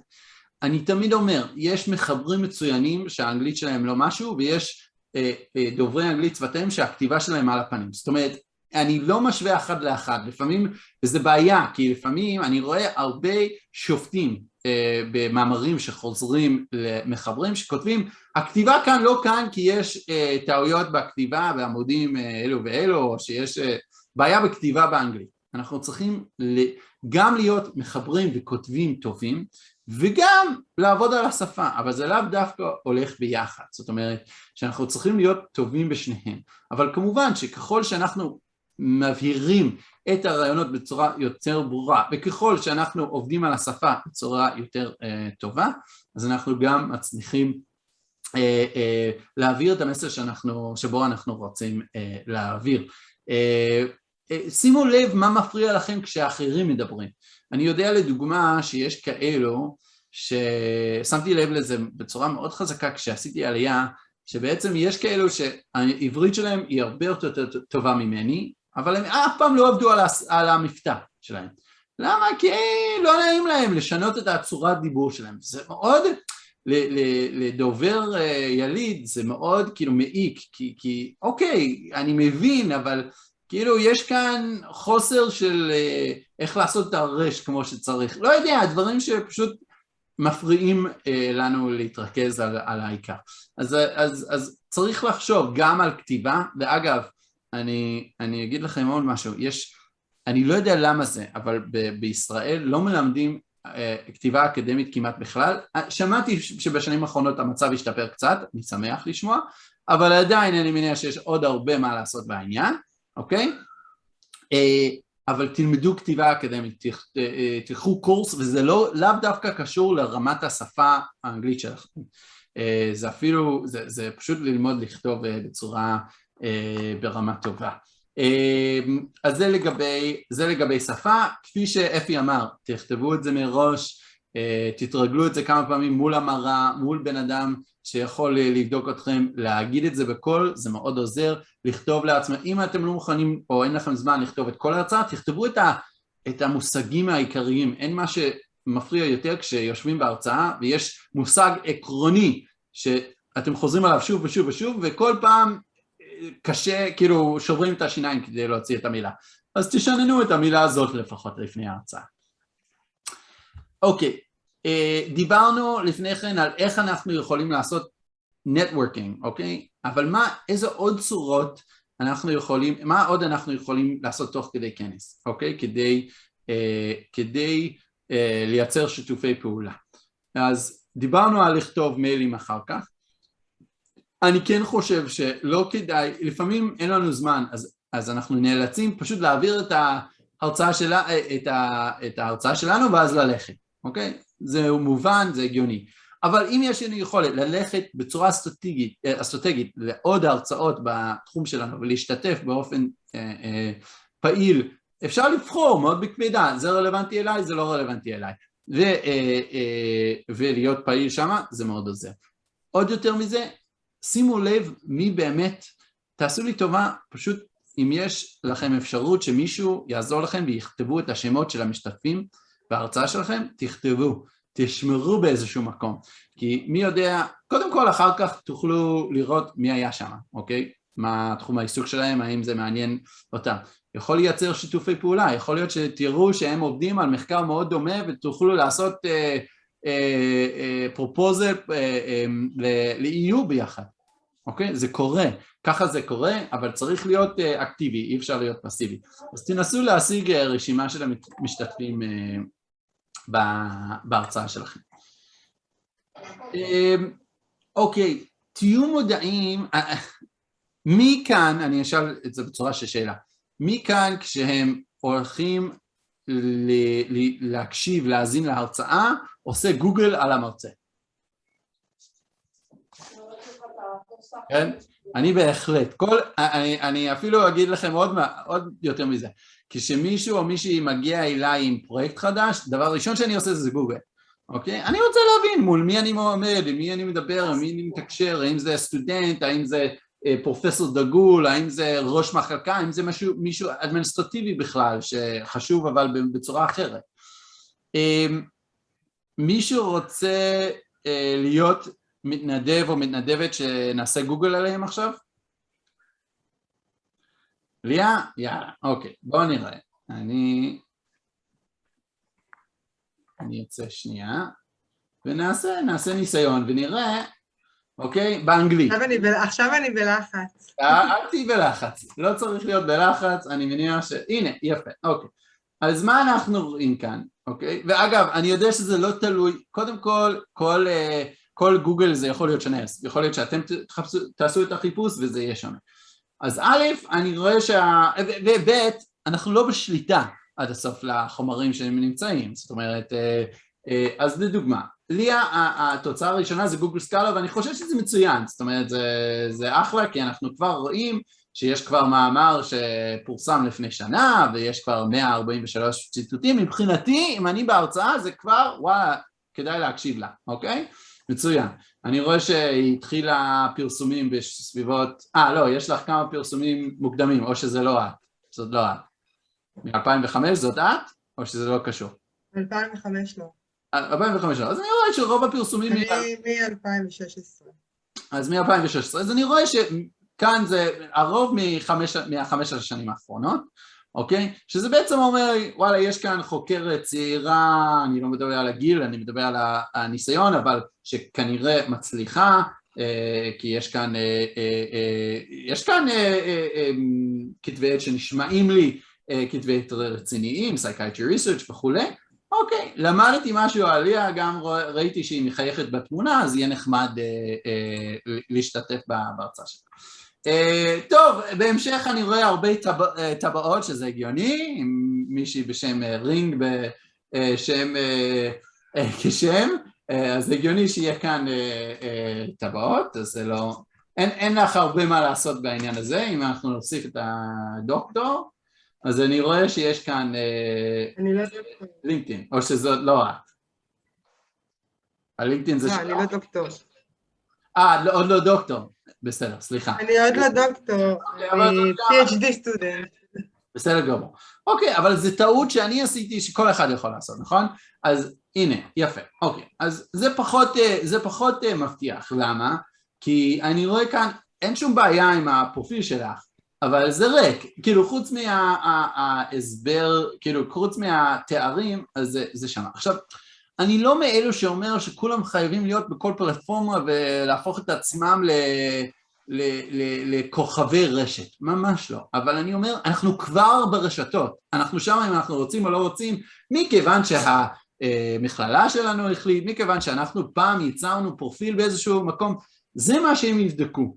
אז תעשי לי טובה ליה, לא, זה ייקח לך חצי שעה, תכתבי משהו על עצמך, משהו על המחקר שלך, משהו מה מעניין אותך מבחינת המחקר, רואים שאת עושה דוקטורט באוניברסיטת חיפה, רואים שעשית BA באריאל, מצוין, מעולה, תרחיבי על זה קצת, מה למדת, מה חקרת, האם עשית תזה על איזשהו נושא. למה זה קריטי אם יש לי למשל? יש לי שאלה, יש לי שאלה, למה בעצם זה קריטי לשפץ נו, איך קוראים לזה, את האתר הזה, אם יש לי למשל ב-ResearchGate, כאילו ממש שזה רשת חברתית לחוקרים ולחוקרות, שממש שם רשום הכל. אז כאילו תסביר לי את לא, אז אני לא אומר שאת חייבת לינקדאין ספציפית, ממש לא. לא, למה זה חשוב? למה זה שזה... אז אני... כאילו הוא פחות טוב, אתה אומר שעדיף. לא, ResearchGate זה גם מצוין, אם תשימו רגע, איפה הנה. אני כתבתי כאן סושיאל מדיה, בתוך הסושיאל מדיה אני חושב ש-ResearchGate והאקדמיה.edu הם טובים, הם מצוינים, כדאי להיות שם, אני לא אומר. לא, כי אם זה אומר שזה משפר את זה, אז אני אעבוד על זה, כלומר, אם תגיד לי שלבוא ולכתוב את הביו ואת האקטיביטיז זה חשוב, ובחיפוש, אז אני אעשה את זה. אז אני אגיד לך מה דעתי. אני חושב שמצד אחד לא, זה לא חיוב, אני לא מדבר על זה בתור חיוב, אפשר בהחלט להסתפק ב-ResearchGate, אבל תשקיע ב-ResearchGate, אז תעשי את זה הכי טוב. אני לא יודע למה להרים ResearchGate, לא, אם אנחנו מוסיפים ResearchGate אני מניח שזה יעלה, אוקיי? וזה מצוין, זה בסדר גמור. מה שאני אומר, זה בכל אופן, אנשים, אני לא יודע למה זה לא מופיע, אבל אנשים הם יחפשו אתכם, וזה יעשה להם חצי מהשיפוט שלהם על המחקר שלכם, על מה אתם עושים, זה יהיה מבוסס על זה. ולכן, אם אנחנו אוהבים את זה, אם אנחנו רוצים למחוק את כל הנוכחות שלנו באונליין, אפשר, אבל אם כבר יש לנו נוכחות, אז שזה יציג אותנו בצורה טובה. אגב, לפעמים זה עניין של, יש לנו פרופילים בדפים של האוניברסיטאות או המכללות שאנחנו שמה, ובדרך כלל, מה שאני רואה, זה שיש יכולת לעדכן ולערוך את הדפים האלו, אבל 95% מהחוקרים לא נוגעים בהם. וזה גם לא נראה מי יודע מה. יש עוד מישהו שרוצה לעשות ניסיון ונחפש אותם? אני יודע שזה אישי. אין בעיה, אבל השם שלו הוא כל כך גנרי, שבטח תגיעו לאנשים אחרים. אלי, יש לך את הבעיה הסינית. מה הבעיה הסינית? הבעיה הסינית זה שיש הרבה פחות שמות. אז כאילו, אם מחפשים מישהו, אז התוצאות הן פחות, אבל מה המכללה, איפה אתה מלמד? גם באשקלון, אנחנו הרוב פה. אוקיי, אז אשקלון. הנה, אז אנחנו רואים, אז בואו נראה מה עולה לנו, אוקיי? ואז אנחנו נסתכל. אנחנו רואים שיש כאן את אז זה דווקא בעיניי מאוד יפה, אתה נראה צעיר קודם כל בתמונה, אז זה טוב. תמונה לא מעודכנת. כן, כן. יש כאן, אני חושב שמבחינת איך לחלק את העמוד הזה, שזה לא יהיה סתם, כאילו הרבה שורה אחר שורה יש מה לשפר, אבל לפחות, שוב, רואים שאתה מלמד במכללה, רואים Head of International Relations Office, אוקיי, רואים דברים חשובים, שזה טוב, אבל יש מה לערוך כדי, אני מניח שהמאמרים כאן, אני לא יודע אם יש לך את כל המאמרים שפרסמת הם מופיעים כאן, אז צריך לבדוק את זה. יש גם את העמוד הלינקדאין, שאוקיי, זה קצת יותר מפורט מהקודם, אבל גם כן אני חושב שיש משהו לשפר, וגם, שוב, אני לא עושה שיפוטים, אתה גם נראה מאוד צעיר, ואולי אתה רוצה לעדכן, כי אולי אתה רוצה שאנשים יחשבו שאתה קצת יותר מתקדם, ולא, אגב, PhD זה מצוין, אבל לפעמים בארצות הברית ואנגליה חושבים שזה מישהו שעובד על PhD. אז אם אתם כבר אחרי ה-PhD אפשר לכתוב דוקטור אלי פרידמן או משהו כזה. אז סתם, אני מקווה שכולם לוקחים את זה בנימה של... כן, אבל זה... שוב, אני לא דוחף כאן אג'נדה של להיות אונליין, אבל אני אומר, תתמקדו באיזשהו דרך, יכול להיות בסושיאל מדיה, יכול להיות בלוג, אוקיי? אני מכיר חוקרים שכותבים, איך קוראים לו, שכתב בלוג מאוד מאוד פופולרי, גם בעולם האקדמי וגם בעולם, כאילו, גם פשוט העולם האינטלקטואלי, זה יכול להיות מקום מצוין, אני שמעתי אפילו על חוקרים שכתבו בלוג ואז הפכו את הבלוגים שלהם עם הזמן למאמרים. אוקיי? יש כאלו חוקרים שעובדים, שעושים ממש טוב מול וידאו, וכמובן אם הגוגל סקולר שלכם לא מחובר כמו שצריך, זה כדאי לעשות את זה גם כן, כי זה בעצם משקף, אבל תדעו שזה קורה ותבדקו את זה. טוב, אני עד כאן, קודם כל אני יודע שזה היה הרבה חומר וגם הרבה להקשיב לי ולאפי בזמן שהיינו ביחד, אז אני מודה לכם מאוד על ההקשבה, על ההשתתפות, על התשומת לב. אני אפתח את זה עכשיו לשאלות, זה יכול להיות או על ההרצאה עכשיו או על הרצאות קודמות. כפי שאפי אמר, אני אחזור ואומר שכפי שחלק מהחוקרים שנמצאים כאן, שאנחנו כבר עובדים בצורה מאוד אדוקה ביחד, יגידו, אני פנוי ואני מוכן לדבר ולשוחח ולחשוב ביחד איתכם על המחקרים שלכם ועל איך לעזור ולשפר. אז גמר חתימה טובה, תודה רבה, וכן, ואני פונה את הבמה למי שרוצה להעיר ולשאול וכו'. תודה רבה לך, היה מאוד מעניין. תודה רבה, היה מצוין, חתימה טובה. שנה טובה. תודה רבה, שנה טובה. תודה רבה. אז זהו, אם אין שאלות, אז אני אתן לכם לחזור לחיים שלכם מחוץ לחדר, שאני מניח שהם נראים פחות רגועים מהחיים בתוך החדר. אז שיהיה לכם... אבי, אפשר שאלה אחת טכנית? כן, אז בואו נסיים, מי שרוצה להישאר בשמחה, מי שרוצה לצאת, אז מוזמן גם כן. כן. תודה רבה. תודה, לא רק לגבי ההקלטה, יכול שפספסתי את החלק הזה, לצערי הייתי מה-40% האלה שאמרת, או יותר לא זוכרת שנאלצתי לצאת ולהיכנס. אז תהיה הקלטה, ואיך אפשר to access it? כן. תהיה הקלטה, אני אשלח את זה גם דרך מופת וגם אני אשתף את זה איתכם, כאילו, אני חושב שהם שלחו לי רשימה שמשתתפים עם המיילים, אז ברשותכם אני פשוט אשלח לכם מייל גם עם הלינקים, עם כל הלינקים לכל מה שאפי הזכיר, וגם להרצאה עצמה. נשמח מאוד, תודה. תודה רבה. בשמחה. תודה רבה. ביי. Can you say in half a word what it was that Effie mentioned, or do I need to hear the whole thing too? Because I think I missed that part. I did hear that he said something about links, but I must have just entered then. It was more Effie was he talked about a lot of tools and we didn't have time to demonstrate each and every tool that he talked about, but he pre-recorded a number of tutorials on how to use the tools that he mentioned. So what I would do, if you're only part of it, what I would do is first watch the lecture itself that Effie gave, and then you can refer to any of the tools that you want to learn about a little bit more in depth. Cool, great, thanks. Like Zoom tools, or? Some of them are Zoom tools, some of them are tools that are external to Zoom that can be used sort of in you know, together with Zoom. Okay, I'll have a listen. I did catch the part about like which microphone to use, whatever, but I was unfortunately sort of on the road. But thank you very much. I appreciated it. For the little bit that I was there, it sounded super professional, interesting, to the point. So thanks very much. What's your name? Dorit. Dorit. Thank you, Dorit. I appreciate the feedback. Yeah, totally. Both I even like that you said, you said to get specific. So here I'm getting specific. I even like that you said, speak slowly. I tend to speak fast, but do as I do, don't do as I say, if you know what I'm saying. Yeah, no, I think it's specifically when either A, it's not your native language, or B, you are speaking to people for whom it's not their native language. I make this mistake all the time, that I speak quickly and I forget that, you know, if it just, the processing time for a second language is longer, and you know, we should be aware and respectful of that.